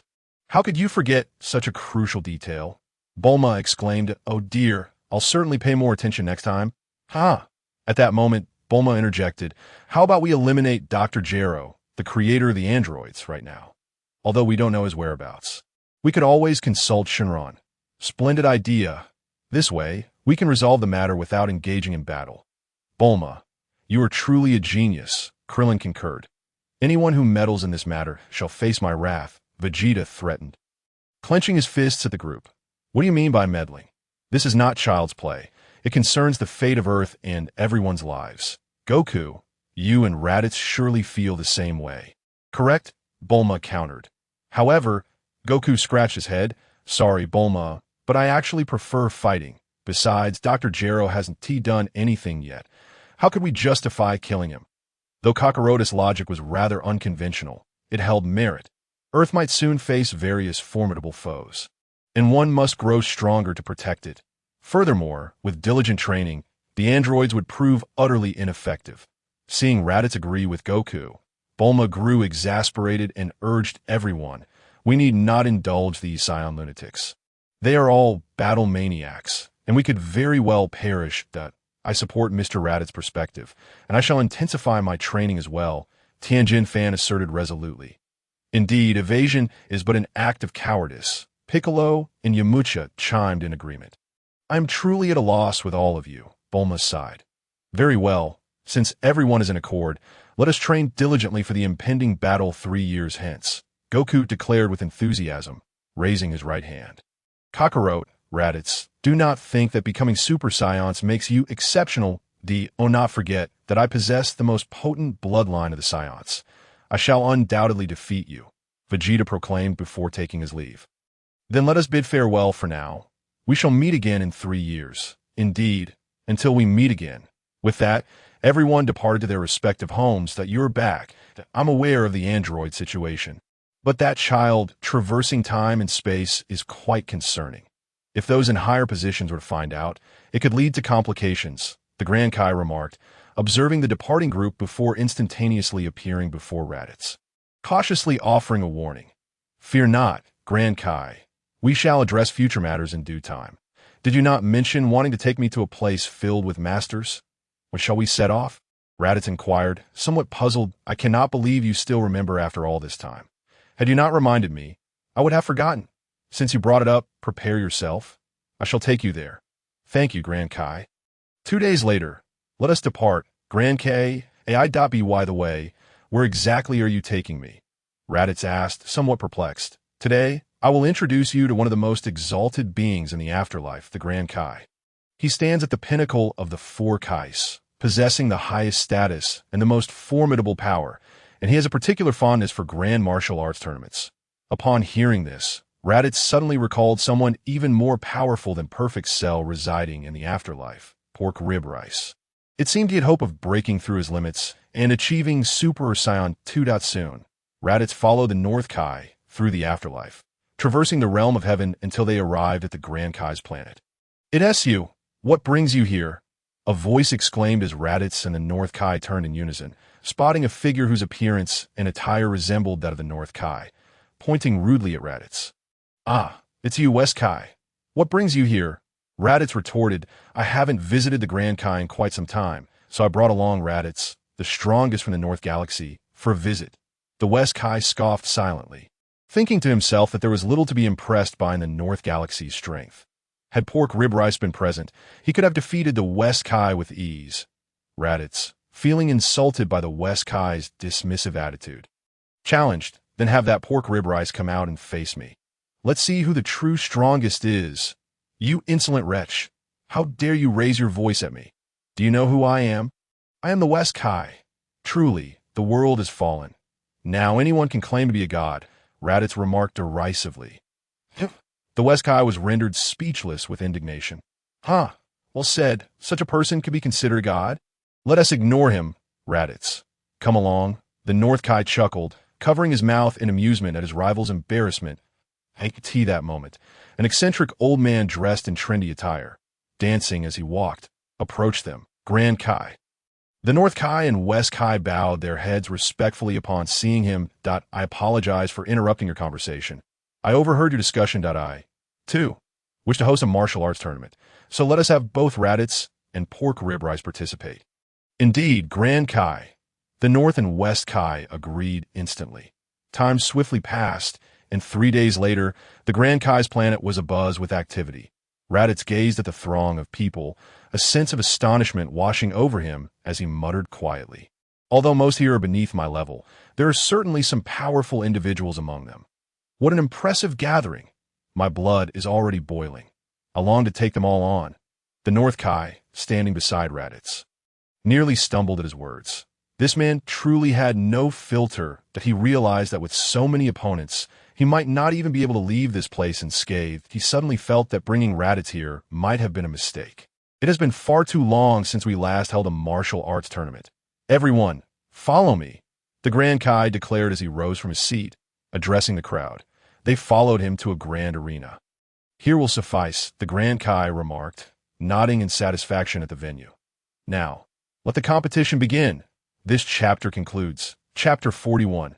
Raditz versus Pork Rib Rice. Let the tournament officially commence. At that moment, a peculiar creature with a mushroom-shaped head and a microphone stepped onto the stage. Announcing, allow me to explain the rules of the competition. Each galaxy shall send forth 4 representatives to engage in a knockout tournament that a competitor loses if they concede or are knocked out of the ring. Any use of underhanded tactics will result in disqualification. A side note. The victor shall receive personal martial arts instruction from the Grand Kai himself. If there are no objections, let the competition officially commence. In the first match, the contestant from the North Galaxy, Raditz, faces off against the contestant from the South Galaxy, Xiaobai. Raditz calmly strides onto the arena, his gaze falling upon a large, humanoid green insect with an astonishing 19 arms. Each adorned with a pair of gloves that you're quite the oddity, but you don't seem particularly formidable. He remarks, yes, that's so. You'll find out soon enough. Bring it on. Xiaobai retorts, his eyes suddenly glowing with a yellow luminescence as ripples emanate from his antennae. Raditz's expression momentarily falters as he feels himself firmly grasped by his opponent. With his remaining arms, he clenches his fists and strikes towards Raditz's back. Interesting. That technique must affect brainwaves, but your strength is woefully inadequate. Is that all you've got? Raditz scoffs. It feels more like a back massage than an attack. In an instant, Raditz convulses, sending Xiaobai flying out of the ring to end the first match. The North Galaxy's Raditz emerges victorious. The second match now officially begins. The competition is progressing fervently, yet Raditz seems disinterested in anyone besides the formidable Rib-Bone Rice. With a single move, Rib-Bone Rice effortlessly defeats his opponent. Now, we shall see if Raditz from the North Galaxy can contend for first place against the East Galaxy's Yu that on the stage. Raditz observes his new opponent, a creature clad in blue and white. Resembling a standing fish, and appearing rather dim-witted. This fellow looks rather weak. Although the others here are not particularly strong besides Rib-Bone Rice, I wonder what allowed him to reach the finals. Raditz muses, eyeing his opponent with confusion. From his aura alone, Yu seems comparable to the earlier Datara. Without hesitation, Raditz unleashes a Kamehameha towards him. His bewilderment. Yu makes no attempt to evade, and the energy blast pierces straight through his body. Sailing beyond the arena. What is going on? Raditz gasps. Noticing Yu unscathed, he launches a barrage of Kamehameha waves, only to find that none inflict any damage. Unwilling to accept defeat, Raditz channels all his energy into a single wave. This is impossible. How can this be? Futile efforts that I am a #1 genius of Water Blue Star. Any attack against me merely glides through as if passing through water. You might as well concede. Yu boasts, a smug grin on his face, that, what a grand proclamation. Be careful not to trip over your own tongue. Raditz chuckles heartily, that I'm merely entertaining myself with you.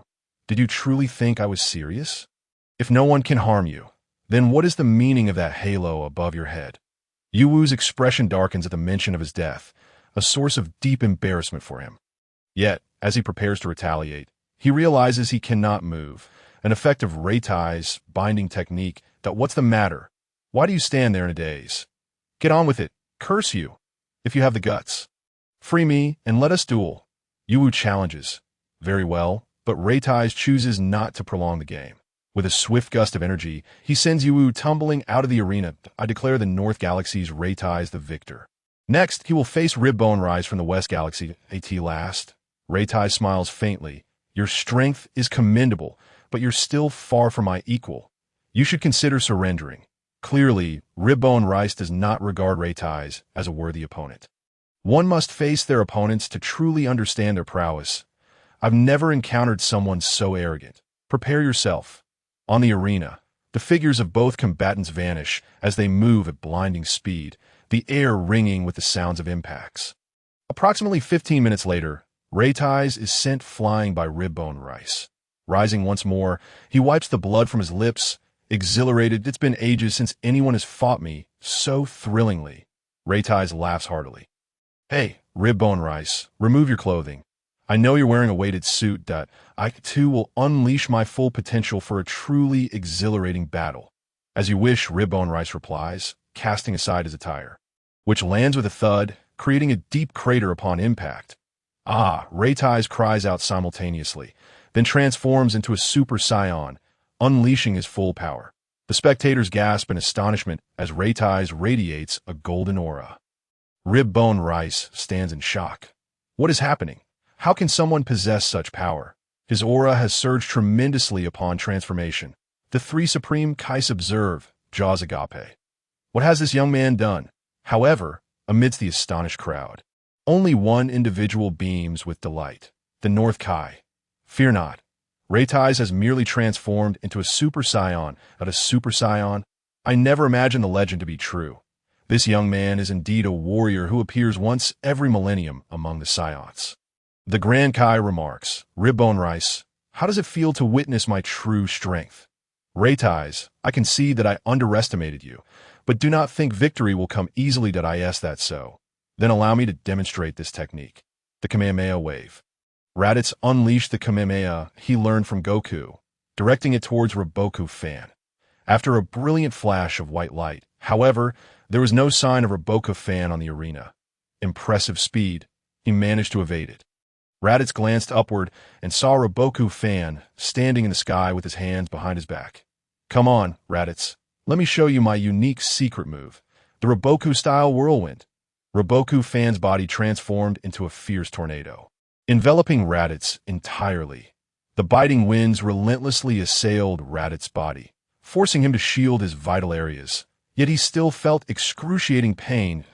This moment, countless wounds adorned Raditz's body, and he bore the agony. Gritting his teeth, how infuriating.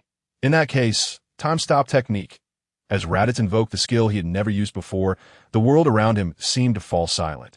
Reboku Fan's attack became utterly ineffective at this juncture. Raditz had gained complete control, striding towards the motionless Reboku Fan. Yet, to his astonishment, a voice suddenly rang out, causing Raditz to look around in fear. The chapter concludes here. Chapter 42. The Origin of Time. Stop time stop? Quite impressive. I never imagined a human could master a divine skill. Though it is merely a rudimentary form of time manipulation, your ability to harness it is remarkable. While Raditz was executing the time stop, he suddenly heard a voice, causing his expression to freeze with anxiety. He glanced around, realizing that everyone present remained perfectly still. What is happening? Who is it? Who could it be? Do not worry. I harbor no malice towards you. I am the Grand Kai. Continue with your match. After it concludes, I will explain everything. Upon hearing this, Raditz understood, but his thoughts were still clouded as he cautiously approached Reboku Fan. This was his first time employing the time stop. Yet he felt an increasing sense of suffocation with each step he took. However, Raditz dismissed his discomfort and charged forward, sending Reboku Fan flying. The time stop was subsequently lifted, and Raditz took 2 deep breaths.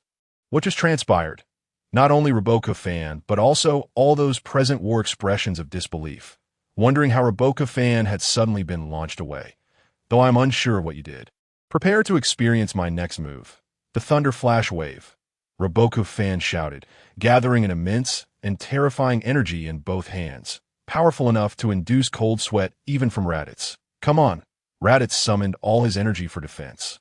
And as their energies collided, the entire arena trembled. What incredible power! The onlookers marveled at the display. As the smoke dissipated, Raditz lay in the center of the arena. However, he refused to succumb and stood up once more. Laughing heartily. What a thrill! You should concede. You must be running low on energy by now. Reboku Fan regarded Raditz, whose body was marred with injuries, and replied, conceding is out of the question, nor is it necessary. I may be wounded, but you too must be feeling the strain. What? Huh. Did I hit the nail on the head? Reboku Fan, let us settle this once and for all. Very well, as you wish. You are a worthy opponent. At that moment, both warriors unleashed their remaining energy, Leaping into the air, a tremendous explosion of energy erupted above them, sending both Reboku Fan and Raditz crashing to the ground, unable to rise.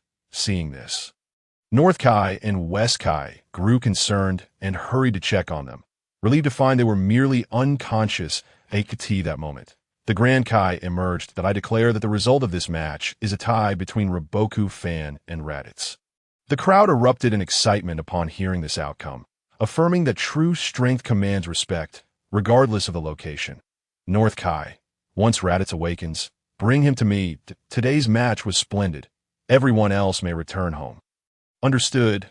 North Kai promptly agreed, and the crowd began to disperse. As they departed, West Kai approached. Hey, do you know why the Grand Kai is looking for that fellow? How would I know? Perhaps he is interested in Raditz's strength. Humph. I admit this lad does possess some prowess to have tied with Reboku Fan, but his lack of manners is rather troubling. You ought to discipline him. Please, we from the North Galaxy can manage our own affairs.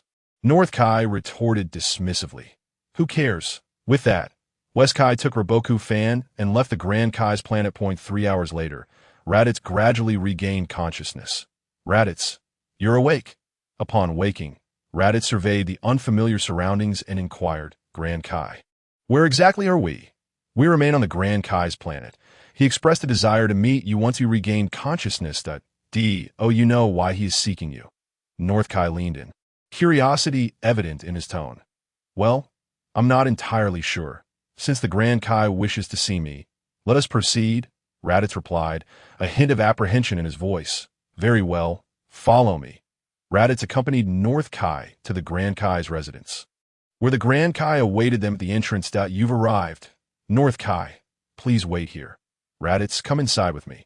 Yes, Grand Kai. North Kai felt a tinge of disappointment, but complied, waiting patiently outside the door, without waiting for the Grand Kai to speak. Raditz could no longer contain his curiosity and asked, Grand Kai, why did my time stop have no effect on you? The Grand Kai scrutinized Raditz's form, murmuring, this does not add up. You are undeniably a scion. Yet how could you wield time manipulation? Have you learned it through training? Yet for a human to achieve such mastery is indeed remarkable. Grand Kai, what are you implying? Raditz inquired, perplexed. Allow me to share a tale. This is something I learned from the previous Grand Kai. It is said that in ancient times there existed a powerful deity known as the God of Time and Space, who wielded control over all temporal and spatial forces in the universe. However, for reasons unknown, the divine realm experienced turmoil, causing many powerful deities, including the God of Time and Space, to vanish without a trace, their whereabouts unknown. As time passed, many in the divine realm forgot this event. Perhaps some remembered, yet no one dared to speak of it. The God of Time and Space had 2 servants and a pet, who, by virtue of being near him, also absorbed temporal power. After the God of Time and Space disappeared, the 2 servants, along with the pet, left the divine realm, becoming human. The 2 servants vanished without a trace after leaving the divine realm. However, today I perceive the power of time within you, which piques my curiosity. Logically, humans find it exceedingly difficult to master the power of time unless bestowed by a deity. Yet time manipulation is considered forbidden knowledge. No deity would impart it to a human. The chapter concludes here. Chapter 43. Departing from the Grand Kai's planet, you utilize the power of time during the match today. My initial thought was that you might be a descendant of one of those servants or the pet. Yet you are undeniably a scion, making it impossible for you to be their offspring. This leaves me rather intrigued. Upon hearing this, Raditz grew curious and asked, why do you believe that servant was not a scion? Because one of my ancestors was one of those 2 servants, and I know that the other servant was not a scion, and perhaps that servant no longer exists in this universe. It is precisely due to my identity that I have possessed a fragment of temporal power since the moment of my birth. The former Grand Kai recognized this unique aspect of mine, which is why I was elevated to this position. Upon hearing this, Raditz began to comprehend the situation. It seems that Gerudo's ability to manipulate time is likely a lineage trait inherited from his ancestor, who was indeed a mere pet. It is no wonder that Gerudo bears such a canine appearance, as his forebear was, after all, a companion to others. However, One must wonder how it is that a descendant of a divine creature has fallen into such a pitiful state. The Grand Kai, observing Raditz lost in thought, interjected, "The temporal techniques you currently wield are rather rudimentary. You have merely grazed the surface of time's essence. Your ability to halt time is fraught with numerous shortcomings." Raditz, somewhat perplexed, requested, "I humbly ask for your guidance, esteemed Grand Kai. Ah, no problem at all," the Grand Kai replied with a chuckle. "You're the first individual I have encountered who comprehends time, and with such a noble heart. I shall not be stingy with my knowledge. Firstly, your time-stopping technique, achieved through breath control, undoubtedly induces a sensation of suffocation when employed. Have you noticed this?" Raditz nodded in agreement, having experienced this discomfort during his use of the technique with the rib dish. Each time you invoke the suspension of time, your lungs sustain damage, and the more formidable your target, the more pronounced the sensation of suffocation becomes, resulting in greater harm. Over time, as your lungs become overwhelmed, your very body may collapse under the strain. Raditz, upon hearing this, felt a wave of dread wash over him. Fortuitously, this was his first attempt at pausing time, and he had been fortunate enough to be observed by the Grand Kai. Otherwise, he could have found himself in peril. Moreover, the Grand Kai cautioned, "Do not employ your time-stopping technique against opponents vastly more powerful than yourself, lest your body falter under the pressure."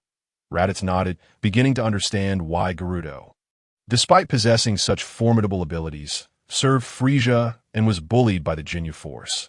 It was likely due to his own inadequacy that he refrained from utilizing his powers.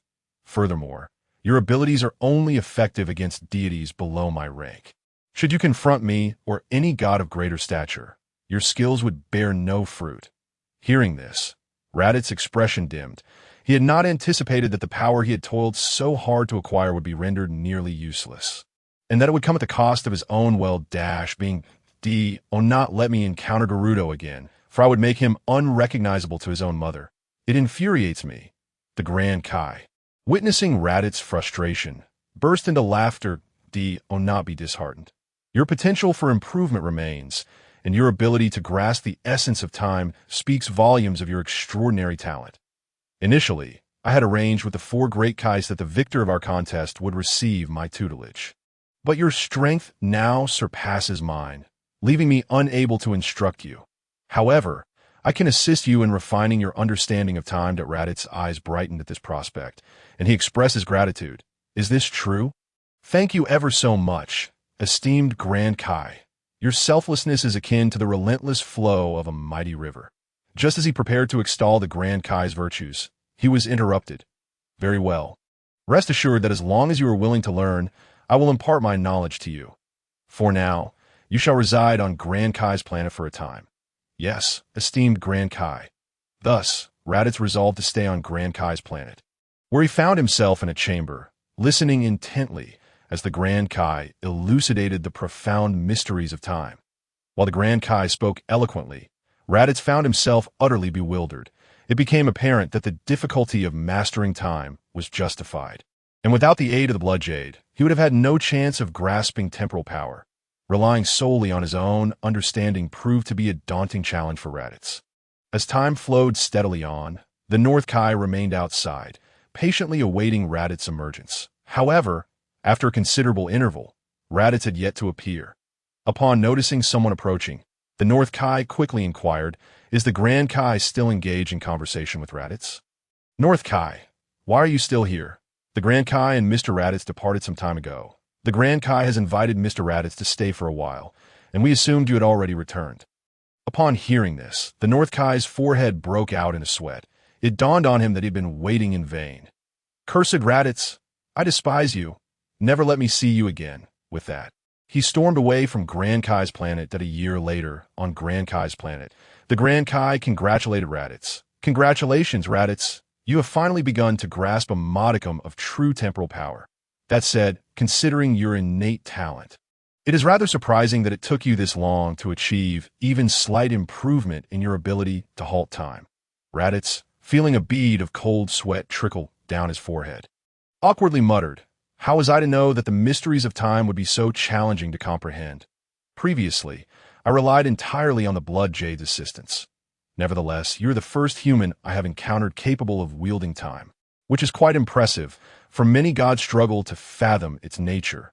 Thank you, esteemed Grand Kai. This past year, your meticulous guidance has allowed my strength to surge dramatically. I believe it is time for me to depart. The Grand Kai nodded. Go forth, your potential is vast, and you have a long journey ahead. Yet, always remember, never forsake your noble heart.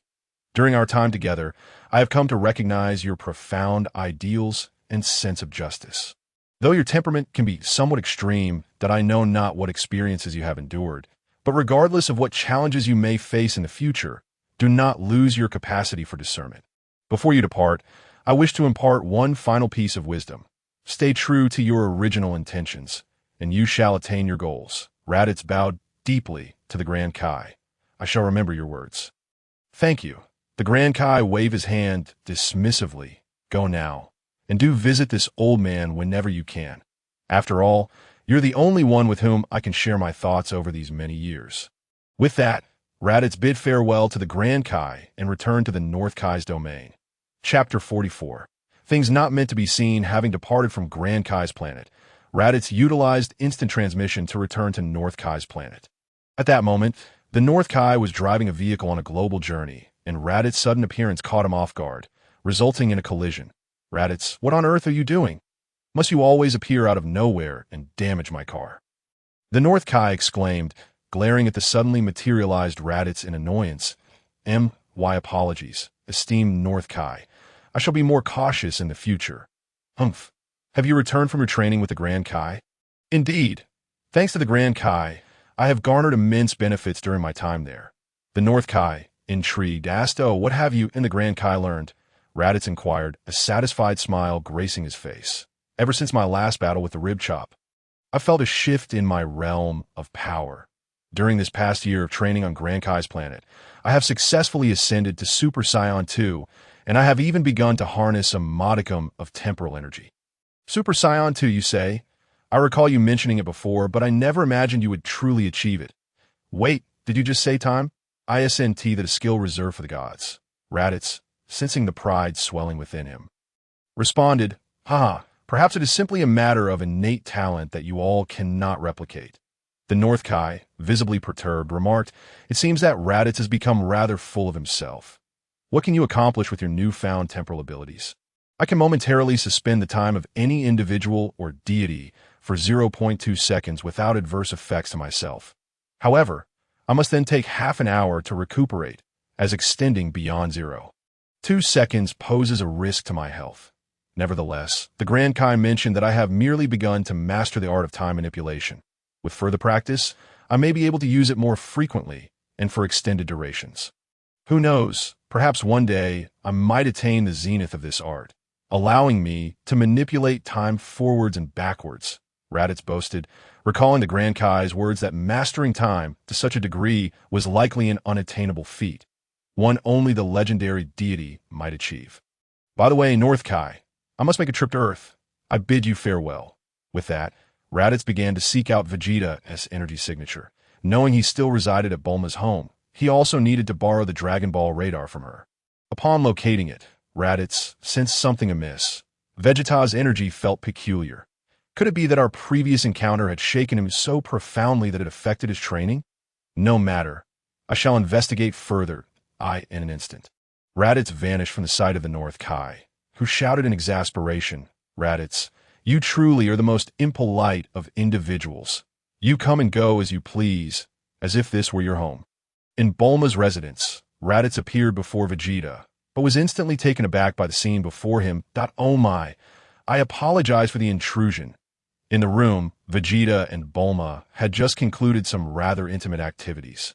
Their attire hastily thrown on, Raditz quickly sensed another energy and vanished again. Damn it, Raditz! I will kill you! Vegeta roared at the elusive figure, in the skies. Raditz suddenly materialized between Goku and Piccolo, both of whom halted their sparring.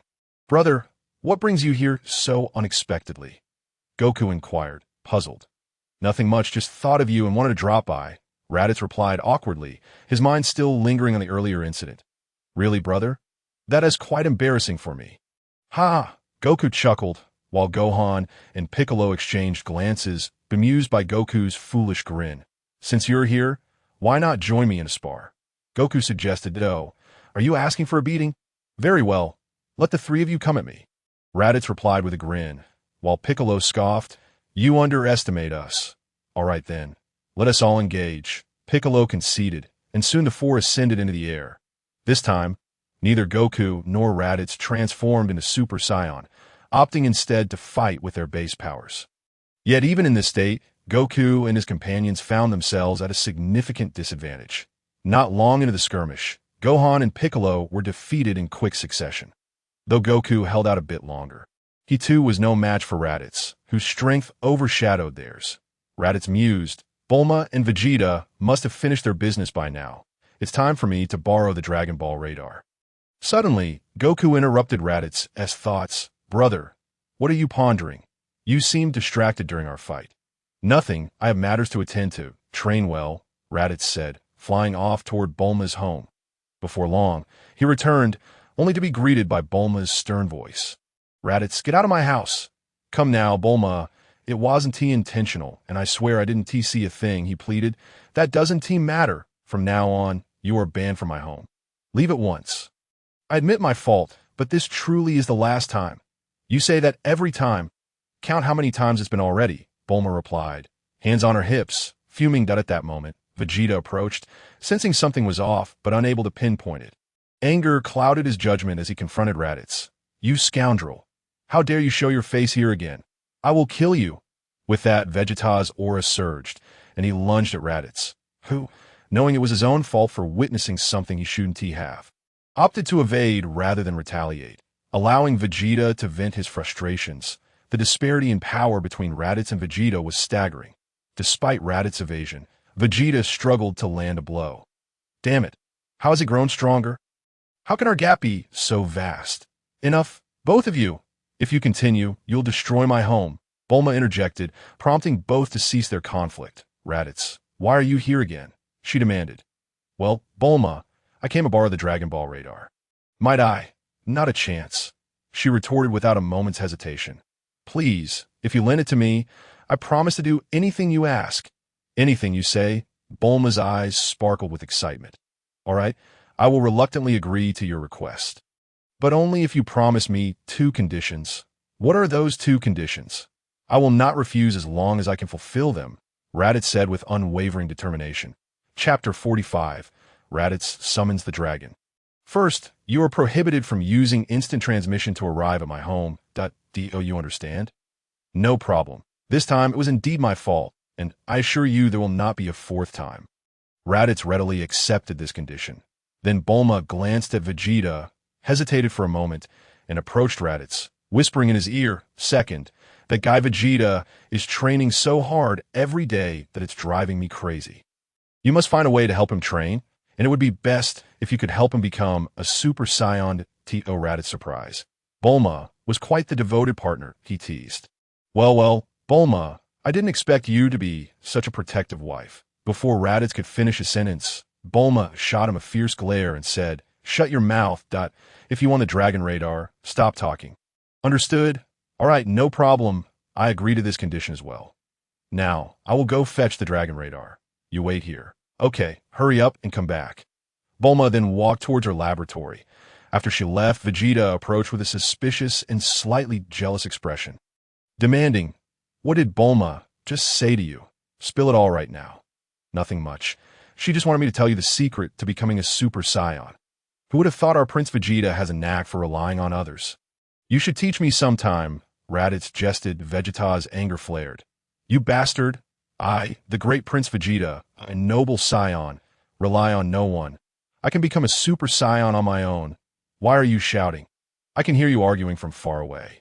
Can't you Saiyans coexist peacefully for once?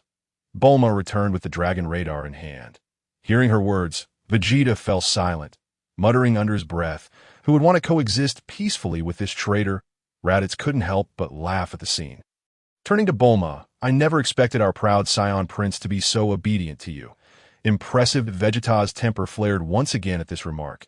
Bulma, it's none of your business. Are you asking Raditz to teach me how to train? I am the prince of all Scions. He is merely a low-class warrior who happened to become a Super Saiyan by chance that I can succeed on my own.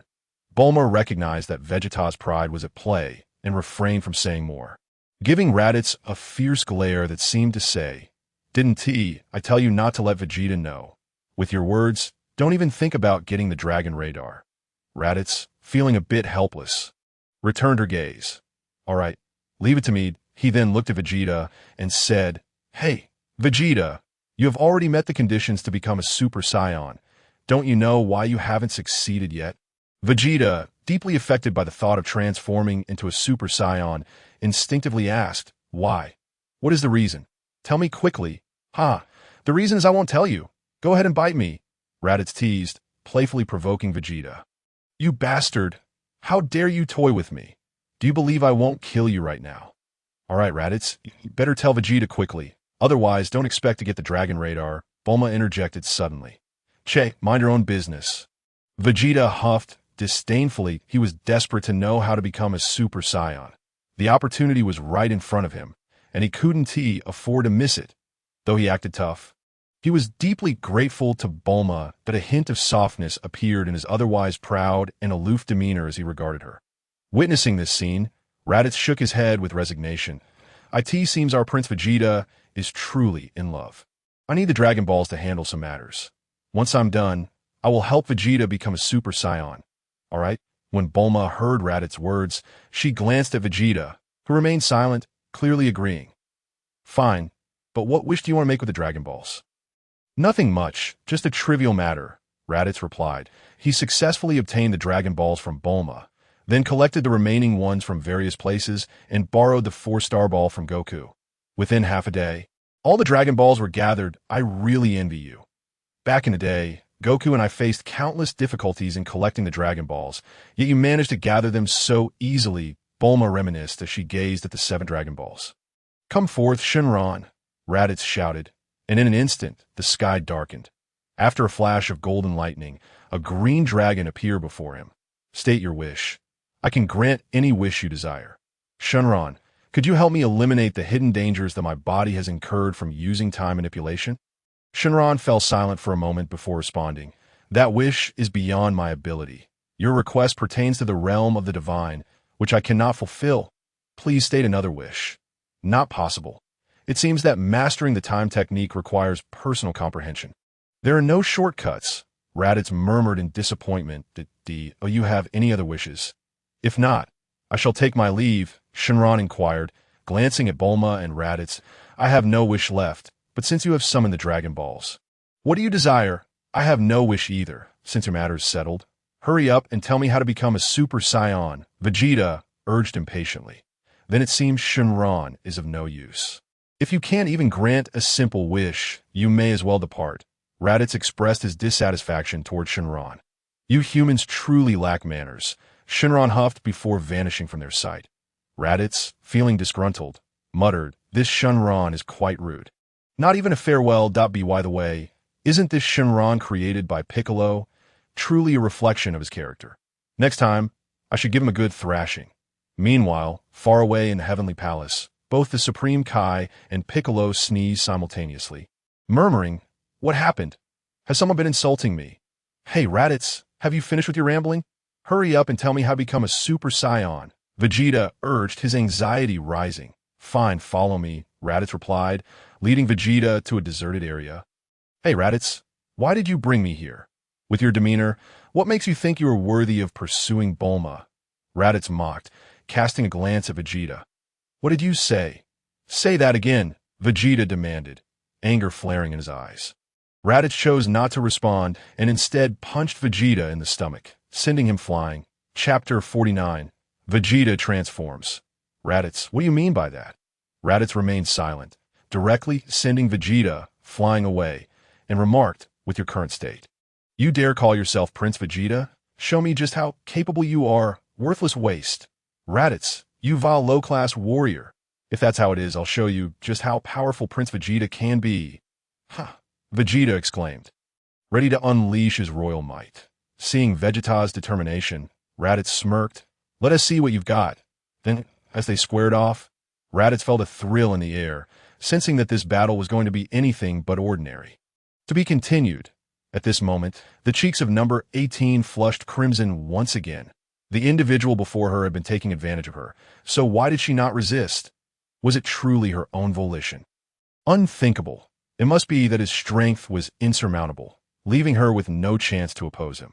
However, upon seeing Raditz's willingness to negotiate, number 17 slowly began to speak that I will exchange Vegeta for number 18. And we can guarantee that the Earth will remain unharmed and Son Goku will not be killed. What do you say? Trunks, overhearing this proposal, leaped up in excitement. Raditz, you must agree to number 17's terms. This is a splendid opportunity for everyone to be safe. Yet Raditz's countenance darkened upon hearing this transaction. Not at all. I refuse. Why? This question was not only posed by number 17. The others too were puzzled. How could these two wretched men, Vegeta and Kakarot, possibly compare to number 18? They were not even worthy of a single strand of her hair. Oh, her surprise. Number 18 felt a flicker of emotion, touched by his words. Did he truly care for her, claiming that his friends and even his own brother were inferior to a mere hair of hers? Was her place in his heart truly so significant? Unconsciously, she leaned against Raditz's shoulder, her gaze softening as she regarded him.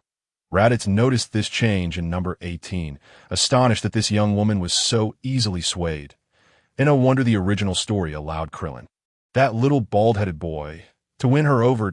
If that were the case, then little bald one, you may spend your life with your Marin, while I shall take care of number 18 from now on.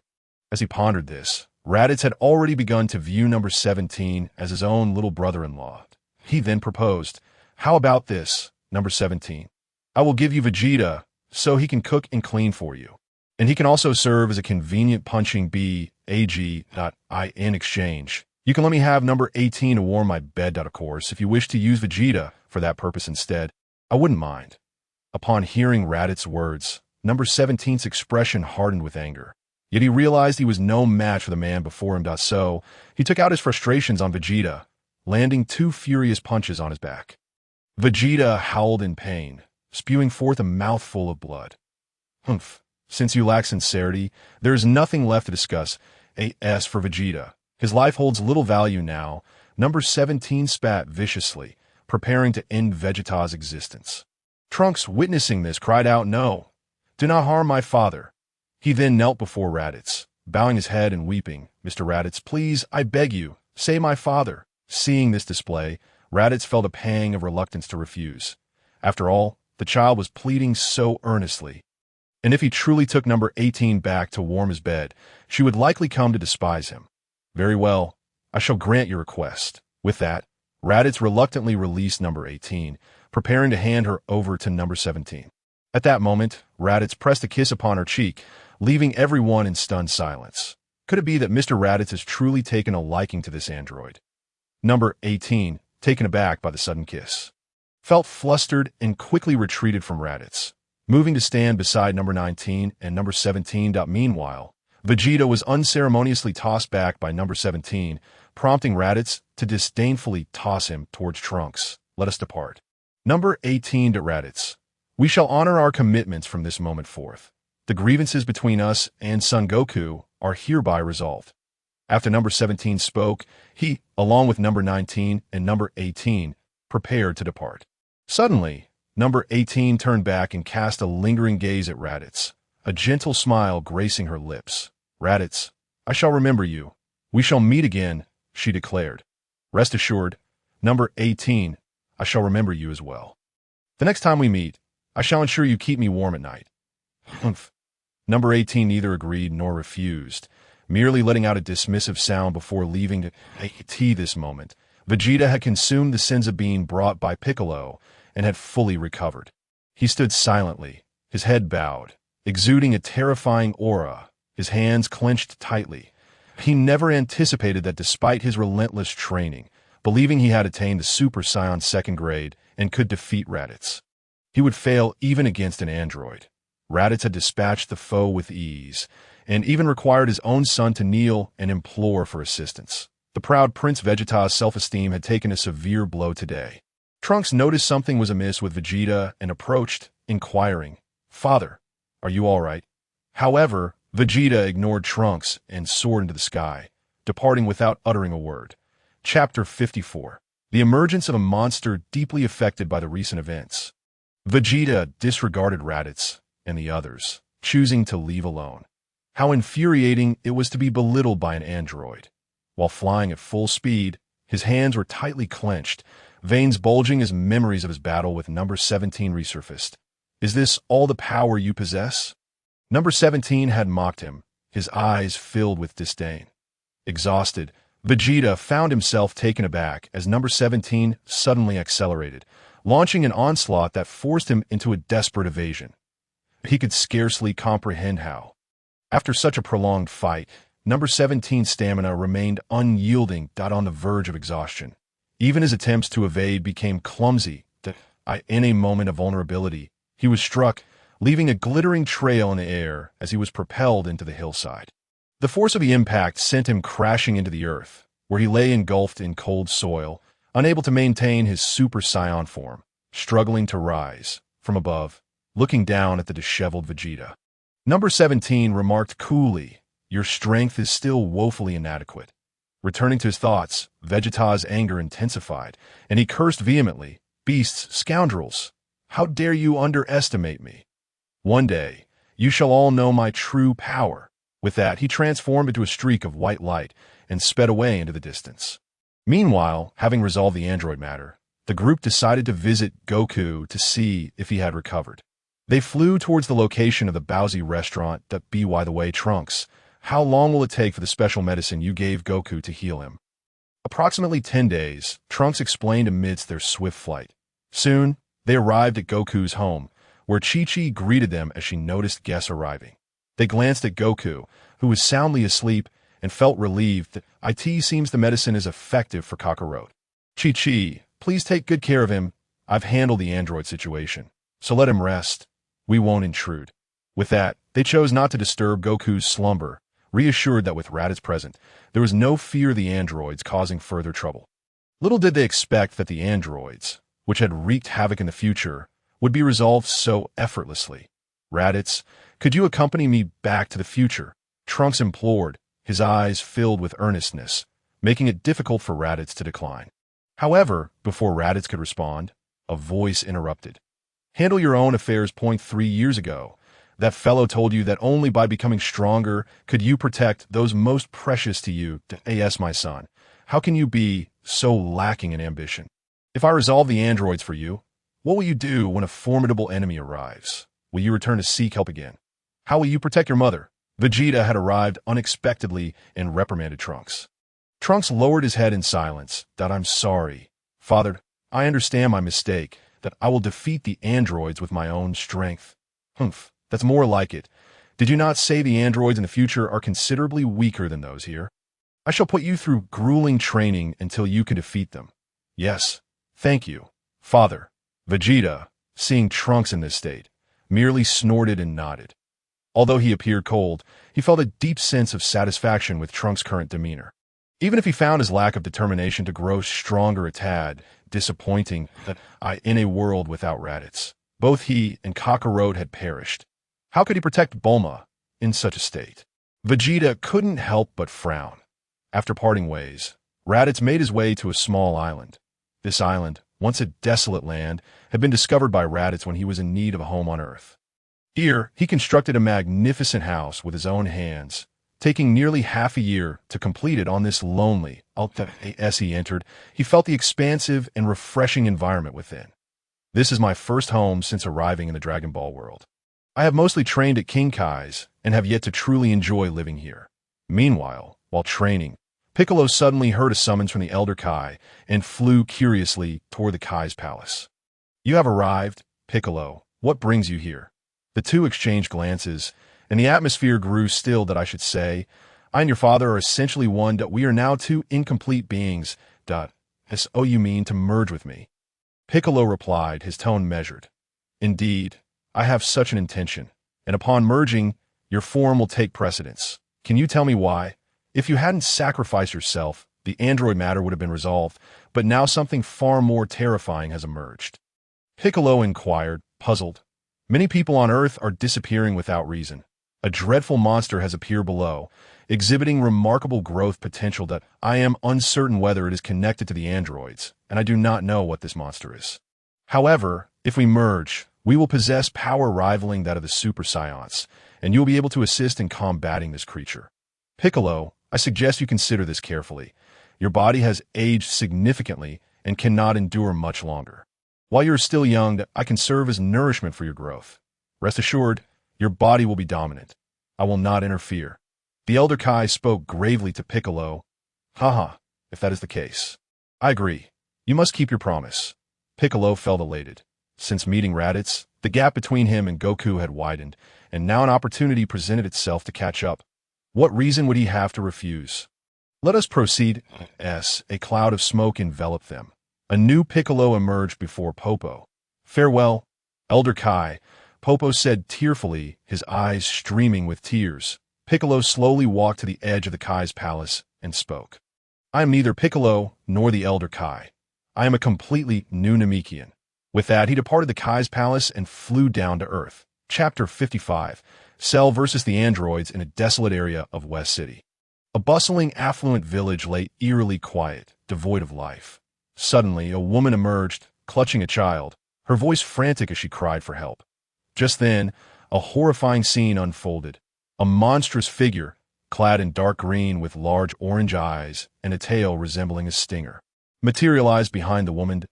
In a moment of misfortune, the woman stumbled and fell, allowing the creature to pierce its tail into her. In an instant, her life force was drained, her death a gruesome spectacle. As the monster prepared to attack another young girl, a voice interrupted its actions. What kind of monster are you? Looking so hideous and committing such vile acts, it is truly despicable. The creature, upon hearing the voice of a woman, looked up with newfound interest. So it's you, number 18. I was just planning to find you, and here you are, delivering yourself to me. How fortuitous. At that moment, number 17 and number 19 stepped out of vehicle. Disgusted by the monster's actions, think. Number 17, you are here too. This is splendid. The creature's grin widened upon seeing number 17, as if it could hardly contain its desire to devour them. You vile creature. You recognize us? Number 17's icy demeanor cracked slightly, a hint of anger surfacing that he detested those who disrespected women, and this monster was no exception. Allow me to introduce myself. I am Cell, an android created by Dr. Gero, the creature stated casually. You too are an android. That wretched man managed to create something as repugnant as you. Truly revolting. Since you are so hideous, there is no need for you to continue living. Out of the kindness of my heart, I shall send you to your demise today. Number 17 declared fiercely, your end, you grotesque being. With that, both number 17 and number 18 surged towards Cell. An unusual cooperation born from their mutual disgust for the creature before them. In an instant, the two individuals reached a tacit understanding, launching a flurry of fierce punches and kicks towards Cell. Cell, on the other hand, let out a hearty laugh, confident that, according to the data he possessed, these two were far beneath him. Once he absorbed them, he could transform into the ultimate warrior, a being of unparalleled existence in the universe. However, just as Cell was lost in his grandiose dreams of conquest, the fists and feet of androids 17 and 18 suddenly struck him, sending him screaming into the air. Yet 17 and 18 did not grant Cell a moment's respite to land. They swiftly surrounded him, one in front and the other behind. The kick from 18 connected with Cell's body, erupting into a dazzling explosion akin to fireworks, the sound piercing the air and causing a cacophony that deafened him. The successive waves of energy left Cell no chance to react. Meanwhile, 17, positioned behind Cell, unleashed a barrage of punches, each strike echoing loudly, the relentless assault inflicting immense pain upon Cell. In mere moments, Cell's body lay battered and bruised, and with a resounding crash, he fell heavily to the ground. That moment, Cell was a sight to behold, utterly wretched, gasping for breath, his expression one of disbelief. The strength of his adversaries astonished him. It felt as though they were crushing him beneath their might. Impossible. How can you be so strong? The data clearly indicated that my power surpassed yours. Cell roared in agony, his frustration palpable. He had not anticipated that he would meet his demise before achieving his perfect form. After all the effort he had expended to traverse time from the future. This cannot be. It should not be. You are merely meant to serve as my sustenance. No, no. I will fight back. With that, Cell expended the last of his strength to lunge at 17 and 18 simultaneously. 17 and 18 unleashed their power, channeling a terrifying energy that surged towards Cell. In an instant, a blinding light erupted, reminiscent of thunder crashing into the heavens. The combined might of their energies struck Cell with devastating force, launching him into the air. The annihilating power tore through the gathering clouds above, creating an explosion that sent dust swirling across the ground, causing the earth to tremble in turmoil. The maelstrom generated by the explosion completely engulfed Cell, his body being shattered amidst the clash of two overwhelming energies, the remnants of his form scattering into the distance. However, Cell's demise did not quell the turmoil within 17 and 18. The scene they had just witnessed filled them with an overwhelming rage, and even 1,000 deaths would not suffice to assuage their anger. He died just like that. What a fitting end for that loathsome creature, 17 remarked, a mixture of satisfaction and disgust etched on his face. Enough, 17, that monster is dead. Let us not dwell on him. I find his presence utterly repulsive. Where shall we go now? Shall we continue to drive aimlessly? After dispatching Cell, 18 shrugged her shoulders, feeling exceedingly bored, when suddenly a thought of that irritating individual who had taken advantage of her crossed her mind, causing her cheeks to flush. I wonder what he is doing now. Will I really have to warm his bed if we meet again? I certainly would not be willing, but his power is so formidable. What can I do if he insists? Ugh, this is so frustrating. As she spoke, 18's face grew increasingly flushed, and 17, noticing his sister's unusual demeanor, could not help but inquire, "What is it, 18? Your face appears rather flushed. You're not ill, are you?" Suddenly interrupted. Her heart raced, fearing her feelings might be exposed. She stammered, "No, it's nothing. I was just startled by the earlier scene." 17, however, did not buy her explanation, leaning in closer and saying, "You afraid? You wouldn't be thinking about a man, would you? Not that Raditz fellow, I hope. Though he possesses decent strength, he is truly insufferable. Becoming my brother-in-law is no easy feat." 18's face turned an even deeper shade of red at his words, and she immediately retorted, "I do not. Besides, he is a scion, and we are androids. Such a thing is impossible." As their conversation unfolded, Piccolo's figure suddenly appeared. Upon seeing him, 18 quickly shifted the topic, eager to escape the awkwardness. "If I recall correctly, your name is Piccolo, is it? What brings you here?" Piccolo's expression was grave as he surveyed the eerily quiet surroundings. The once bustling streets were now deserted, scattered with clothing, hinting at the horrors the inhabitants had endured. His brow furrowed in anger. He was no longer the Piccolo of old, for the goodness of the Guardian now resided within him. Witnessing the disappearance of so many Earthlings ignited a fierce rage within him. Compounded by the fact that he had just acquired immense power, he shouted at 17 and 18, "Androids, where have all the people gone? You promised Raditz you wouldn't harm them." At Piccolo's accusatory tone, 17 and 18 felt a surge of anger, astonished that he dared to speak to them in such a manner, as if he were not afraid of being killed. They were far from friends. Yet, out of respect for Raditz, 18 chose to overlook his rudeness. Just as she was about to explain, 17 interjected, scoffing, "Humph! Who do you think you are? What right do you have to question us? Even if we were responsible. Do we owe you an explanation?" With an impassive expression, 17's piercing gaze radiated a lethal intent. However, Piccolo, now fused with the Guardian's essence, was unfazed and retorted, "If that's the case, then I have no choice but to fight you. Prepare to witness my true strength." With that, Piccolo discarded his weighted clothing. Although he had recently gained unimaginable power, he understood that the androids were formidable foes and could not afford to be careless. In a blur, Piccolo vanished from sight, moving with astonishing speed to appear beside 17, unleashing a powerful punch that sent a gust of wind cascading through the air, ruffling 17's hair. Startled, 17 was forced to retreat several meters. Piccolo's sudden assault had caught 17 off guard, leaving a faint scar on his handsome face, which surprised him. It wasn't that Piccolo's strength was overwhelming, but rather that he seemed an entirely different being from the last time they had met. Curiosity sparked within him. "Oh, I didn't expect your power to increase so dramatically in such a short time. But this is merely the beginning. Let us see how well you fare against me." With that, 17 shifted his stance, energy coalescing beneath his feet as he charged at Piccolo at breakneck speed. The two engaged in a flurry of blows, their fists colliding with thunderous roars, their movements blurring into near indistinction. Meanwhile, 18 observed the exchange with intrigue. 19. What do you think Piccolo has done to enhance his strength so remarkably? It's quite astonishing, but I'm not entirely certain. But based on my calculations, Piccolo is still no match for 17. 19 replied earnestly, "Of course I know that." 18 retorted with a smile, playfully patting 19 on the shoulder. "And feel free to speak boldly. Piccolo is far inferior to 17. He's merely toying with him out of boredom." The battle between the two intensified, the ground cracking beneath their feet as they exchanged blows, each strike sending them reeling back several meters. Breathless, Piccolo remarked, "I can't believe my power has surged so significantly, and yet I still cannot best you." It's merely a stalemate. This elicited hearty laughter from 17, with 18 joining in, the mockery evident in their amusement. "What are you laughing at? Do you underestimate me?"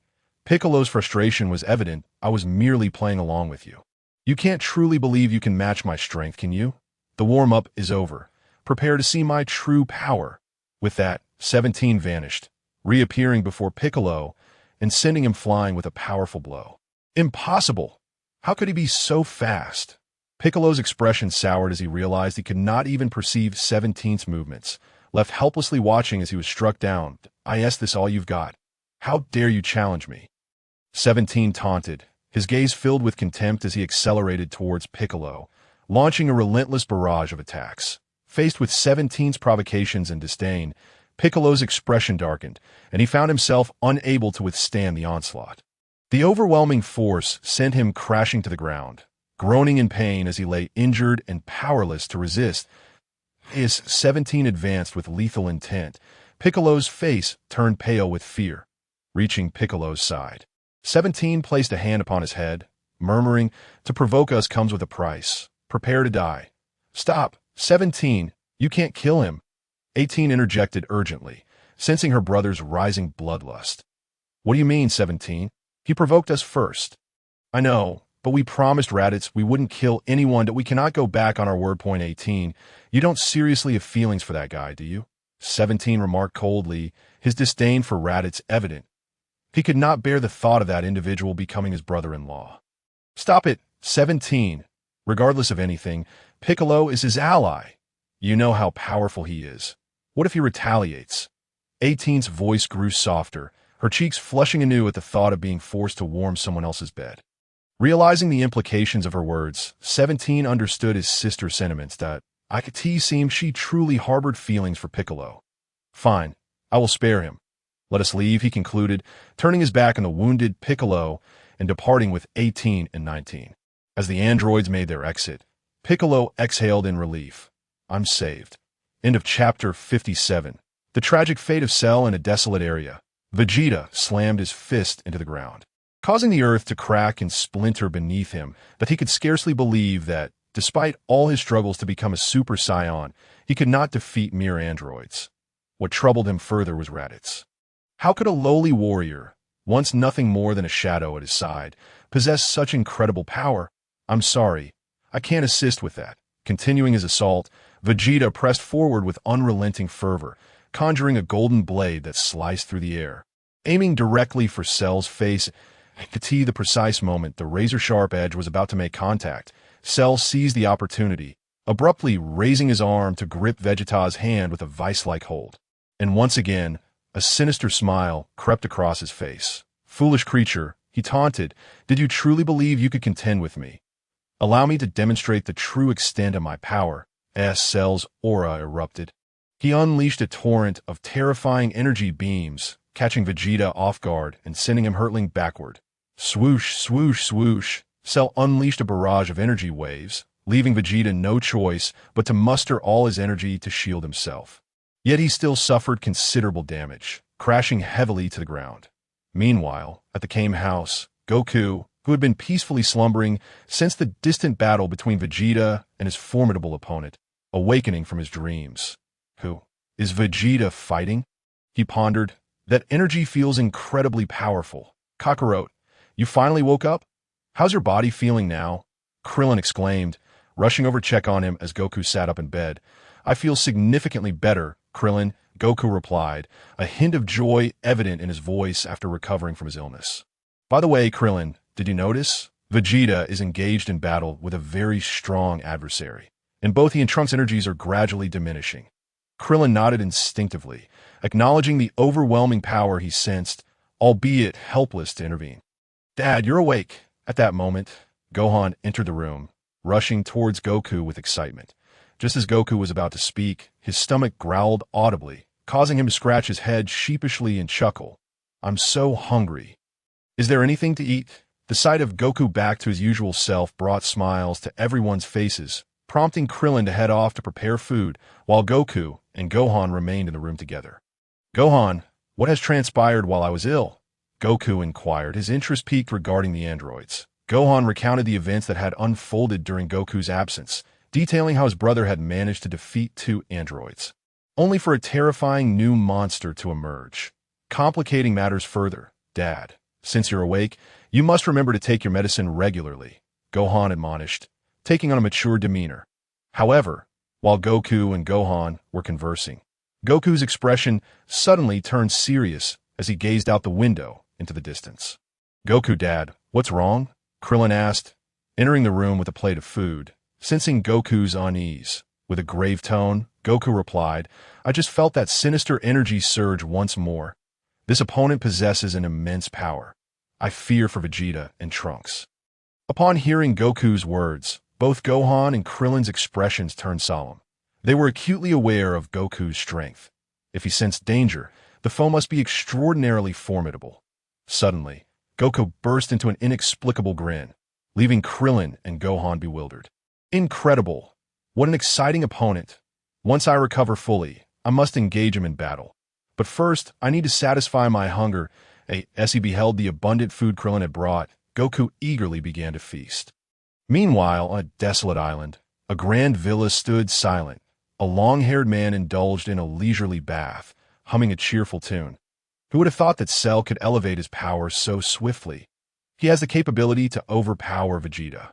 I initially believed this situation could be resolved without my intervention, but it seems I must step in.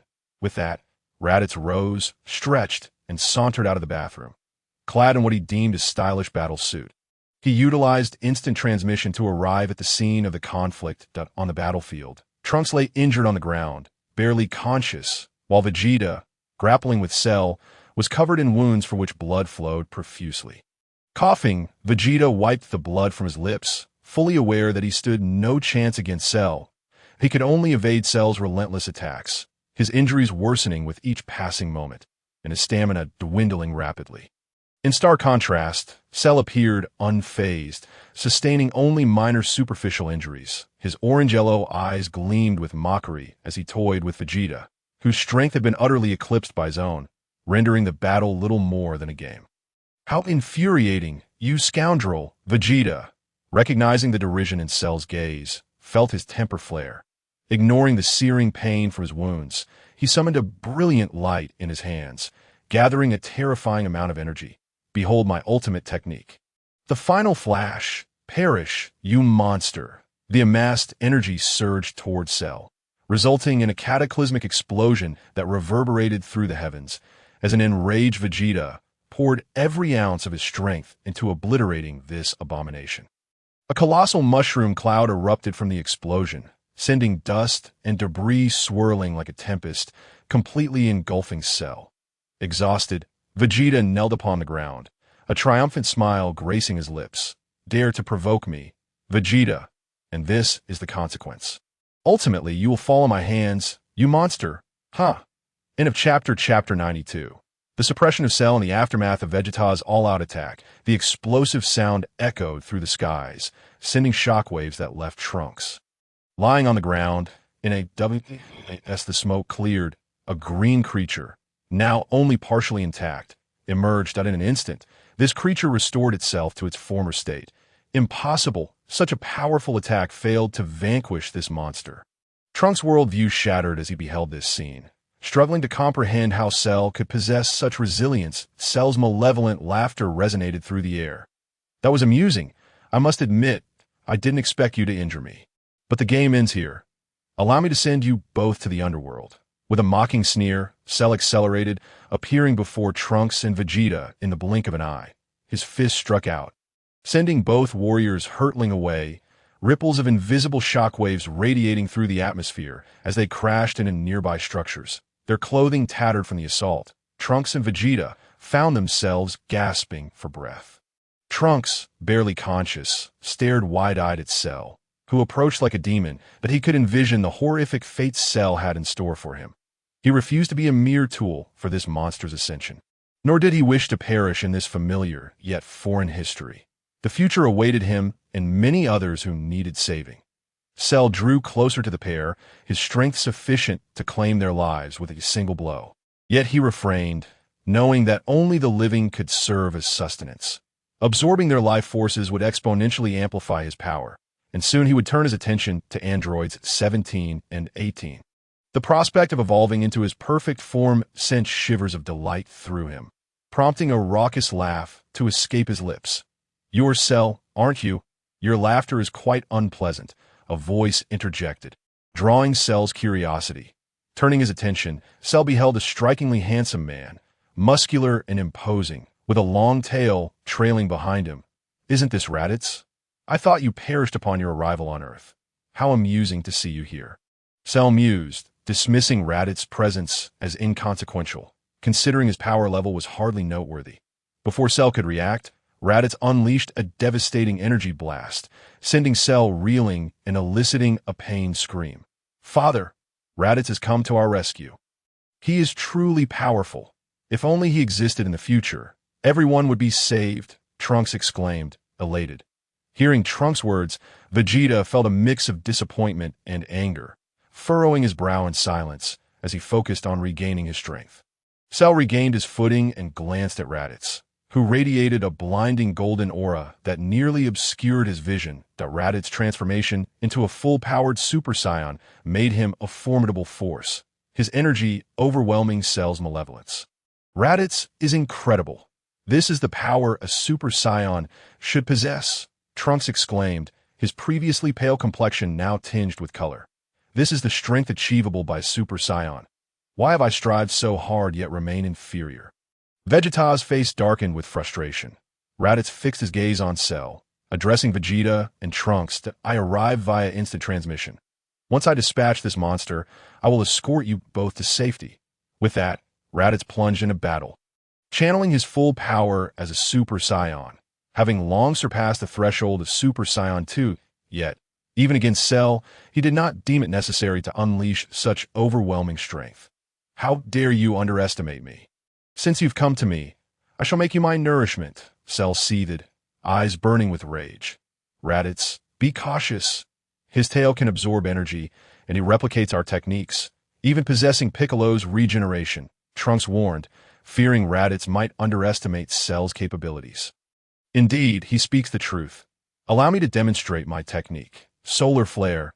Cell's energy coalesced into a lethal strike aimed at Raditz, capable of cleaving through anything it touched. However, Raditz remained unfazed, enveloping himself in golden energy and effortlessly swatting Cell's attack into oblivion.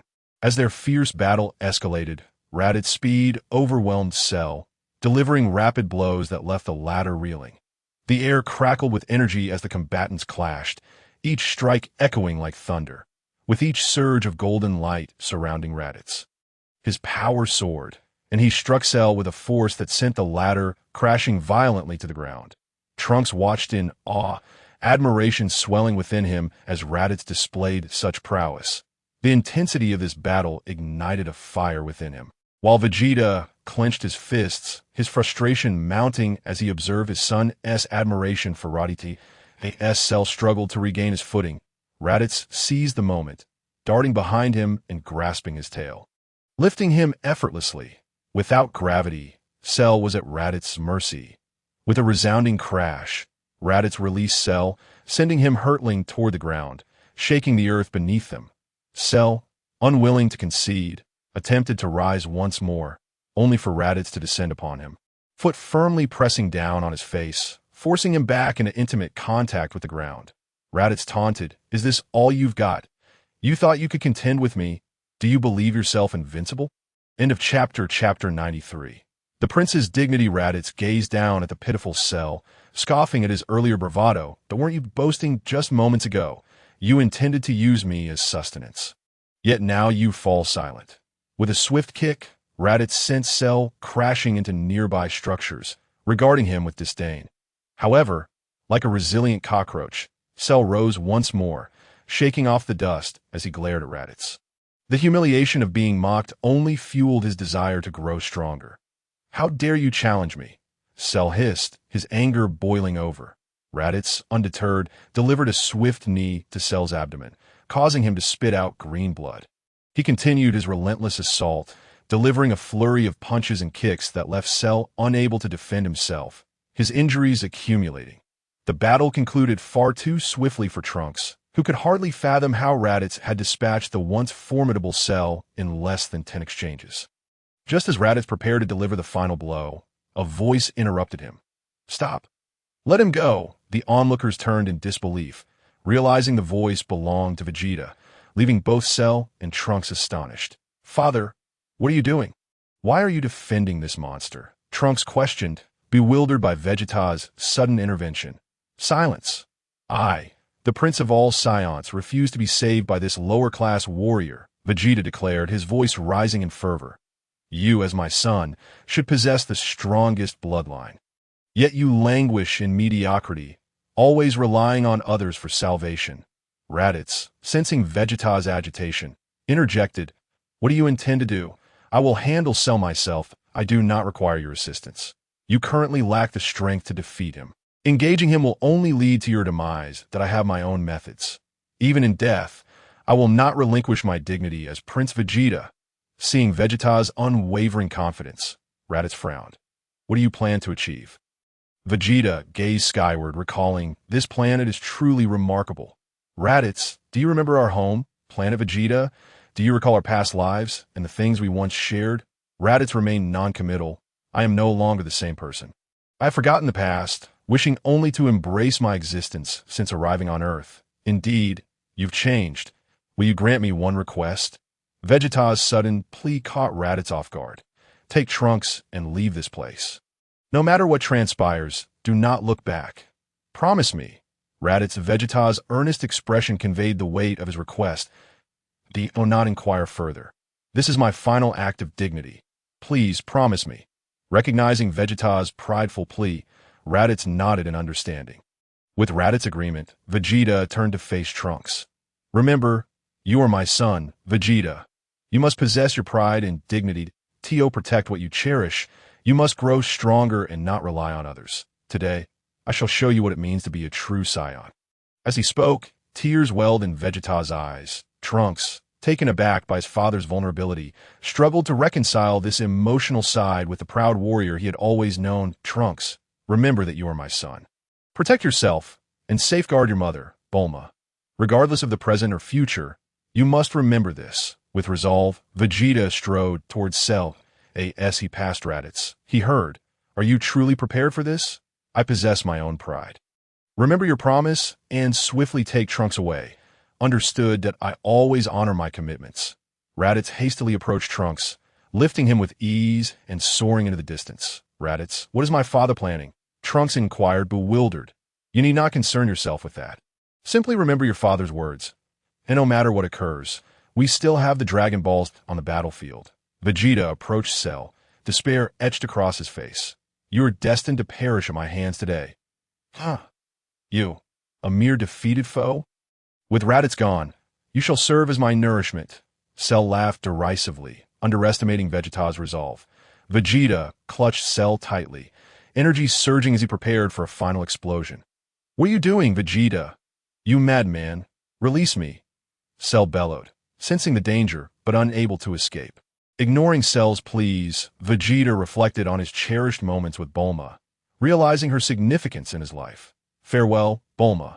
Farewell, Trunks. Farewell, Kakarot.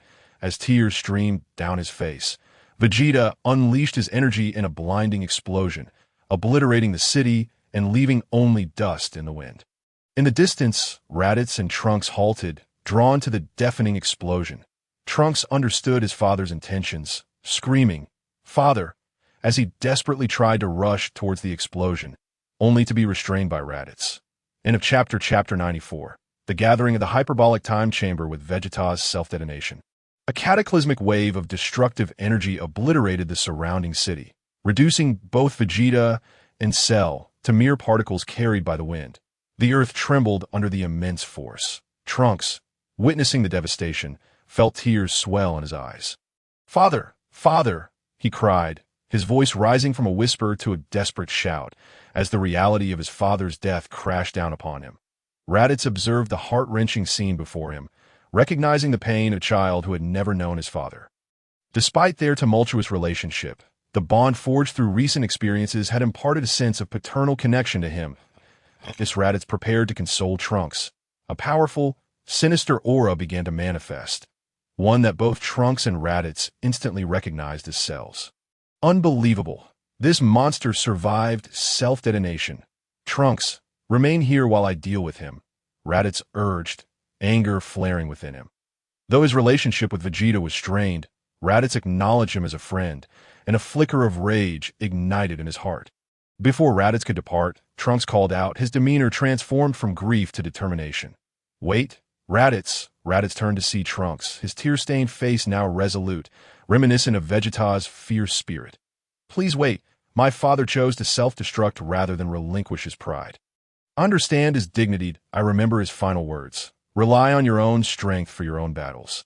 Allow me to avenge my father. I will defeat that monster. Train me, please." Trunks bowed deeply, his gaze unwavering. "Raditz, I wish to be as powerful as you. But this bow is not a plea. It is a show of respect. I will uphold my father's dignity." Raditz, taken aback by Trunks' transformation, realized that only through profound loss could one truly grow. From now on, Trunks would no longer be the weakling he once was. He would embody the resilient spirit characteristic of Science. "Very well. I accept your request. I will take you to a place where you can train effectively. Before long, you will be strong enough to defeat Cell." Raditz nodded, satisfied with Trunks' newfound resolve. "Kakarot, what brings you here?" Raditz inquired as Goku suddenly appeared through instant transmission. "I learned of Vegeta's fate. I never expected him to choose self-destruction. I sensed that ominous energy did not dissipate with Vegeta's explosion. It has only grown stronger that I came to find you both to explore a remarkable training facility." Goku explained enthusiastically. "You mean the hyperbolic time chamber?" "I was just about to take Trunks there," Raditz replied, nodding in agreement. Trunks, however, appeared perplexed. "What is this hyperbolic time chamber you speak of?" Goku glanced at Trunks, then elaborated. "Within the lookout, there exists a wondrous place called the hyperbolic time chamber. It is stocked with food and water, with gravity approximately 10 times that of Earth, and temperatures ranging from 50 to 40 degrees Celsius. It is an ideal training environment, as one day inside equals 1 year outside." Trunks listened in disbelief, astonished at the existence of such a miraculous location, and upon noticing Raditz's nod of affirmation, he began to accept its reality. "Then it's settled. We shall train in the lookout together. Raditz, you and Trunks go ahead, that I will return to gather Gohan and the others. This is an invaluable opportunity, and the future of Earth depends on them." Raditz acknowledged Goku's words, noting a newfound intelligence in him. He was curious why Goku had transformed into such a fool over time. With that, Goku vanished using instant transmission, while Raditz and Trunks sped off towards the lookout. All the fighters on Earth, possessing extraordinary power beyond comprehension, soon converged at the lookout, except for the fallen Yamcha and Vegeta. Who would have thought a being even stronger than androids 17 and 18 exists? Even Vegeta's self-detonation failed to vanquish him. Such a terrifying monster, Krillin, despite never having encountered Cell, felt a shiver run down his spine, sharing his apprehension with the group. Indeed, we believed androids were the pinnacle of strength, only for this new creature to emerge. Even Yamcha fell victim to him, Tin echoed solemnly. Under the guidance of Popo, the group arrived at the entrance of a peculiar building. Popo stepped forward, opening the door and gesturing. This is the hyperbolic time chamber. However, be aware that only 2 individuals can enter at a time, and the maximum duration is 2 years. If the time limit is exceeded, the door will vanish, trapping anyone inside indefinitely. Listening to Popo's explanation, the group began to grasp the significance of the hyperbolic time chamber. Goku then asked, who should enter first? At that moment, Trunks stepped forward, his expression resolute. End of chapter 95. Absorbing Android 17 at the lookout. The Earth's warriors gather before the entrance of the hyperbolic time chamber, ready to confront the android menace known as Cell. Suddenly, Goku spoke up, there are many of us, and only 2 can enter at a time. We should make the most of our time inside. Who will go first? Trunks, his demeanor fierce and determined, stepped forward. Goku, please allow me to enter first with Raditz, that I will avenge my father by defeating Cell. The others nodded in agreement, recognizing the urgency of Trunks' mission. Thus, Trunks and Raditz entered the chamber, the passage of time slipping away. Meanwhile, Cell, having returned from the brink of death, felt his powers surge once more. His malevolent laughter echoing across the skies. Those Scion cells are truly remarkable. My strength has increased dramatically. Yet I still lack the absolute confidence to face that, Raditz. I must seek out androids 17 and 18. Once I absorb them, I will achieve my perfect form, and none shall stand against me. With visions of becoming the universe's ultimate powerhouse, Cell set out on a quest to locate androids 17 and 18. Meanwhile, the android trio cruised through the world, android 18 gazing thoughtfully out the window, her mind drifting to a particular individual. I wonder what that annoying guy is up to now. What are you thinking about? 18, 17 inquired, breaking her reverie. Nothing, just feeling a bit bored, she replied, nervously. Indeed, boredom was creeping in. Their purpose for existence was to eliminate Goku, yet they found themselves unable to do so, and with no inclination to wreak havoc on Earth. They were left at a lost point. 17 shrugged, glancing at 19. Aren't you bored, big guy? 19 smiled slightly. Not at all. I relish this life. I prefer it when nature remains unspoiled. As they conversed, a figure appeared before 17, prompting him to slam the brakes, causing the vehicle to spin wildly. 17. Do you even know how to drive? 18 yelled, irritated. Annoyed, 17 exited the vehicle, his gaze fixed on the grotesque creature before him. Green-skinned, hideous, and sporting a long tail. You look familiar. Have we met? 17 asked. Try to place the face. 18 last. I finally remember you. Android 17 and 18. It's time for our reunion. Cell declared, grinning wickedly. You're that guy. I almost didn't recognize you after your transformation. 17 exclaimed, realization dawning. Indeed, I've changed. I've become even uglier. 18 added, eliciting laughter from both androids. Cell's eyes narrowed with fury at their mockery, recalling the numerous setbacks he had endured since arriving in this world.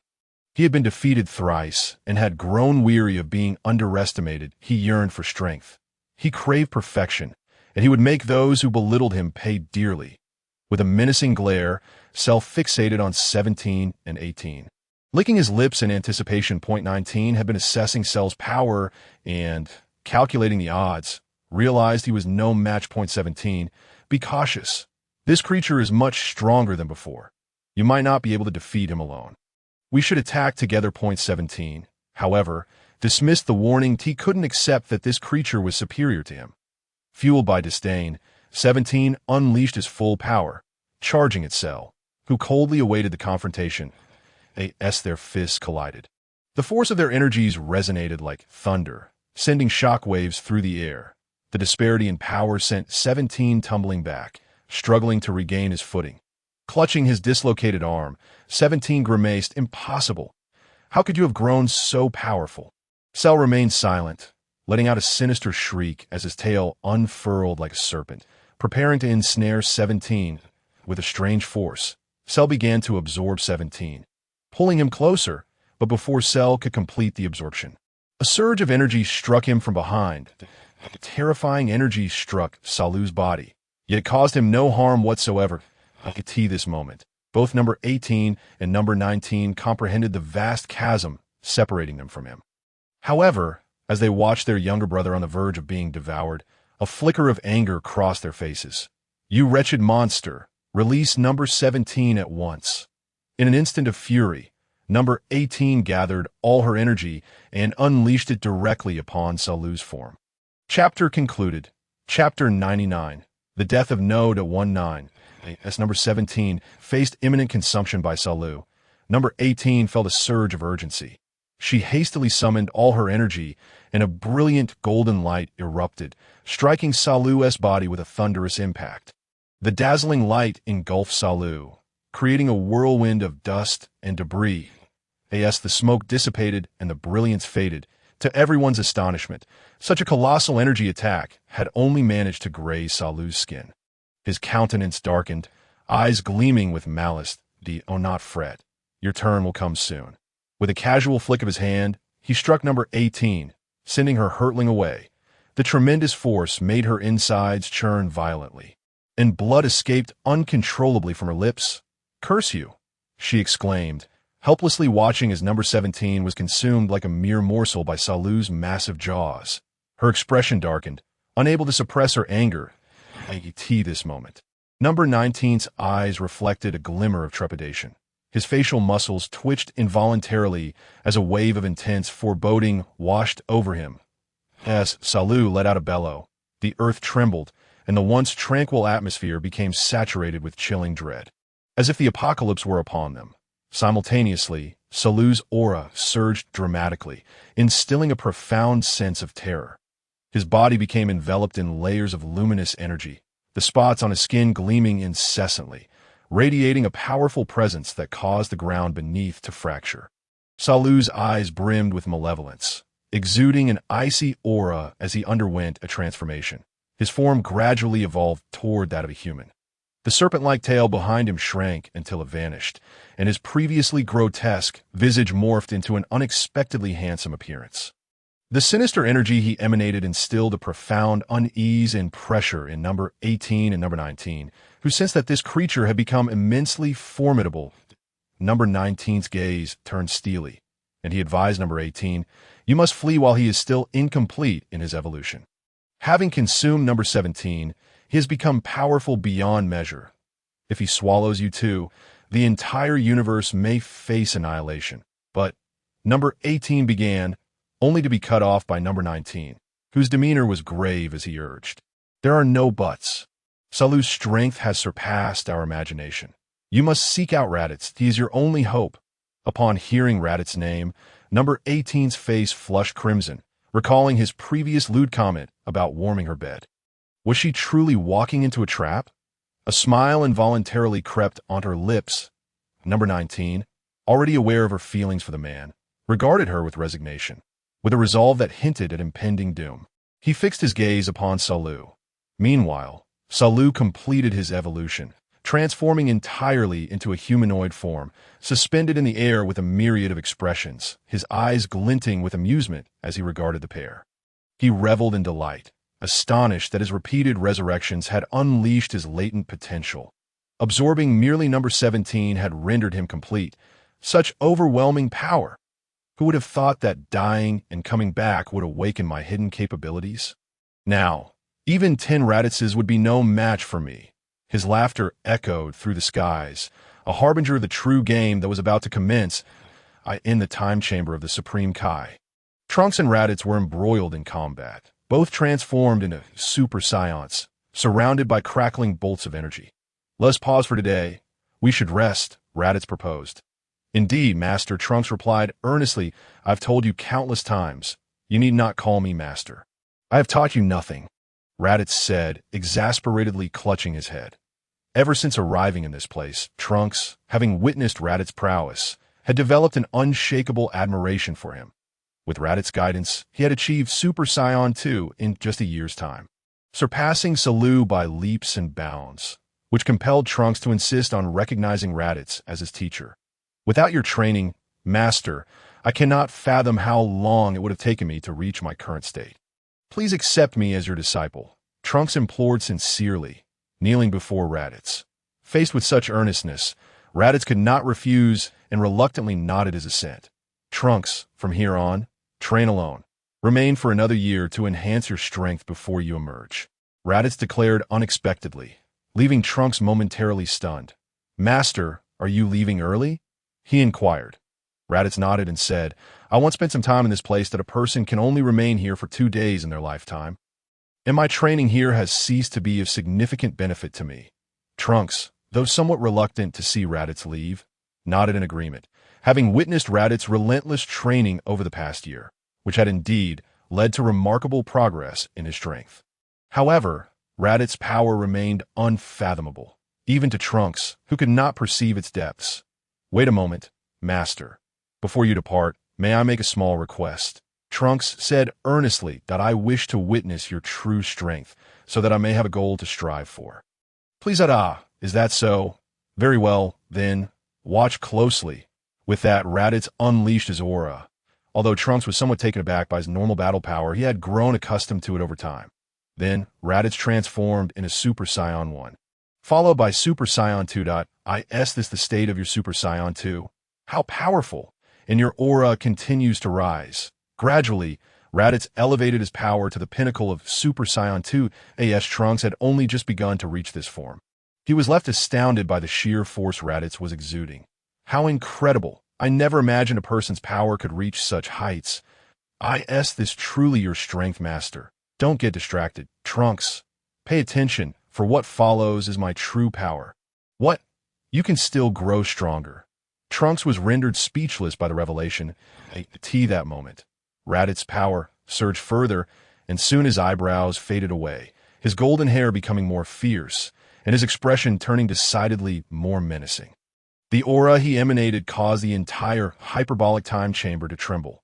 This is Super Saiyan 3, the maximum height I can currently achieve, Raditz stated coldly, before reverting to his normal state. Trunks, still in shock, stammered, How astonishing! I never realized you had reached such a level. Surely, no one in the universe could rival you. Trunks, you are mistaken. Always remember that there are greater beings beyond oneself. The path of martial arts is boundless.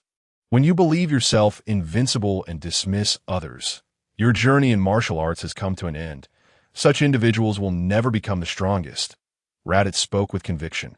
Deeply moved, Trunks bowed deeply to Raditz. Thank you, Master, that I understand now. I have learned much. Good. I hope you will dedicate your time in the hyperbolic time chamber to diligent training that I look forward to the surprise you will bring upon your return. With that, Raditz strode out of the hyperbolic time chamber without a backward glance. In truth, he was eager to leave this place behind. The experience of poor nourishment, sleepless nights, and mental strain had worn him down, particularly after spending a year facing a single formidable opponent. Now, he longed to indulge in gourmet delicacies and, if possible, to hold Android 18 in his arms for a peaceful slumber. Chapter 98. Coming together as the door to the hyperbolic time chamber swung open.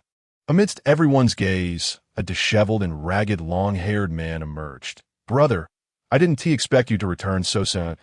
Seems your time inside went well. You must have broken through the limits of Super Saiyan. Goku exclaimed, approaching Raditz. Though he could not discern the entirety of Raditz's power, he could sense his overwhelming strength, as Raditz now exuded no detectable aura. Raditz, do you think your current strength could defeat Cell? Krillin asked, curiosity evident in his tone. To be honest, he felt utterly lacking in confidence regarding the battle against Cell. Even 100 years of training in the hyperbolic time chamber would not suffice. The fate of Earth now rested solely on Raditz and Goku. Be cautious. I have never regarded Cell as a threat. I merely promised Trunks that he could deal with this monster himself. Or else he wouldn't have survived this long. That a smirk crept upon Raditz's lips, his eyes glinting with disdain for Cell, radiating an aura of confidence that matches power. That's wonderful. Now I can rest easy. With Raditz's assurance, the weight on Krillin's heart lifted. By the way, did anything happen while we were training? Upon hearing Raditz's inquiry, all eyes turned to Piccolo. His expression was grave, eyes filled with a hint of fear, hands clenched as he spoke with agitation. Everyone may be a bit too optimistic. Cell is no longer the same as before. He has absorbed Android 17, and I fear that even Raditz may not be his match. I do not care how strong Cell has become, no matter how powerful he is. He cannot possibly be my opponent. I only wish to know how Android 18 is faring. Is she unharmed? Raditz inquired, his concern for 18 evident, despite the looming threat of Cell. Brother, why are you so concerned about that android? Are you worried that if she is absorbed, Cell will grow even stronger? Goku asked innocently. His curiosity piqued. He truly could not comprehend why Raditz would care for someone so seemingly trivial. Raditz, you don't have feelings for 18, do you? She's an android. Tin, perceptive as ever, immediately caught onto Raditz's sentiments. It was clear that not only Tien, but everyone else in attendance, except Goku, had begun to notice the budding affection, even Gohan showing signs of awareness, faced with the curious gazes of his companions. Raditz chose not to respond. Instead, he confirmed 18's whereabouts with Piccolo before rocketing off in her direction. Elsewhere, under the desperate protection of Android 19, 18 had successfully evaded Cell's clutches for the time being. Yet, with Cell in relentless pursuit, she could only flee for her life. The haunting memory of Android 17 being absorbed filled her with dread. Now, she was filthy and tattered, her clothing riddled with tears from her frantic escape. The fear weighing upon her left her utterly exhausted. In a dense thicket, the weary 18 spotted a small lake ahead. Breathless, she hurried towards it, having gone far too long without sustenance. Upon reaching the lake, she drank deeply, the cool water flowing down her throat, refreshing her weary body and spirit. Feeling utterly drained, she sank down beneath a large tree, leaning against its trunk as she slowly closed her eyes, longing for a moment of uninterrupted slumber. Before long, the exhausted 18 slipped into a deep sleep, dreaming of Cell's tail wrapping tightly around her neck, just as she thought she was about to perish. A golden light flashed, severing Cell's tail in two. She jolted awake in an instant. That you're awake. In her hazy state, a gentle voice reached her ears. Though familiar, instinctively, she sprang to her feet, readying herself for battle. To her astonishment, standing before her was the very man she had longed for, the one she had been seeking. His robust physique and smiling face shone brightly in the sunlight, flooding her with an unprecedented sense of safety. How can you be so careless, sleeping in a situation like this? If I hadn't arrived just in time, do you know how dangerous it could have been? Though Raditz's tone bore a hint of reproach. To 18's ears, it was filled with warmth and concern that he glanced around the surroundings, noticing a massive serpent cleaved in two at her feet. In that moment, she realized the danger had indeed been real. Raditz slowly approached 18, and before she could react, he pulled her into his embrace, caressing her golden hair and whispering gently, "It's all right now. From this day forth, stay by my side, even if the sky falls. I will ensure you remain unharmed." Raditz's words, 18, on the brink of collapse, could no longer hold back her tears of gratitude, soaking Raditz's clothing as she clung tightly to him, since the location was not far from Raditz's residence. He carried 18 there. Is this your home? It looks quite large. You live here all alone. Upon entering Raditz's vast and empty villa, 18 inquired curiously. Yes, this island was once a deserted land. After 6 months of hard work, I transformed it into my home. As for living alone, I did indeed reside here by myself. But from now on, this house will have its mistress. Is both her honor and mine. Raditz's heartfelt confession. 18's cheeks flushed crimson.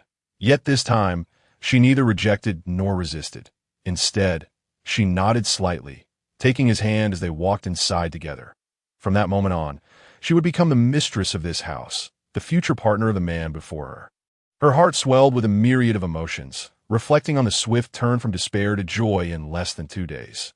Chapter 99, Joyful Days with 18 in the room. Raditz led 18 to the bathroom. She was still dirty and her clothes were tattered, so Raditz thoughtfully prepared a warm bath, along with toiletries and fresh clothing. Seeing Raditz's considered actions, 18 blushed instantly. Though she was ready to spend her life with this man, it felt a bit too swift. However, if he insisted on moving forward, she had no desire to refuse, knowing she could not overpower him. Raditz gazed at the bashful yet adorable 18, Understanding her inner turmoil, he gently stroked her hair and spoke in a soothing tone. Everything is ready for you to go wash up. After all that running, you must be hungry. I'll prepare a meal for you. With that, Raditz exited the bathroom, leaving 18 with a noble and gentlemanly figure, thinking to himself, looking sharp as always, dipping her hands into the warm water. 18 reflected that just one day of fleeing felt like a year's worth of torment. In that moment, she realized how dependable the man beside her truly was. In the kitchen, Raditz busied himself. Having been in this Dragon Ball world for some time, he finally had the chance to showcase his one true talent. In a previous life, I was compelled to acquire numerous skills for the sake of survival, among which cooking was of paramount importance. Raditz, or rather, he should now instruct the novice, number 18, in the culinary arts, and soon he had laid out a lavish feast before her. That moment, the bathroom door swung open unexpectedly, and a wave of warm vapor wafted into the room. A rich, intoxicating fragrance enveloped Raditz, and before his eyes appeared a vision of exquisite beauty, reminiscent of a fairy stepping out from a mural. A fervent desire gradually ignited within his heart. Number 18 had just emerged from her bath, draped in a delicate white towel, her feet clad in pink slippers, revealing her flawless, fair legs to Raditz's gaze. As she gently dried her damp hair with a towel, she exuded an enchanting allure. Raditz, entranced by the beauty before him, found himself momentarily spellbound. What are you staring at? Am I that captivating? Number 18, having caught Raditz's hungry gaze, felt her cheeks flush with warmth, lowering her head in shyness as she spoke softly.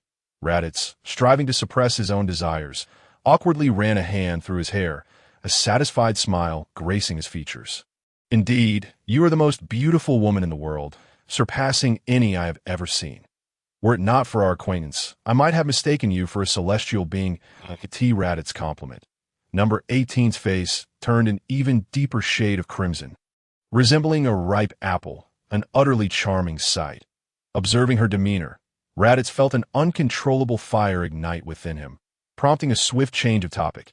After working so hard, you must be famished. I prepared this meal just for you. Do indulge. Upon hearing this, number 18's attention shifted to the table laden with delectable dishes. The visually appealing array, accompanied by an enticing aroma, awakened her appetite. Glancing at the man before her, she marveled at his unexpected prowess in the kitchen. Unable to contain her disbelief. Did you make all of this? Indeed, every bit of it is for you. Please do try it, Raditz replied with a gentle smile. Number 18 picked up her chopsticks and sampled the food. The exquisite flavors tantalized her taste buds, and she was astonished by the culinary skills Raditz possessed. After a long day, her restraint crumbled, and she eagerly devoured the sumptuous feast laid before her. Raditz watched with a warm smile as number 18 relished the meal, thinking to himself how she truly embodied the goddess he once admired. As time passed, the food on the table gradually diminished. Number 18 leaned back in her chair, satiated and unwilling to move. She closed her eyes, oblivious to Raditz's watchful gaze. Just as number 18 began to drift into a peaceful reverie, she suddenly felt herself being lifted. Startled, she opened her eyes and instinctively wrapped her arms around Raditz's neck, seeking comfort from the man who radiated safety. Resting her head against his chest, she closed her eyes once more. Raditz carried no. 18 to his room, gently placing her on his bed and tucking her in. Leaning close, he whispered softly, "Rest well. Let your mind be free of worries. Even if the sky were to fall, I would shield you from it." Hearing Raditz's tender yet assertive words caused her heart to race with excitement. In a moment of boldness, number 18 leaned in and planted a kiss on his cheek before swiftly retreating under the covers. Hiding her face, Raditz, taken aback, caressed his cheek. Unable to contain his delight, he slowly pulled back the covers, revealing number 18's stunning visage once more. That moment, an explosion shattered the tranquility, and number 18's expression turned to one of terror. As if recalling a horrifying memory, she sprang up, clinging tightly to Raditz, murmuring, "That monster has come. I sense its presence." Raditz gently stroked her hair, reassuring her, "Do not worry. I will handle that monster. You focus on resting." With that, he made his way toward the door. Be careful. I need you back safely. If you return without harm, I will fulfill the promise I made to you. Number 18's initial fear transformed into a blush. Her previous stern demeanor melting away. Raditz, feeling a surge of affection, suppressed his desires. I will remember that. For you, I shall ensure my safe return. With a buoyant heart, Raditz hastened outside, where he beheld a tall, green, humanoid creature wreaking havoc on his island. His brow furrowed slightly. Had he not been in such high spirits, he would have taken immediate action. Raditz soared into the air, directing his flight towards Cell. Chapter 70. The Cell Games won in the sky. Cell was demolishing the island where Raditz resided. A flicker of fury flashed in Raditz's eyes upon witnessing the blatant disregard for his domain. What an insufferable creature to invade my home so shamelessly, he muttered, swiftly approaching Cell as they locked eyes high above. A palpable tension filled the air, each brimming with intent to kill as they engaged in a silent duel of wills. Surprising how you've matured in just 2 days. Do you think that achieving your perfect form grants you the right to challenge me? Raditz scoffed, his disdain for Cell evident, despite the latter's newfound strength. To Raditz's astonishment, Cell remained unfazed by the taunt, his self-assured demeanor exuding arrogance. I owe my transformation to you creatures. My power now is beyond what I could have imagined. You are indeed formidable. But in my eyes, you are insignificant. Raditz chuckled at Cell's audacity. Such confidence. So you seek to kill me today? Cell shook his head, his gaze dismissive. That was my initial intention, but I've changed my mind. I end 7 days. I shall hold a martial arts tournament, akin to the World Martial Arts Championship. Should you lose, I will annihilate all of humanity. Hosting a martial arts tournament sounds intriguing, Raditz mused, considering it a perfect opportunity for Trunks to confront Cell one-on-one. I will inform you of the location and details soon, perhaps through a broadcast. Gather your allies and prepare yourselves. Do not disappoint me. Until then, remember to stock up on Senza beans, Cell declared before departing without a backward glance. As Raditz contemplated Cell's departure, he couldn't help but think how true it was that Cell was indeed the offspring of Vegeta and Kakarot. Returning to his room, Raditz found number 18 wrapped in a towel. Hastening toward him in pink slippers, the aroma of her body sent a rush of desire through him, and he embraced her. Leaning in, Raditz whispered, I recall someone promising me that as long as I returned, they would agree to anything I asked. That's still valid? Number 18's cheeks flushed a deep red, her gaze lowering as she rested her forehead against his chest, softly replying, That simple affirmation ignited a fervor within Raditz. And as he gradually laid her on the bed, he couldn't resist kissing her enchanting face.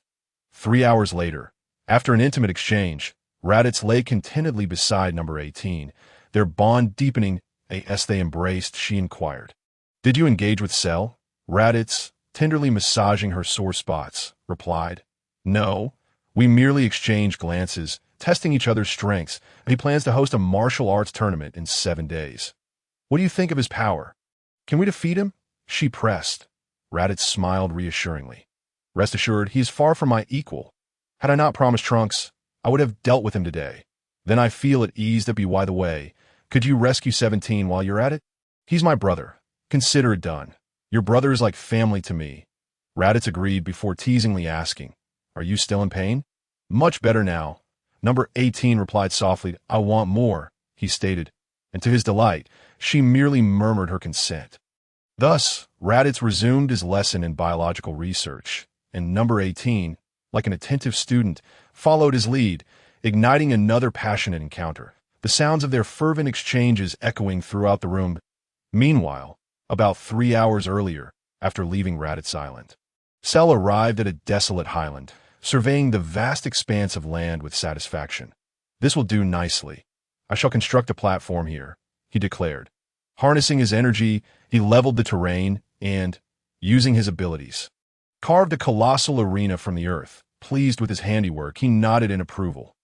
Now, it was time to announce to the world, I, Cell, have arrived. Tremble, Earthlings! Chapter 70. The Cell Games 2 in a desolate area. Cell admired the massive arena he had constructed, nodding in satisfaction. Though lacking in embellishments, it will suffice. Now, to the television station. With that, Cell sped toward West City, leaving devastation in his wake as he entered the globally broadcast television station. Chaos ensued, with cars exploding and buildings collapsing, instilling terror among the populace on a distant island. Master Roshi was engrossed in a fitness program on television when the screen crackled to life, revealing Cell's visage. His expression froze in shock. "Greetings, people of Earth. I am Cell, the evolved form of the monster responsible for the deaths of countless lives. That I thank you for your life essence, which has nourished my growth. In 7 days, I will host the ultimate martial arts tournament at a location north of Central City, 28 kilometers away. The arena is prepared, and you are all welcome to challenge me. However, should you lose, I will exterminate all of humanity." With a flourish, Cell unleashed a devastating energy blast, causing an explosion that left the surrounding area in ruins. Screams of despair echoing as chaos erupted. Cell's announcement spread across the globe.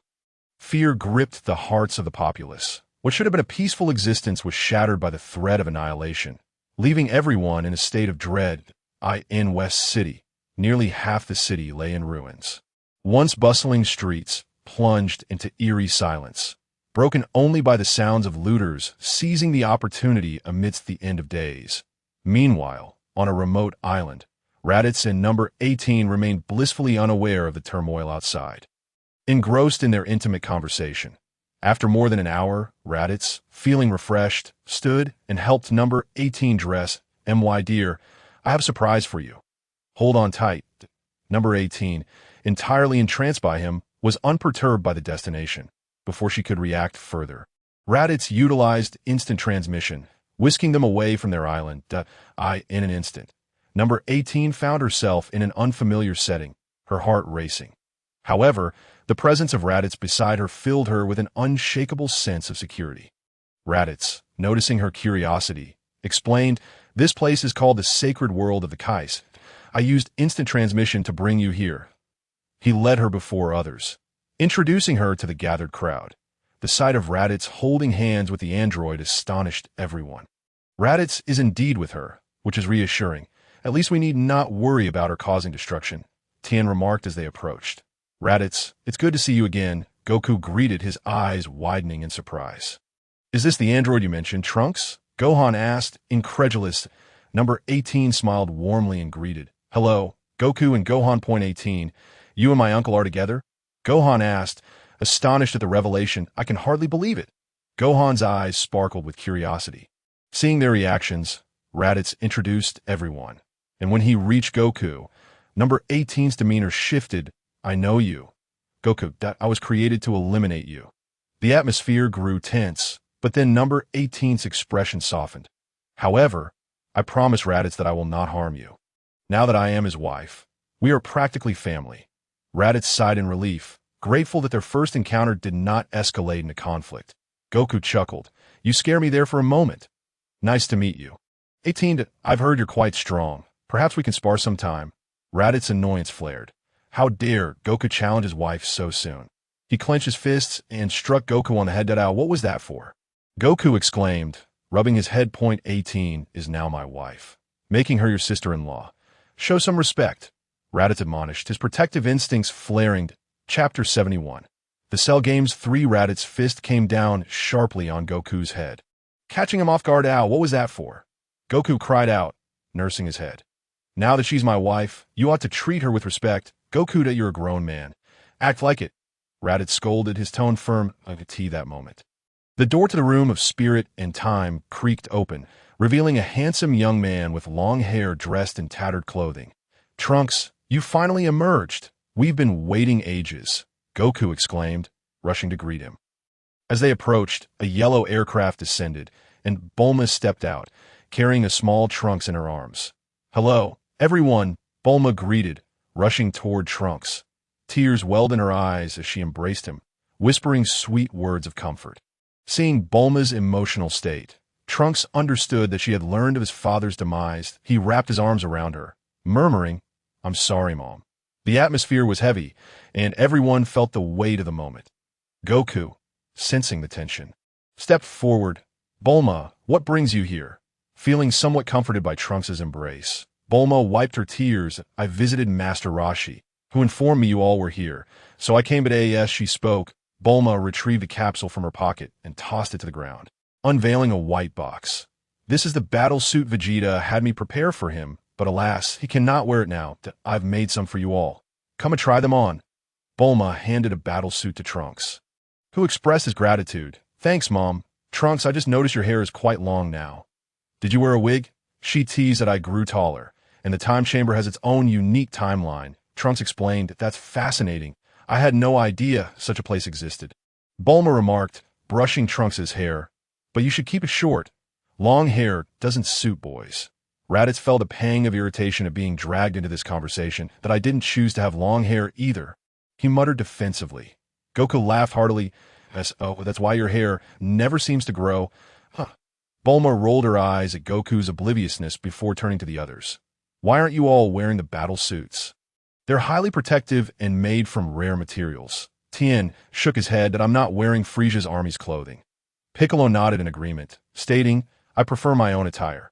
All right then, Gohan and I will train now. In 7 days. We'll confront Cell together, Goku declared, and the others nodded in agreement. With that, Goku led Gohan into the room of spirit and time, ready to prepare for the impending showdown. Meanwhile, as Cell wreaked havoc across the earth, the atmosphere was thick with fear and uncertainty, leaving the world on edge. The once tranquil world has been plunged into turmoil by the onslaught of Xiaoi, casting its inhabitants into a life fraught with peril. Fear and anxiety gripped the hearts of the people, as if the dread of an impending apocalypse has descended upon them. Within a grand castle, a being, impeccably attired yet more akin to a canine than a human, sits upon a chair, fervently wiping the perspiration from its brow with a handkerchief. Beside it stand a robust man in military garb, the king. Your Majesty, the army we dispatched has been utterly decimated. The world is now in a state of trepidation due to that monstrous creature. If we do not find a resolution soon, calamity will surely ensue, the man reports. The king nods, fully aware of the chaotic situation at hand. The table before him is cluttered with stacks of documents pertaining to Xiaoi, leaving him utterly beleaguered. He is at a loss regarding the origins of this creature and the means to halt its destructive rampage upon the earth, endangering his subjects that moment. The sturdy man's eyes suddenly gleam with an idea as he addresses the king. Your Majesty, Xiaoi has proclaimed an upcoming tournament for the greatest martial artist in the world, which will take place in approximately 9 days. That if we can find a martial artist capable of defeating him, our troubles may soon be resolved. The king, weary and frustrated, barely casts a glance at the man beside him. If only the solution were as simple as he suggests. It is unfathomable that a mere martial artist could vanquish a creature that has obliterated an entire army. As he contemplates, a vision of a young boy surfaces in his mind. Whispering softly, if only the boy who defeated the Demon King Piccolo would reappear, perhaps there is hope for this world. Yet, for all these years, I have sought that hero who could save the earth. But to no avail, this thought further exacerbates the king's headache, prompting a resigned sigh. He has lost all sense of hope. Do you, perchance, have a recommendation? Who do you believe could vanquish that monster? Upon hearing this, the man in military attire responds with enthusiasm. Your Majesty, do you recall Mr. Satan, the champion of this year's fighting tournament? He is also the victor of the previous martial arts competition, possessing remarkable strength. Even his disciples should not be underestimated. Satan, the king muses, the name striking a familiar chord. The military man mentions it. The king strains to recall the face associated with that name. And soon a rugged, bearded, middle-aged man with dark skin materializes in his mind. The chapter concludes here. Chapter 72. The Cell Games forged upon overhearing the man in military attire mention the name of Satan. The king could only shake his head in disbelief, clearly disagreeing with his perspective. Observing the king's dismissive attitude towards his idol, the man in uniform persisted, stating, I have witnessed Mr. Satan's prowess firsthand. With his capabilities, defeating a mere Cell would be a trivial matter. He is undoubtedly capable of safeguarding the peace of our world. Hearing the man's words, the king was reminded of Satan, and he recalled that this individual possessed some degree of strength, ranking decently among ordinary people. Furthermore, he was exceptionally skilled at garnering attention, quickly amassing a legion of fans who unconditionally idolized him. The IT was astonishing that even those who had witnessed Cell's terrifying power still revered him, indicating that Satan indeed had some means at his disposal. However, the king was acutely aware that even with Satan's abilities, he would likely struggle against the likes of King Piccolo, let alone the even more fearsome creature that Cell had become. The king harbored a particular aversion towards Satan, perceiving him as lacking the humility and modesty expected of a martial artist, excessively eager to attract attention. Yet, as he observed the man beside him continuing to extol Satan's virtues, the king felt exasperated. A sudden thought struck him. This was your decision to send him to his doom, so do not blame me. He then spoke in a grave tone. Very well, why don't you give Mr. Satan a call? The future of Earth rests upon him. With that, he waved his hand dismissively, signaling the man to depart, before retrieving his phone to contact his most trusted confidant, inquiring with an anxious tone. Have you not yet located the boy who defeated King Piccolo? In another scene, within an ancient and elegant martial arts dojo, a robust middle-aged man clad in a black and brown martial arts uniform. His muscular physique sharply defined, and his skin a deep shade of brown, was rhythmically striking a punching bag, the sound of his powerful fists resounding with a thud. Mr. Satan, you've been training for an hour.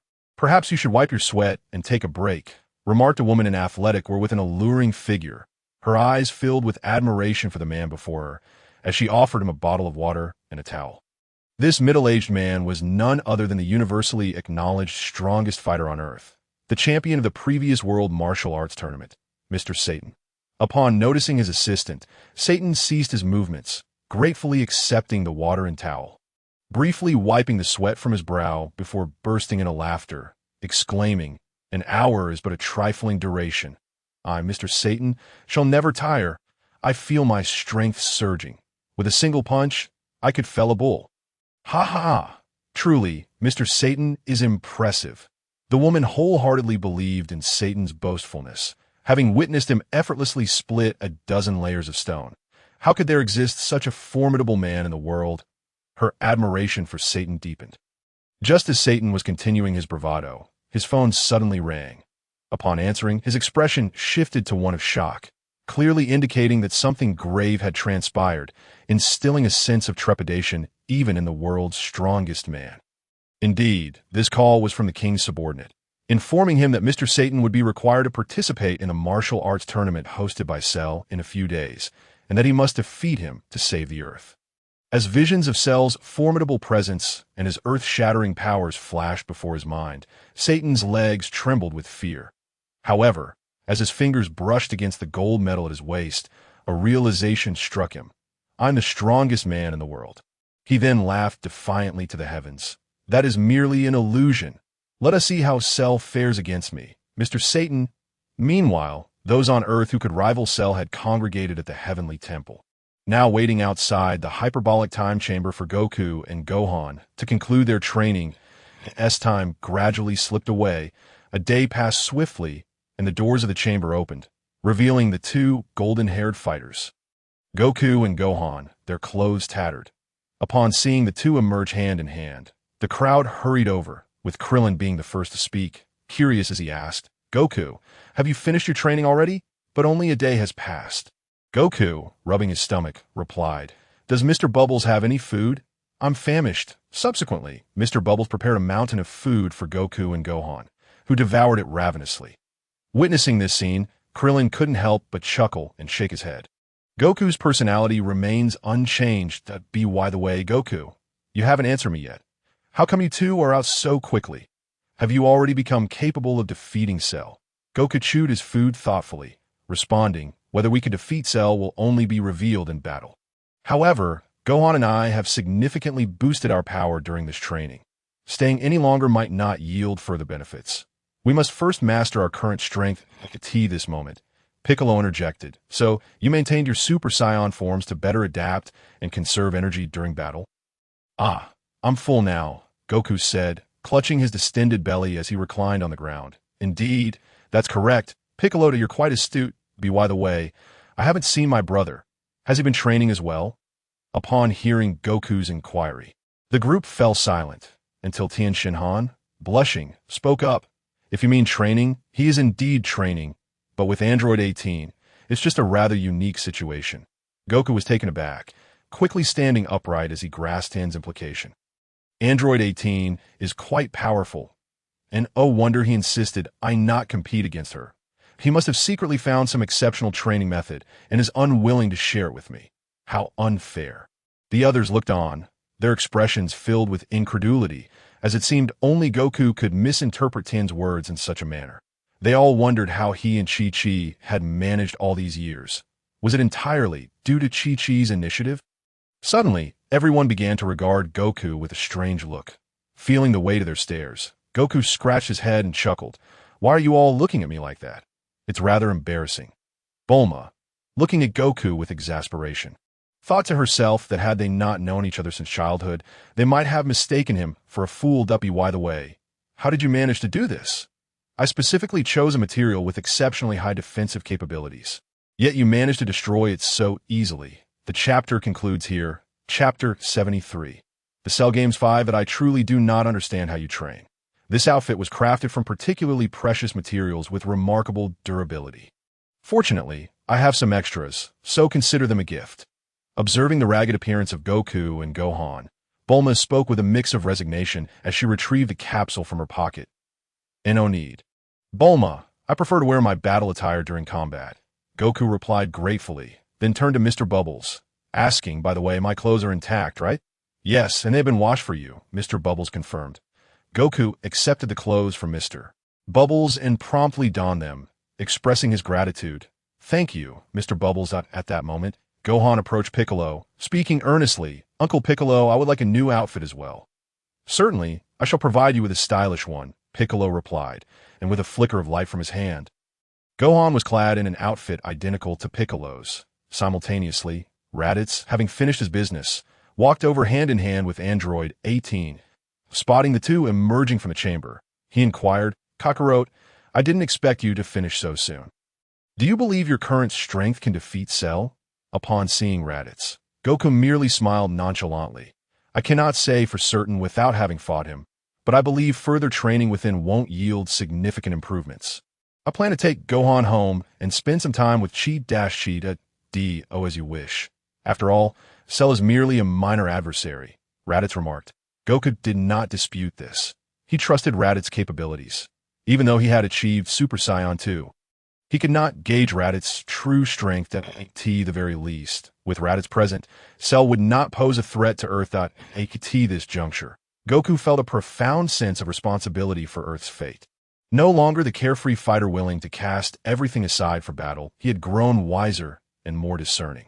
With only 5 days remaining until the climactic battle with Cell, he resolved to accompany Gohan home to spend time with Chi-Chi. Farewell, everyone, he said. Following this, Goku and Gohan bid their farewells and departed from the heavenly temple. As Goku left, Raditz and Android 18 returned to their island home, where they now resided. As for the others in the divine temple, they each opened the door to the mental time chamber one by one. That although Cell had only appeared in the public eye for a mere 2 days, a multitude of events had transpired in that brief span.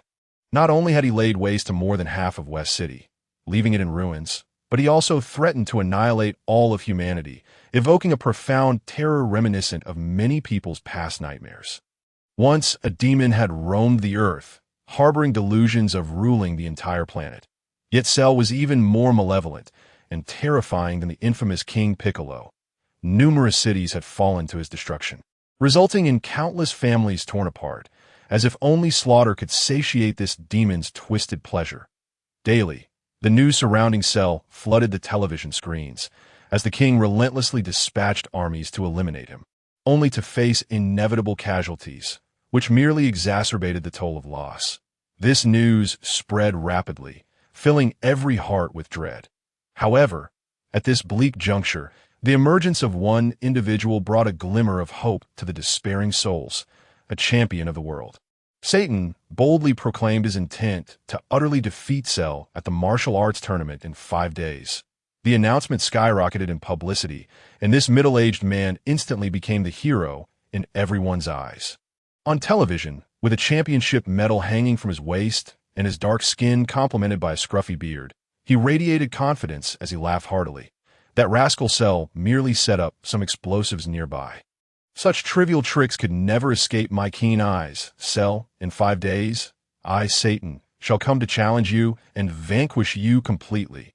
In a remote villa on a secluded island, Raditz reclined on the sofa, cradling Android 18 in his arms as she fed him peeled grapes one by one, while a massive television screen loomed before them. The screen displayed the middle-aged man effortlessly splitting a stack of bricks in half, inciting a raucous cheer from the audience, who chanted his name. Satan! Satan! Satan! Android 18, nestled in Raditz's embrace, was equally astonished by the spectacle. Not by the man's prowess, but by his audacity and fearless bravado. Curiously, she fed Raditz another grape and inquired, "Who exactly is this person? Does he truly fear nothing?" Raditz, savoring the grape, smiled softly and replied nonchalantly, "Ah, he is the favored one of the heavens." Android 18 paused, taken aback by Raditz's unexpected praise, having never witnessed him commend anyone so fervently, save for herself, of course. Yet, how could this man possibly compare to her? Could it be that she had underestimated him? Are you suggesting that he possesses remarkable abilities, merely concealed? No. What I mean is that this individual is merely fortunate, but that was in the past. This time may be different. Truth be told, Raditz, or rather the former Navi soul he once was, harbored an aversion toward Satan. Though he had indeed saved the earth on several occasions, the man's vanity was insufferable, and his audacity to claim all credit for any accomplishment was beyond redemption. Since his alliance with Son Goku, he had taken it upon himself to attribute all of Cell's achievements to his own merit. Is that so? Android 18 sensed a peculiar shift in Raditz's demeanor. If this man lacked hidden strength, then he was simply an ordinary individual. What could have piqued Raditz's interest in someone so mundane? As boredom enveloped him, Raditz reached for the remote, turning off the television, and then lifted Android 18 into his arms. Clad in scant attire, she appeared even more alluring. Upon witnessing the wicked grin on Raditz's face, Android 18 understood his intentions and, complying with his desires, began to shed her garments one by one. Raditz, exhilarated by her cooperation, felt his desires reignite as he caressed her golden tresses, murmuring softly, "Playing our little game together is far more entertaining." With that, he carried Android 18 into the room, where he began to impart a rather unconventional lesson on biology, delving into the intricacies of human anatomy and origins. Suddenly, he leaned in close to her ear and whispered something that caused her cheeks to flush crimson. Although she did not immediately acquiesce, she was taken aback when this imposing man began to playfully plead with her, his persistent demeanor leaving her feeling somewhat helpless.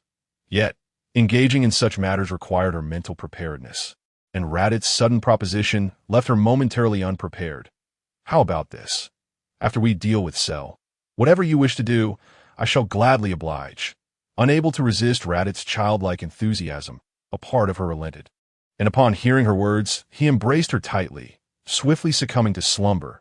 Meanwhile, on the previously desolate grassy expanse, Son Goku and Goten lay with closed eyes, a fishing rod beside them, patiently awaiting the fish to bite, creating a serene and tranquil scene. It's so peaceful.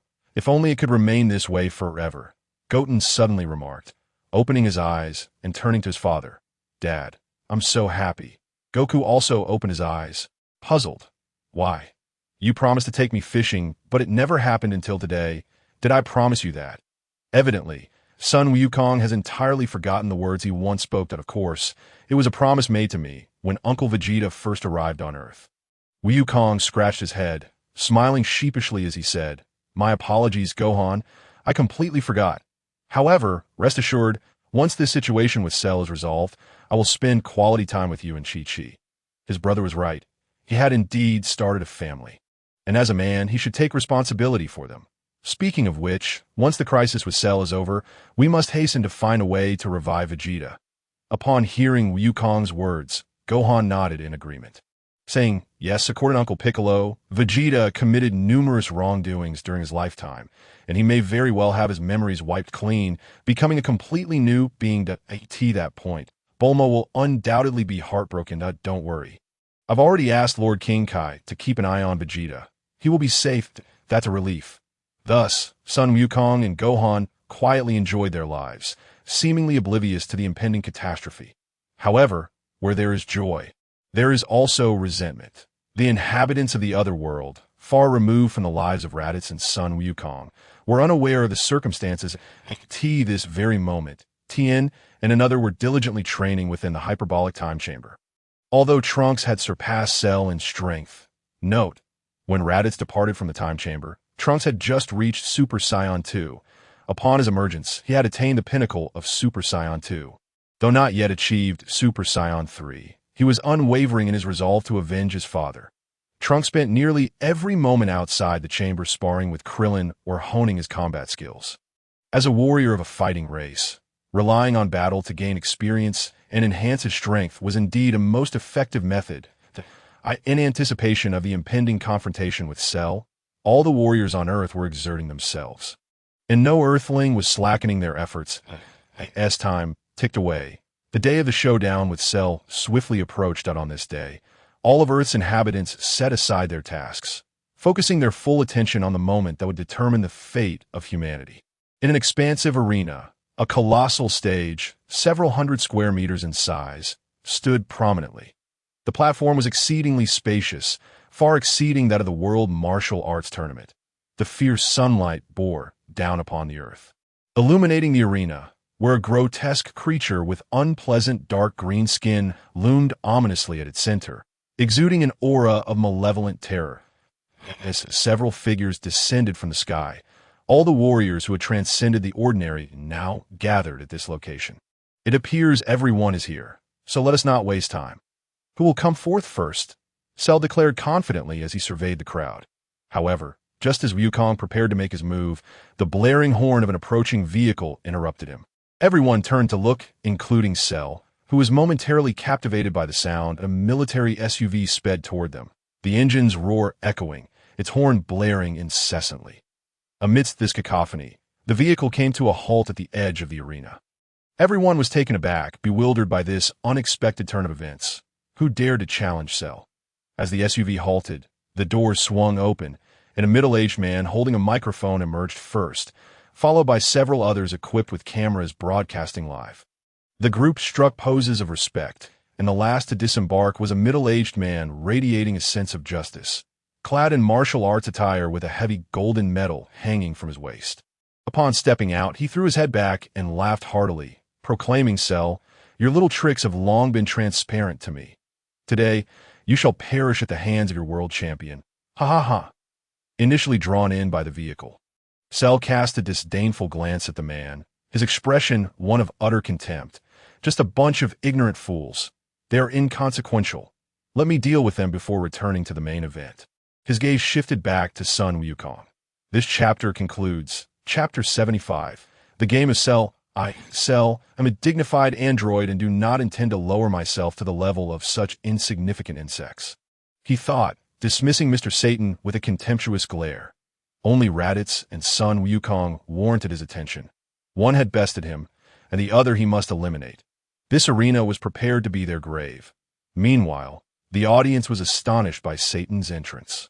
Tien stared in disbelief at the middle-aged man before him, exclaiming, "Who is this guy? And how dare he be so bold?" Piccolo was equally taken aback, clearly not anticipating anyone besides them to participate in this battle, let alone someone who would brazenly insult Cell upon arrival. "This fellow seems to be called Satan," he remarked. "He has reportedly won numerous boxing championships and is the previous tournament champion, though it was in a contest we did not attend." Krillin waved dismissively, evidently familiar with the man, thinking it's hard not to know about him. His name is everywhere on TV. Not everyone is a training fanatic who ignores the news. He's just an ignorant fool. "Let Cell deal with him," Raditz suddenly interjected. His voice, though not loud, was sufficient for all present to hear, including Satan.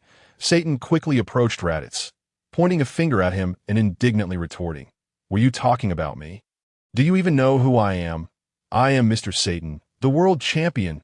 Raditz was uninterested in the man's bluster and shot him a fierce glare. The intensity of Raditz's gaze struck fear into Satan, causing him to stagger back and fall to the ground. Observing this, the cameraman inquired curiously, "Mr. Satan, we're live. Are you all right?" Did that guy hurt you? This scene was broadcast live to audiences worldwide, and Satan, realizing his embarrassment, quickly stood up, striking a heroic pose. I'm perfectly fine, of course. I'm Mr. Satan. I just had a cramp from lack of sleep last night. Truly, Mr. Satan is impressive. The cameraman and commentator were enlightened. And viewers around the globe erupted in cheers. I told you, Mr. Satan could never be intimidated by such an ugly creature. Mr. Satan is amazing. He will surely save us. Yes, he has always been my idol.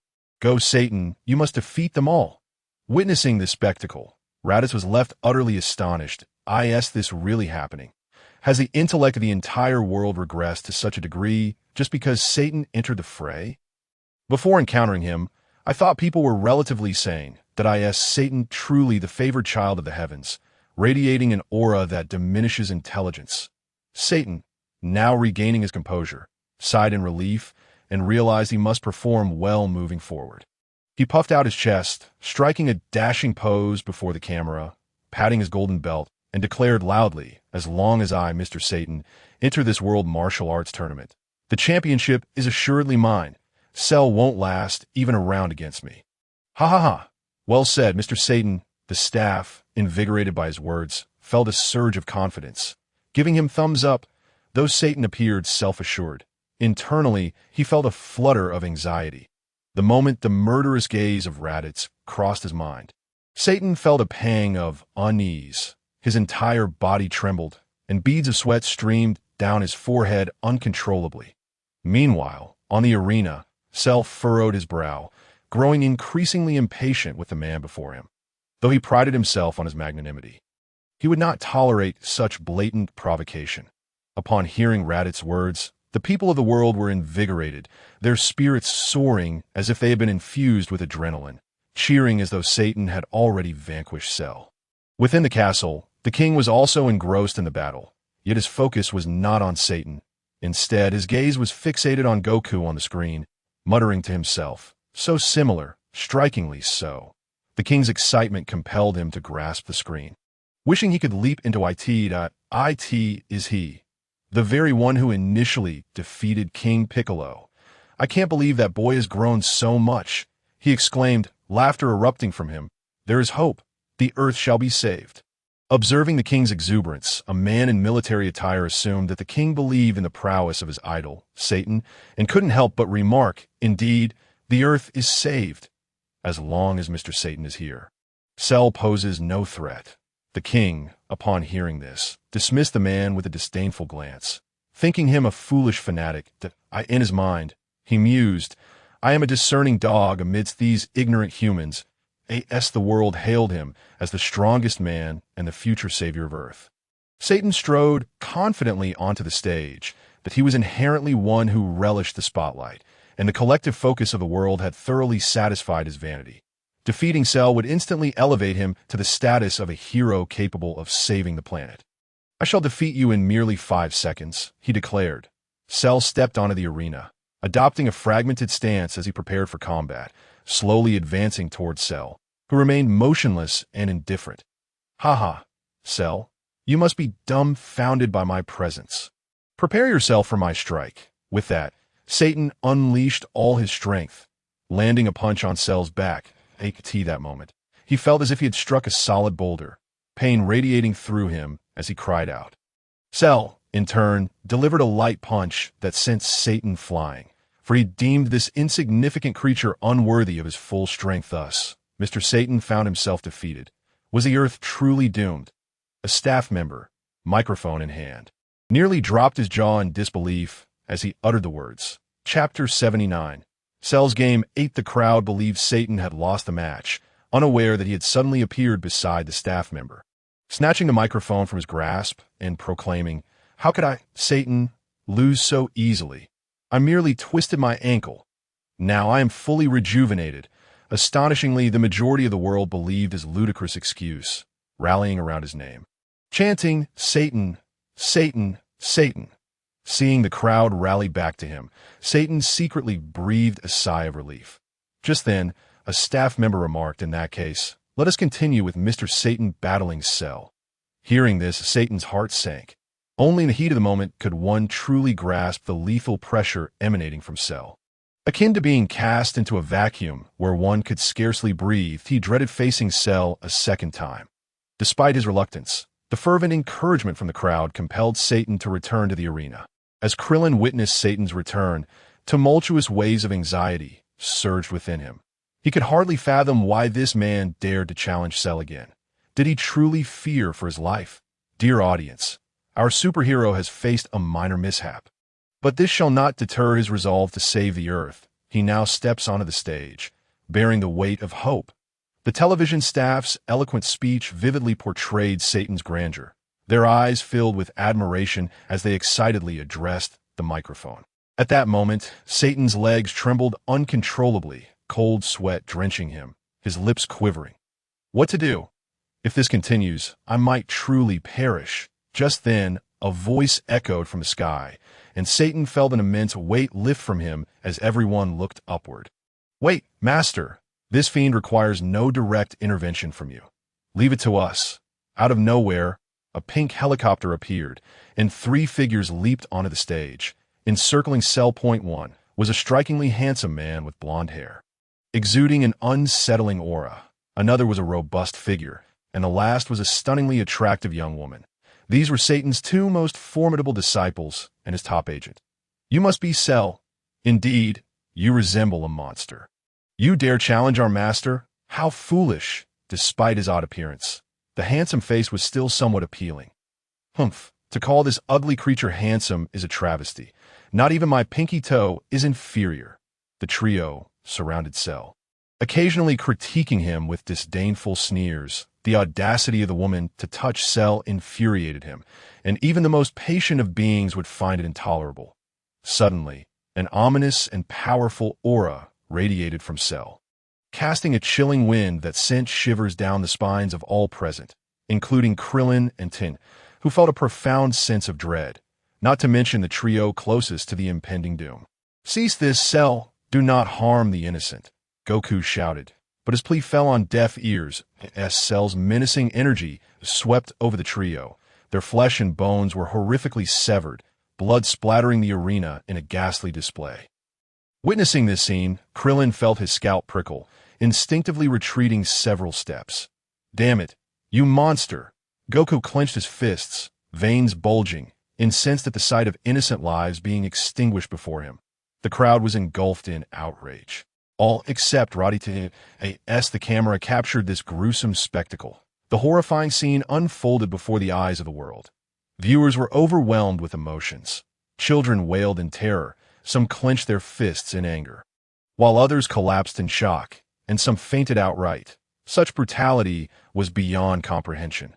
Only then did they witness the true horror of Cell, their initial confidence shattered. All hope now rested upon Satan, the sole figure who could save them. However, on the stage, Satan lay paralyzed, his legs rendered weak with fear, his trousers soaked, and one expected their superhero to be so frightened that he would soil himself, and the crowd erupted in scorn. Satan, what are you doing? Stand up and defeat Cell. Yes, he has slain your beloved disciple and your little sweetheart. If you are a man, rise and confront him. Satan, swiftly avenge your fallen comrades. The audience implored Satan to rise. But he could not hear their cries. He was acutely aware of having offended a terrifying monster, one whose methods were ruthlessly vicious. Now he regarded Cell as a demon. As Satan looked up, he saw Cell advancing toward him step by step. Overwhelmed with dread, he fell to his knees before Cell, trembling uncontrollably, swallowing hard as he pleaded, "Please, do not kill me. I concede." While bowing vigorously, Satan's voice boomed, perhaps fearing Cell would not hear him in the stillness of the moment. His pleas resonated starkly. Yet this scene was also broadcast live to those watching on television, that in their perception, Satan was the true champion. A typical scenario would involve him swiftly dispatching Cell with ease. Yet now was their so-called superhero bowing to this monster. Such matters are utterly intolerable for them, as the saying goes. When the wall collapses, everyone pushes it down. People will bestow upon you unparalleled glory and brilliance as long as you provide them with a glimmer of hope for survival. Yet once that hope shatters, Those who once idolized you can just as easily drag you into an abyss of despair. End of chapter. Chapter 77. The Cell Games 9 in the arena, in a desperate bid for survival. Satan fervently kowtowed and pleaded for mercy from Cell. This scene was broadcast live to viewers across the globe, igniting a storm of outrage. Satan, you charlatan, I have long regarded him as my idol. Damned Satan, how could he kneel before his foe? Mother, what is Mr. Satan doing? He is nothing but a fraud, a scoundrel. In that moment, the adoration Satan had accumulated throughout his life evaporated into thin air. He had become a pariah, reviled by all. Unbeknownst to him, he remained on the stage, striving to preserve his own life.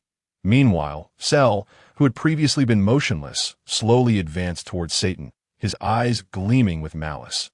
Though this wretch did not deserve his wrath. The repeated provocations were intolerable. With a furious glare, Cell regarded the feeble wretch before him, his eyes betraying a murderous intent. As Cell raised his hand to deliver the fatal blow, a voice suddenly pierced the air. "Stop!" Sun Wukong shouted, instantaneously teleporting to Cell's side and seizing Satan, tossing him directly to Krillin. Freed from imminent doom, Satan exhaled a sigh of relief. Drenched in perspiration, he had never imagined that Cell could be so formidable. Had it not been for the timely intervention of the man who had saved him, the consequences would have been unimaginable to that moment. Satan was utterly terrified. Thank you for saving me. But please, you must protect me. That monster is simply too terrifying. Krillin shot him a disdainful glance. Frankly, this guy was oblivious to the gravity of the situation. It was not just Cell he would struggle against. Even if he were to face Krillin himself, he would be left wishing for mercy. Ignoring Satan's words, Krillin merely said, "You should leave at once. This battle is not for you to partake in. And your crew from the television station should depart as well, that if it truly comes to blows, there may not be anyone left to shield you." Upon hearing Krillin mention the television crew, Satan belatedly recognized the folly of his previous actions. He raised his gaze towards the others, only to find their expressions filled with contempt, as if they longed to rend him to pieces. In a bid to salvage his reputation, Satan steeled himself and approached them. I, Mr. Satan, am completely unharmed. I merely executed a strategic retreat earlier, and coupled with a bout of indigestion from last night, I found myself on the ground. What a stroke of misfortune! Otherwise, I would have thoroughly trounced Cell today. As he spoke, Satan pretended to clutch his stomach, feigning sincerity, yet this time, no one was willing to believe him. The image of him begging for mercy from Cell was still fresh in their minds. Although they admired Satan, they were not fools. The television crew disregarded Satan entirely, redirecting all cameras towards the valiant man who had rescued him. Noting their indifference, a flicker of anger ignited within Satan. "I am Mr. Satan. How dare you ignore me? This is outrageous. Do you not believe? Shut up, you little charlatan," a crew member retorted, venom dripping from their words, "that we have captured your disgraceful moment on film for all to see. We once hailed you as a world hero, yet you stooped to such depths. Keep your distance.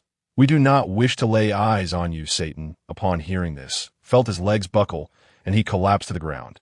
Still insisting, "It's over. I have truly fallen from grace." The crew paid him no mind, their focus now entirely on Sun Wukong. The host, collecting his thoughts, took up the microphone with dedication.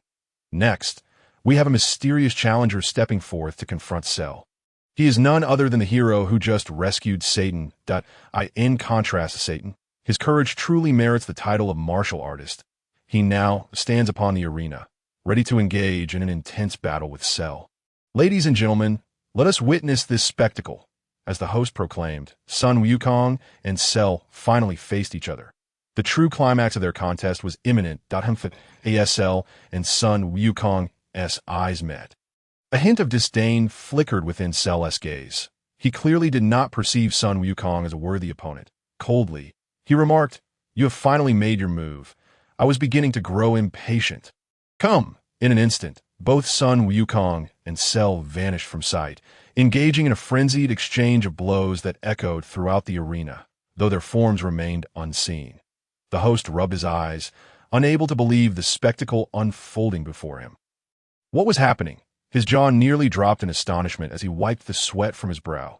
Tianjin Han observed the duel with wide eyes, his 3 orbs darting about rapidly. He sighed, so swift. Wukong is truly extraordinary. I can scarcely discern his movements. The gap between us grows ever wider. Piccolo nodded in agreement. He had not neglected his training in the hyperbolic time chamber, believing himself significantly stronger. Yet, witnessing the scene before him, he realized how gravely mistaken he was. The disparity between them was as vast as heaven and earth. Old Sun and Cell are now nearly evenly matched in strength. And Wukong's energy remains perfectly composed. Sun Wukong's power had far surpassed theirs, rendering their perceptions of the battle utterly futile. Even Android 18 felt the pressure, though Raditz, Trunks, and Son Gohan were exceptions upon the arena. After a brief exchange of blows, Sun Wukong and Cell paused their movements. The two figures, now distanced from each other, revealed a scene of devastation upon the arena floor. Cell twisted his neck, stretching his body with satisfaction, and addressed Sun Wukong. You truly possess remarkable skills, Wukong, that in comparison, the others seem utterly lackluster. Chapter 78. Cell's game, 10-year strength exceeds my expectations, Cell continued. Hearing this, Sun Wukong responded nonchalantly, having recognized the formidable power of Cell through their brief skirmish. The ferocity of Cell's attacks left no room for complacency. A moment's inattention could lead to his demise. Hey Cell, now that you've warmed up, shall we unleash our full powers and engage in a proper battle? Sun Wukong's expression shifted to one of seriousness. Before Cell could reply, he let out a powerful shout as his aura surged, radiating a dazzling golden light. What an astonishing aura! Just how powerful has Wukong become? Krillin marveled, sensing the overwhelming energy that shattered his worldview. Indeed, Mr. Wukong has reached this level. Thankfully, I had the guidance of my master. Otherwise, I would find it difficult to attain such strength from the sidelines. Trunks watched as Wukong prepared to transform into Super Saiyan 2. Murmuring to himself in as Wukong's energy escalated, the ground trembled under the weight of his power, the golden aura intensifying, with lightning crackling around him. In this moment, Wukong revealed his full strength for battle. Not one to be outdone, Cell responded with a fierce shout, his radiant energy shooting skyward. The force emanating from him spread outward, stirring up a violent wind that swept through the arena. Onlookers struggled against Cell's overwhelming presence. With Dend and the staff being swept away, taking refuge behind a massive rock, too fearful to show themselves, as the blinding light subsided, Cell's body glimmered with purple energy, mirroring Wukong's golden glow. Come on! Cell's eyes gleamed coldly, his energy continuously converging in his hands. Forming a terrifyingly destructive force, he hurled it towards Wukong, the energy cutting through the air like a golden arrow, moving at an unimaginable speed. Yet, Wukong merely flickered, remaining seemingly stationary, while the deadly energy passed through his illusory form, detonating hundreds of meters behind him with a resounding explosion. The earth trembled, mountains crumbled, and spectators were left in stunned silence, gazing at the obliterated landscape. Had that attack struck a person, it would surely have been fatal. Cell's sinister laughter echoed, his contempt for Wukong vanishing, replaced by a glimmer of admiration, albeit overshadowed by deeper malice. You managed to evade it. Excellent, Wukong. I have long sought a worthy adversary. If our battle cannot be evenly matched, it would hold no interest. Wukong assumed a combat stance, his gaze resolute, a hint of exhilaration gracing his features as he replied, I feel the same way. Let us engage in a true battle. Upon hearing Wukong's words, Cell emitted a malevolent chuckle, his dark energy erupting forth. The ground whipped into a frenzy as he sped towards Wukong, delivering a powerful punch to his chest. Seizing the opportunity, Wukong grasped Cell's arms and retaliated with a swift strike. Their figures intertwined, energies colliding, and soon they vanished from sight, with only the echoes of their fierce exchanges reverberating through the air, accompanied by the destruction left in their wake.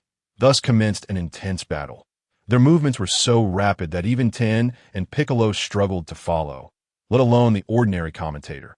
The cameras aimed at the arena recorded nothing but empty air. As the commentators remained speechless, Fixated on the indistinct waves of energy and the deafening roars of their conflict, in the arena, Cell leaped, harnessing his explosive energy to surge towards Wukong. Suddenly, he raised his right leg, delivering a crushing knee strike to Wukong's abdomen. The overwhelming force radiated through Wukong, who gasped in pain and spat a mouthful of blood as he plummeted from the sky, their forms separating. "Wukong, are you all right?" Krillin, Wukong's close friend, inquired with concern upon witnessing his injury to in the sky. Cell chuckled coldly, gathering red energy in his hands, aiming it at the arena below.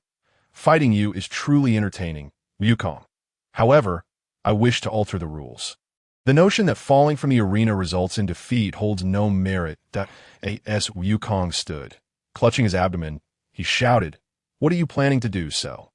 In response, a beam of red energy plummeted towards the ground. Wukong, reacting swiftly, soared into the sky to evade Cell's attack. The gathered energy struck the earth with a thunderous boom, engulfing the arena in a cloud of smoke and dust. As the haze cleared, the arena lay utterly annihilated. Seeing the destruction, Wukong furrowed his brow, relieved that no one was harmed, then turned to Cell with a puzzled expression. "Cell, why would you do this?" With an evil grin, Cell replied, "Now the entire land becomes our arena. Only surrender or death will determine the victor. This is the battle befitting our strength. Let us make full use of this vast expanse." Understanding Cell's intent, Wukong nodded in agreement. "Very well. Let it be as you wish." Before Wukong could fully process the situation, Cell launched the first strike, his aura coalescing into a golden light as a barrage of terrifying energy attacks rained down upon Wukong. More ferocious than Vegeta's royal techniques, akin to an upgraded version of the prince's methods. Yet Wukong was quick to evade, swiftly maneuvering to dodge Cell's onslaught. Suddenly, he found himself beside Cell. Chapter 79.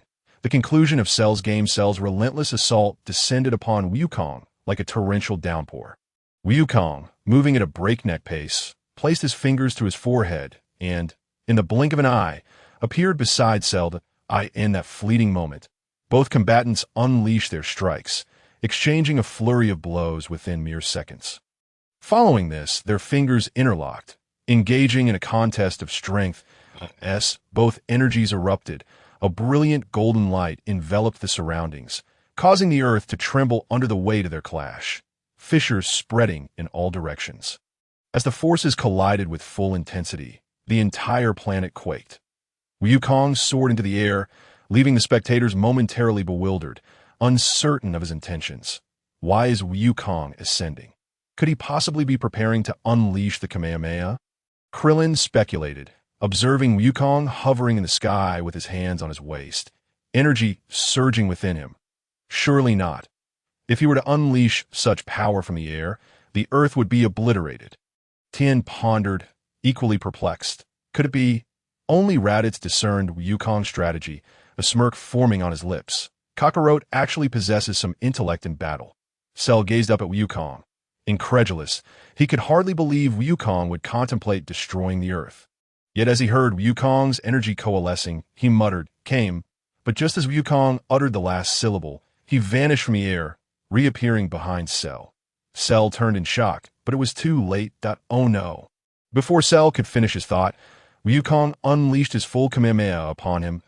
As the energy beam faded, the thick smoke dissipated in the gentle breeze, revealing Wukong, drenched in sweat and panting, lowering his hands. This had been the culmination of his strength, leaving him devoid of any remaining energy to continue the fight. Yet, to his relief, Cell lay motionless on the ground, his form shattered and defeated at last. IVE succeeded. Wukong's instant transmission has finally vanquished this monster. Krillin and Tien exclaimed in excitement as they witnessed Cell's fragmented body. However, when they turned to Trunks and Raditz, their faces bore no expressions of victory. Only serious contemplation as they scrutinized Cell's remains. Strange, shouldn't he be dead? Why does he still have so much energy lingering? Wukong questioned, gazing at Cell's fallen form in confusion. Suddenly, Cell's lower half rose from the ground. Grotesque fluids oozing from his broken body, swiftly reassembling into his original state. That technique was impressive, but it holds no efficacy against me that you've nearly exhausted your strength with that last move. And now, allow me to showcase my own." With a triumphant laugh, Cell prepared to demonstrate his power. Just then, Wukong declared, "I concede." "What?" The crowd, including Cell, was utterly astonished upon hearing these words, for they could scarcely believe that such a statement had emanated from the lips of Sun Wukong. "In this match, I concede defeat," Cell declared, "but this does not signify that humanity has surrendered. I shall seek another opponent to challenge you." With that, Wukong paid no heed to the questions of the onlookers and instead made his way directly to Gohan's side. Speaking gently, "Gohan, were you able to discern the intricacies of my battle with Cell just now?" Upon seeing Gohan nod in affirmation, Wukong affectionately ruffled his son's hair and continued, "Then it shall be you who faces Cell next." "But, father, I am not his equal," Gohan replied, lowering his gaze, hesitant to step forward. Wukong understood Gohan's capabilities. Both had attained the formidable Super Saiyan 2 state, and a full-powered confrontation, Gohan would indeed struggle against Cell.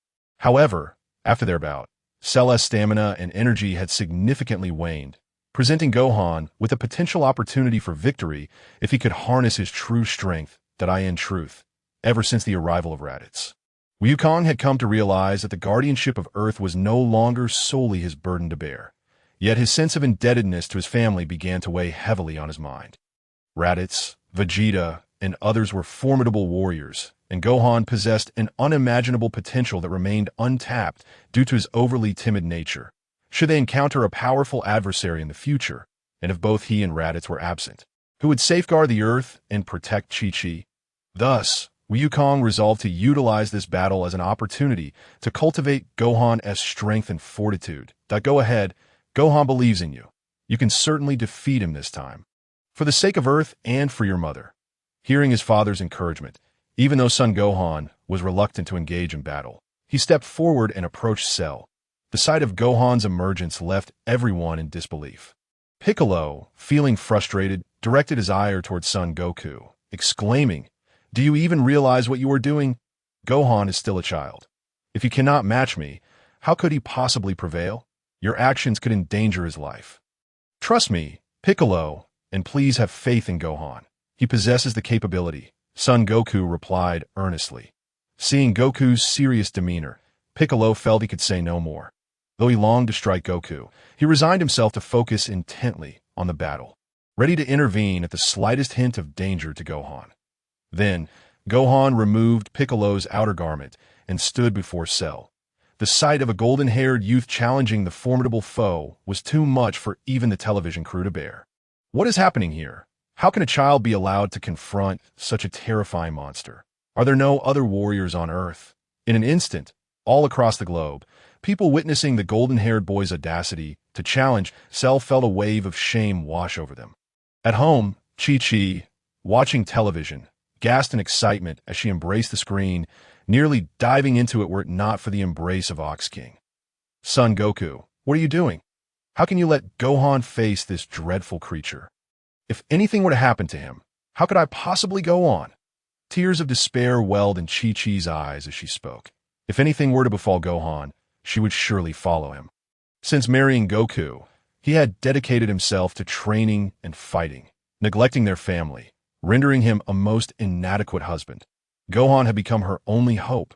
Seeing Chi-Chi's distress, Ox King rushed to comfort his daughter, his heart filled with resentment towards Son Goku. How could you allow little Gohan to confront this monstrous menace alone? What if something were to happen? After all, he is still but a child. On the battlefield, Cell eyed the approaching Gohan with a mix of disdain and irritation. "So, you are Son Gohan, Son Goku's son. You should leave at once. I have no interest in killing you.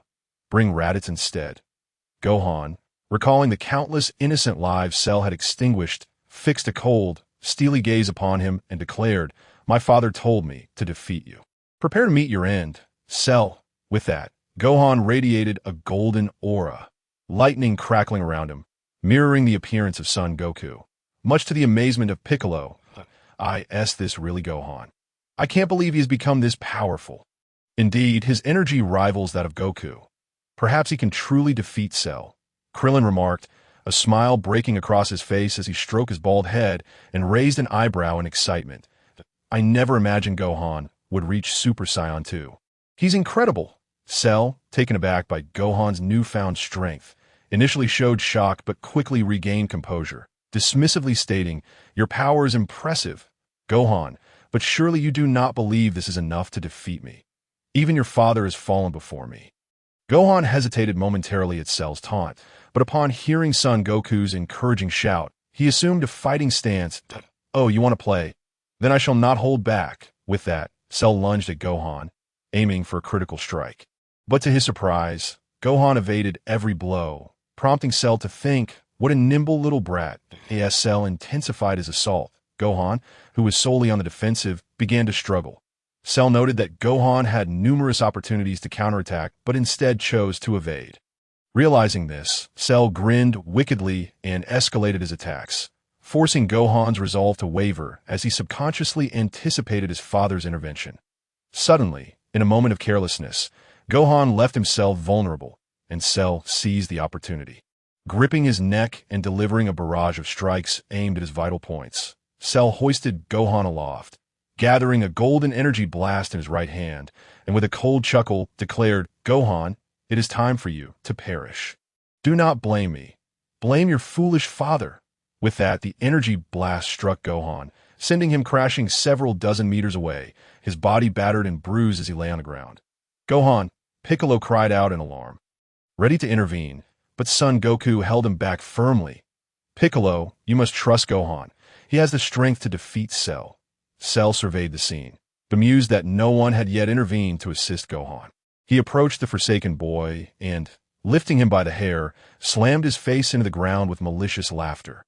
Look at you, Gohan, so pitiful and on the brink of death, while your father and friends stand idly by. To them, you are merely an expendable pawn. Gohan's eyes brimmed with tears, his face pressed against the ground as he weakly cried out, Father, Father.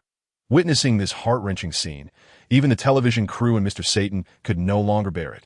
Trembling, Mr. Satan shouted at Son Goku, Hey, that's your child, isn't it? Can't you see he's about to be killed? Hurry and save him. Yet Mr. Satan was met with Son Goku's indifference, prompting him to angrily declare, How despicable!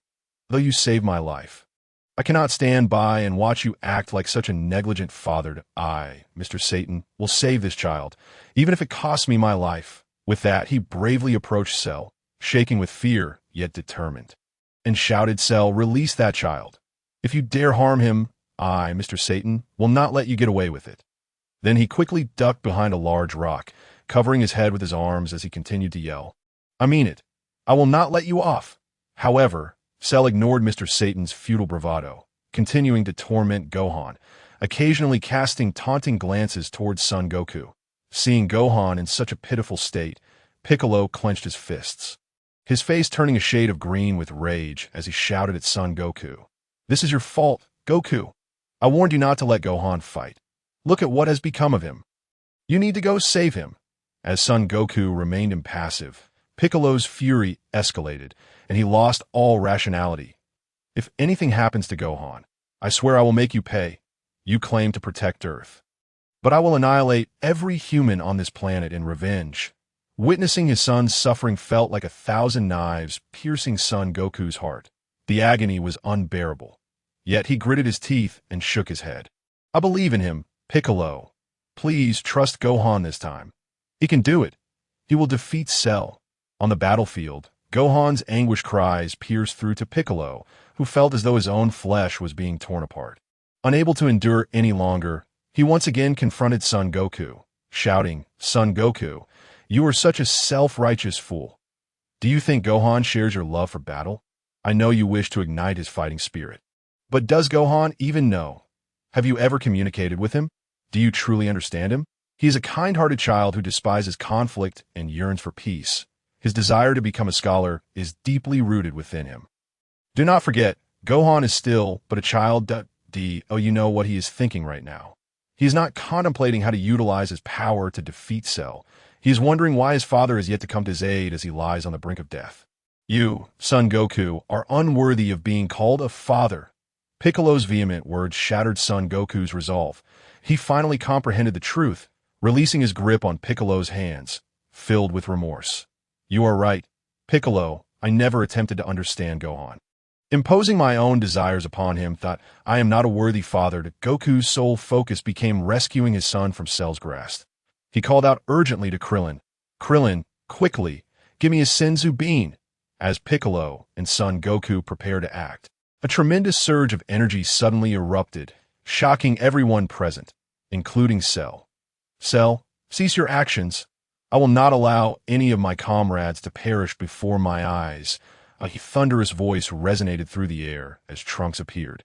His eyes filled with ferocity and his countenance fierce, instilling fear in all who beheld him.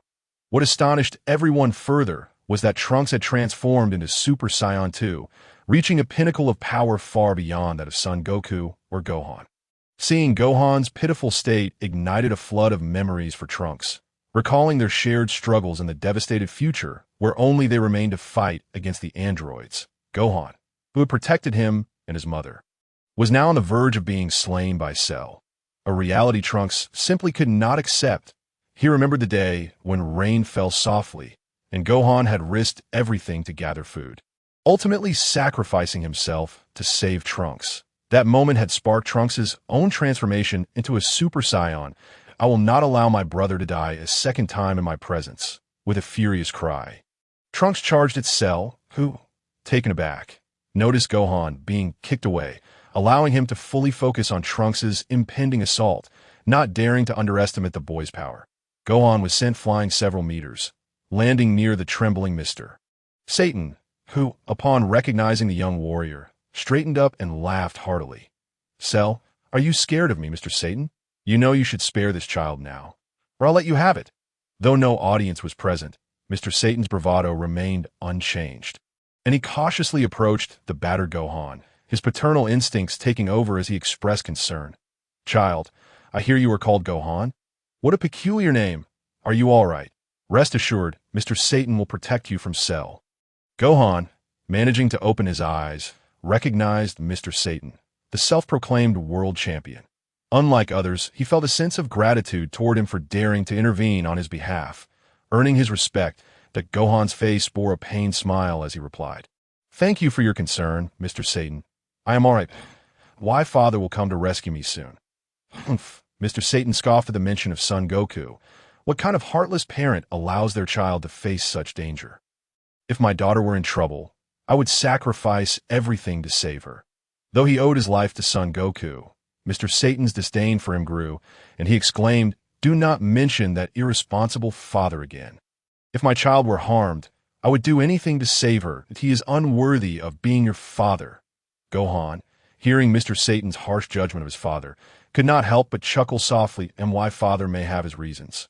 He truly is a good person. That Mr. Satan, unimpressed, remarked, You are far too forgiving, Gohan.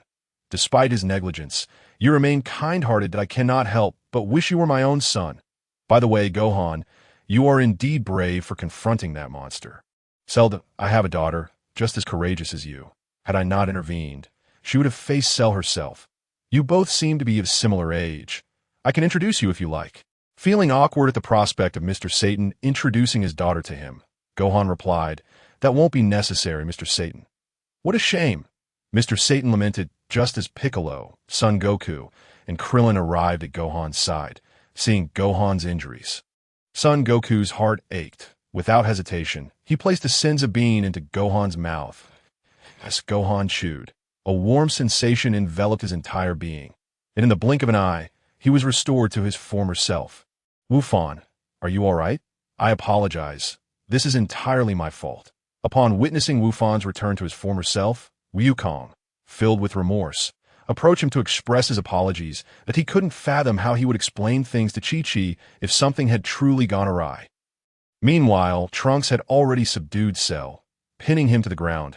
Cell, taken aback, could hardly believe the vast disparity in their strengths. Trunks seized Cell's handsome yet grotesque visage, dragging it across the ground in a sweeping arc. Despite Trunks' power far surpassing Cell's, the battle had evolved into a one-sided display of dominance. captivating everyone's attention and rendering them unwilling to look away.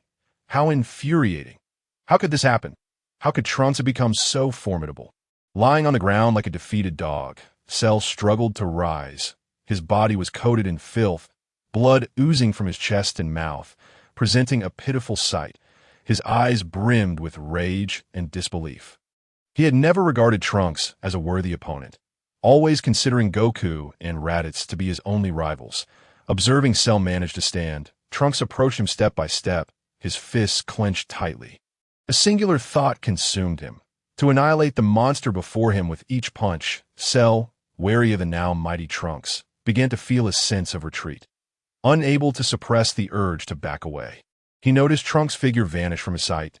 A chill enveloped him. Trunks' strength far exceeded his own, and his speed was beyond Cell's ability to track. Up panic-stricken, Cell scanned his surroundings, bracing himself for an imminent attack. Suddenly, a voice erupted in his ear, and without time to ascertain its source, Cell instinctively glanced upward. Just as the voice had foretold, Trunks appeared in the sky, cloaked in a golden radiance, exuding a power that instilled dread upon the earth below. With a thunderous roar, Trunks descended, enveloped in crackling electricity, cutting through the air with a devastating force that echoed with piercing cries. The fear that had been buried deep within Cell erupted as he realized he could no longer withstand the onslaught. He could only flee. Trunks' anguished roar resonated across the heavens, and all eyes turned toward his overwhelming might. With a resounding crash, the terrifying power that Trunks had amassed felt as though it might shatter the very sky. His speed was such that Cell stood no chance of escape. The moment their powers collided, Cell's agonized screams filled the air, as if he were being dragged into the depths of hell itself. The cruel scene became etched in the minds of all present. Trunks extended his right hand, seizing Cell's battered and mangled form. Cell screamed in torment, his eyes nearly bulging from their sockets, greenish veins flooding his vision.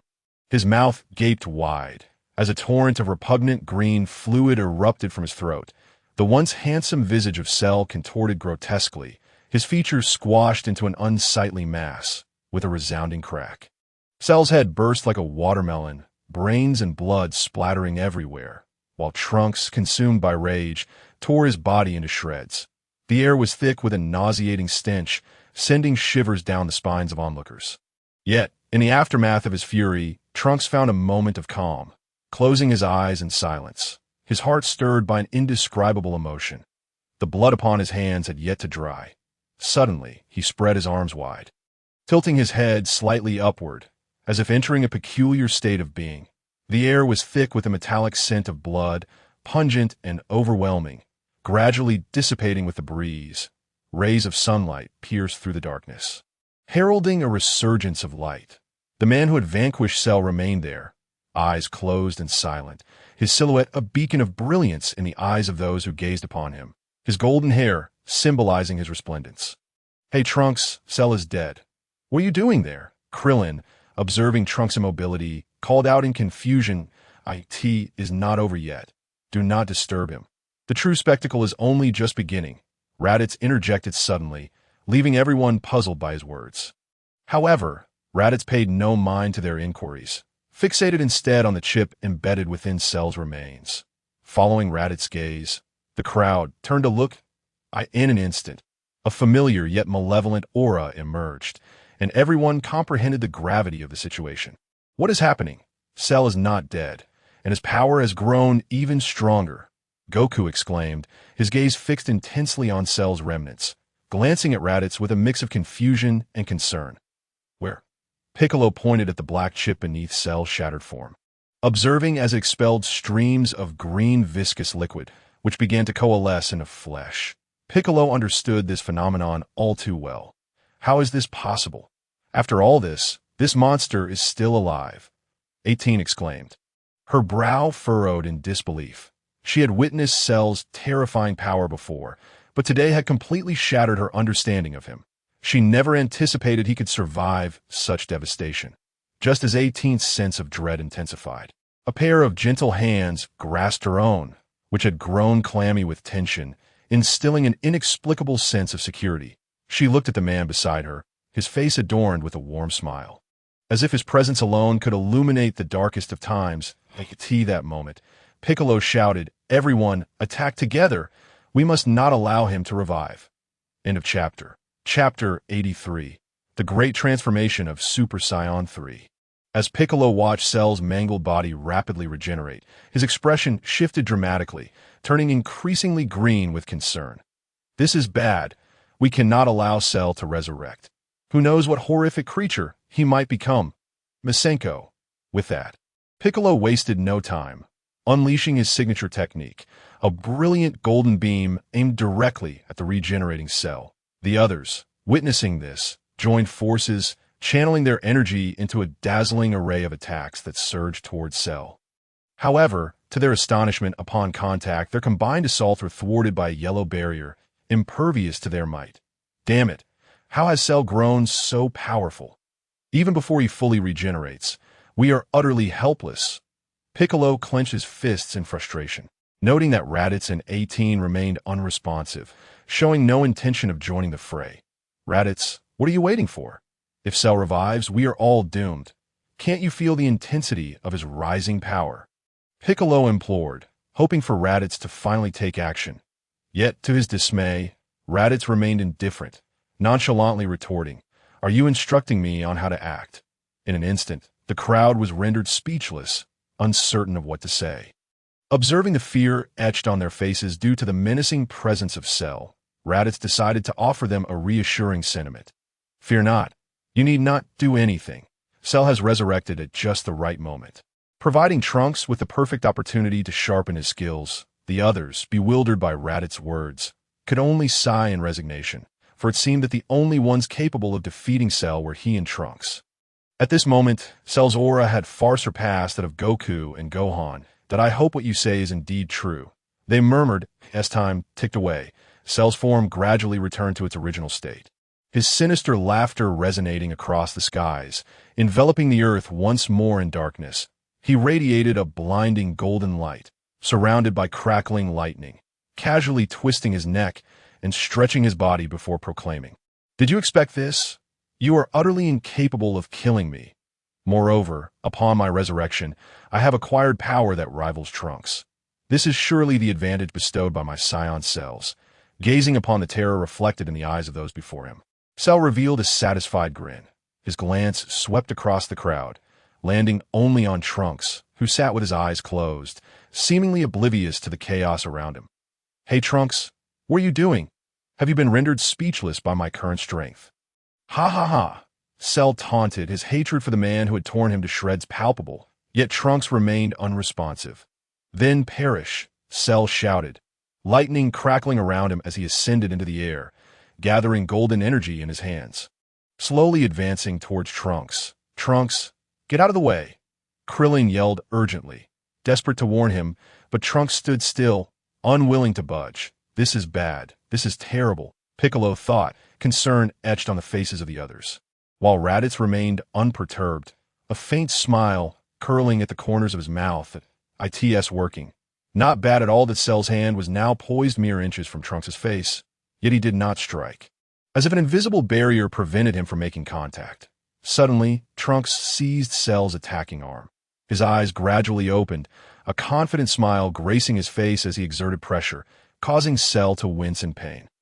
With a thunderous roar, Trunks' power surged dramatically, radiating a blinding golden light that engulfed the surrounding area. His hair grew longer, cascading down to his waist, while his golden eyebrows slowly vanished, giving him a chillingly fierce appearance. "What is this?" This question echoed not only from the astonished Cell, but also from the onlooking Z fighters, as Trunks' transformation elevated their understanding of power to new heights. "Well done, Trunks! You have finally reached this stage." "This is Super Saiyan 3. Raditz's voice, though soft, was loud enough for all present to hear. He felt a sense of pride at Trunks' achievement, for he considered him a disciple of sorts. Goku's expression shifted from shock to exhilaration, brimming with excitement as he exclaimed, "Super Saiyan 3. Incredible! I thought I had reached my limit.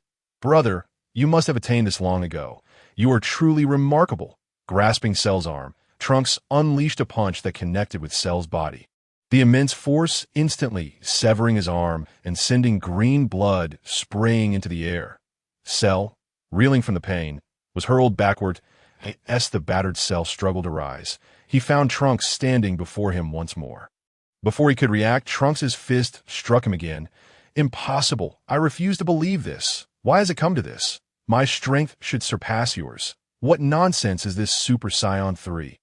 I Cell am the strongest in the universe. Repeated blows had brought Cell to the brink of despair. He had come to this world believing he would reign supreme over all. Yet now he was confronted with the harsh reality. Why is this happening? I want to accept it. As Cell's anguish cries echoed, a wave of nausea washed over him, his stomach churning violently as if something was about to emerge. He then expelled a mass of slime, revealing the encapsulated android 17, who was now free. The surrounding lightning dissipated in that moment. 17. He is separated from Cell. Android 18 exclaimed, her face betraying her overwhelming relief. He was her only brother, and her arrival here had been driven by concern for his safety. Ah! Just when everyone thought Cell was on the verge of defeat, he erupted into a chilling, malevolent laughter. In that case, we shall die together.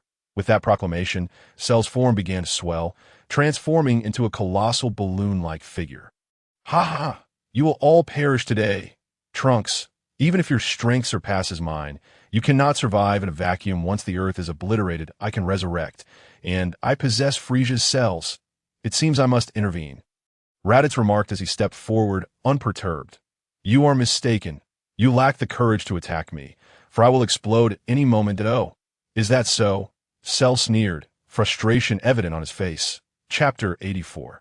The arrival of Peace. Cell watched as Raditz approached, a confident smile gracing his features. That it is futile. You dare not touch me. If the Earth is destroyed, none of you will survive. Cell, you seem to have misunderstood.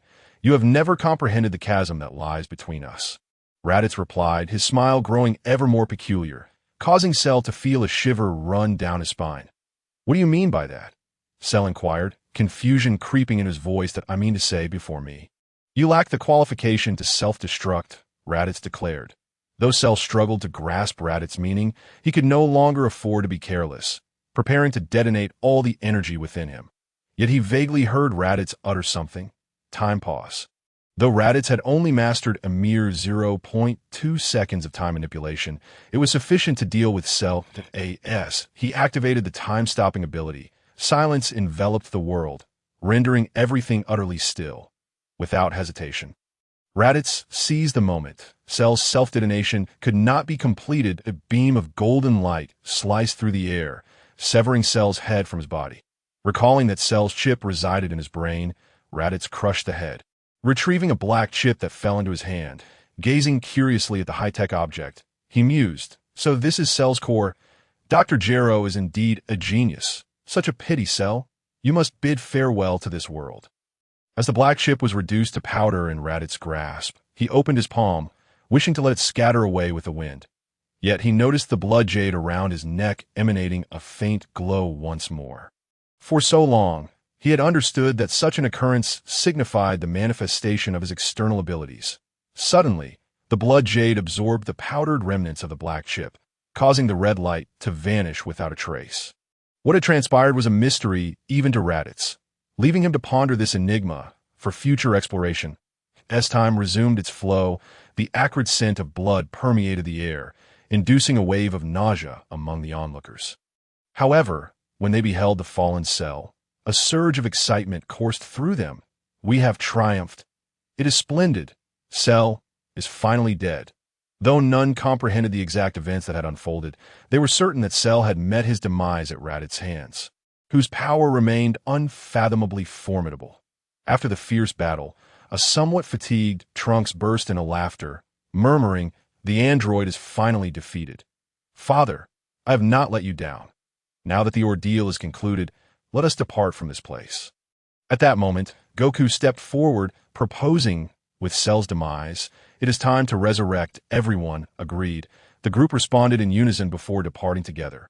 Amidst the ruins, the host and Satan, having been caught in the fray, crawled forth, their curiosity piqued by the eerily tranquil scene. Upon spotting Cell's lifeless body, they could hardly contain their excitement. The host brushed off the dust from his attire, reclaimed the microphone, and proclaimed into the camera, "We have won. Cell has been defeated by those nameless golden-haired warriors, and the Earth is saved." The host, brimming with exhilaration, struggled to maintain composure, his voice trembling, even causing the microphone to quiver in his grasp. Yet, the multitude of viewers, yearning for peace, felt the fervor in his tone. Across the globe, wherever people were gathered around screens, the host's triumphant voice resonated, igniting a chorus of joyous laughter and jubilant cheers. Although they remained unaware of the identities of their saviors, the image of the golden-haired warriors lingered indelibly in their hearts. The name Golden Warrior spread like wildfire through the streets, akin to the resounding clap of spring thunder, erecting a monument of celebration across the earth that, in bustling urban centers and serene rural villages alike, people reveled in unrestrained jubilation, entirely immersed in a sea of happiness, as statues of the golden saviors were fervently sought after. At that moment, a disheveled Satan, his attire in tatters, concealed himself in a location beyond the reach of cameras, gazing enviously and with bitterness at the distant celebrations. This scene, where he had once envisioned himself as a hero, now felt painfully ironic, as he had not only failed to attain that status, but had instead become the target of public disdain. The jubilant masses, Satan's presence was as inconsequential as that of a mere shrimp, barely registering on their radar.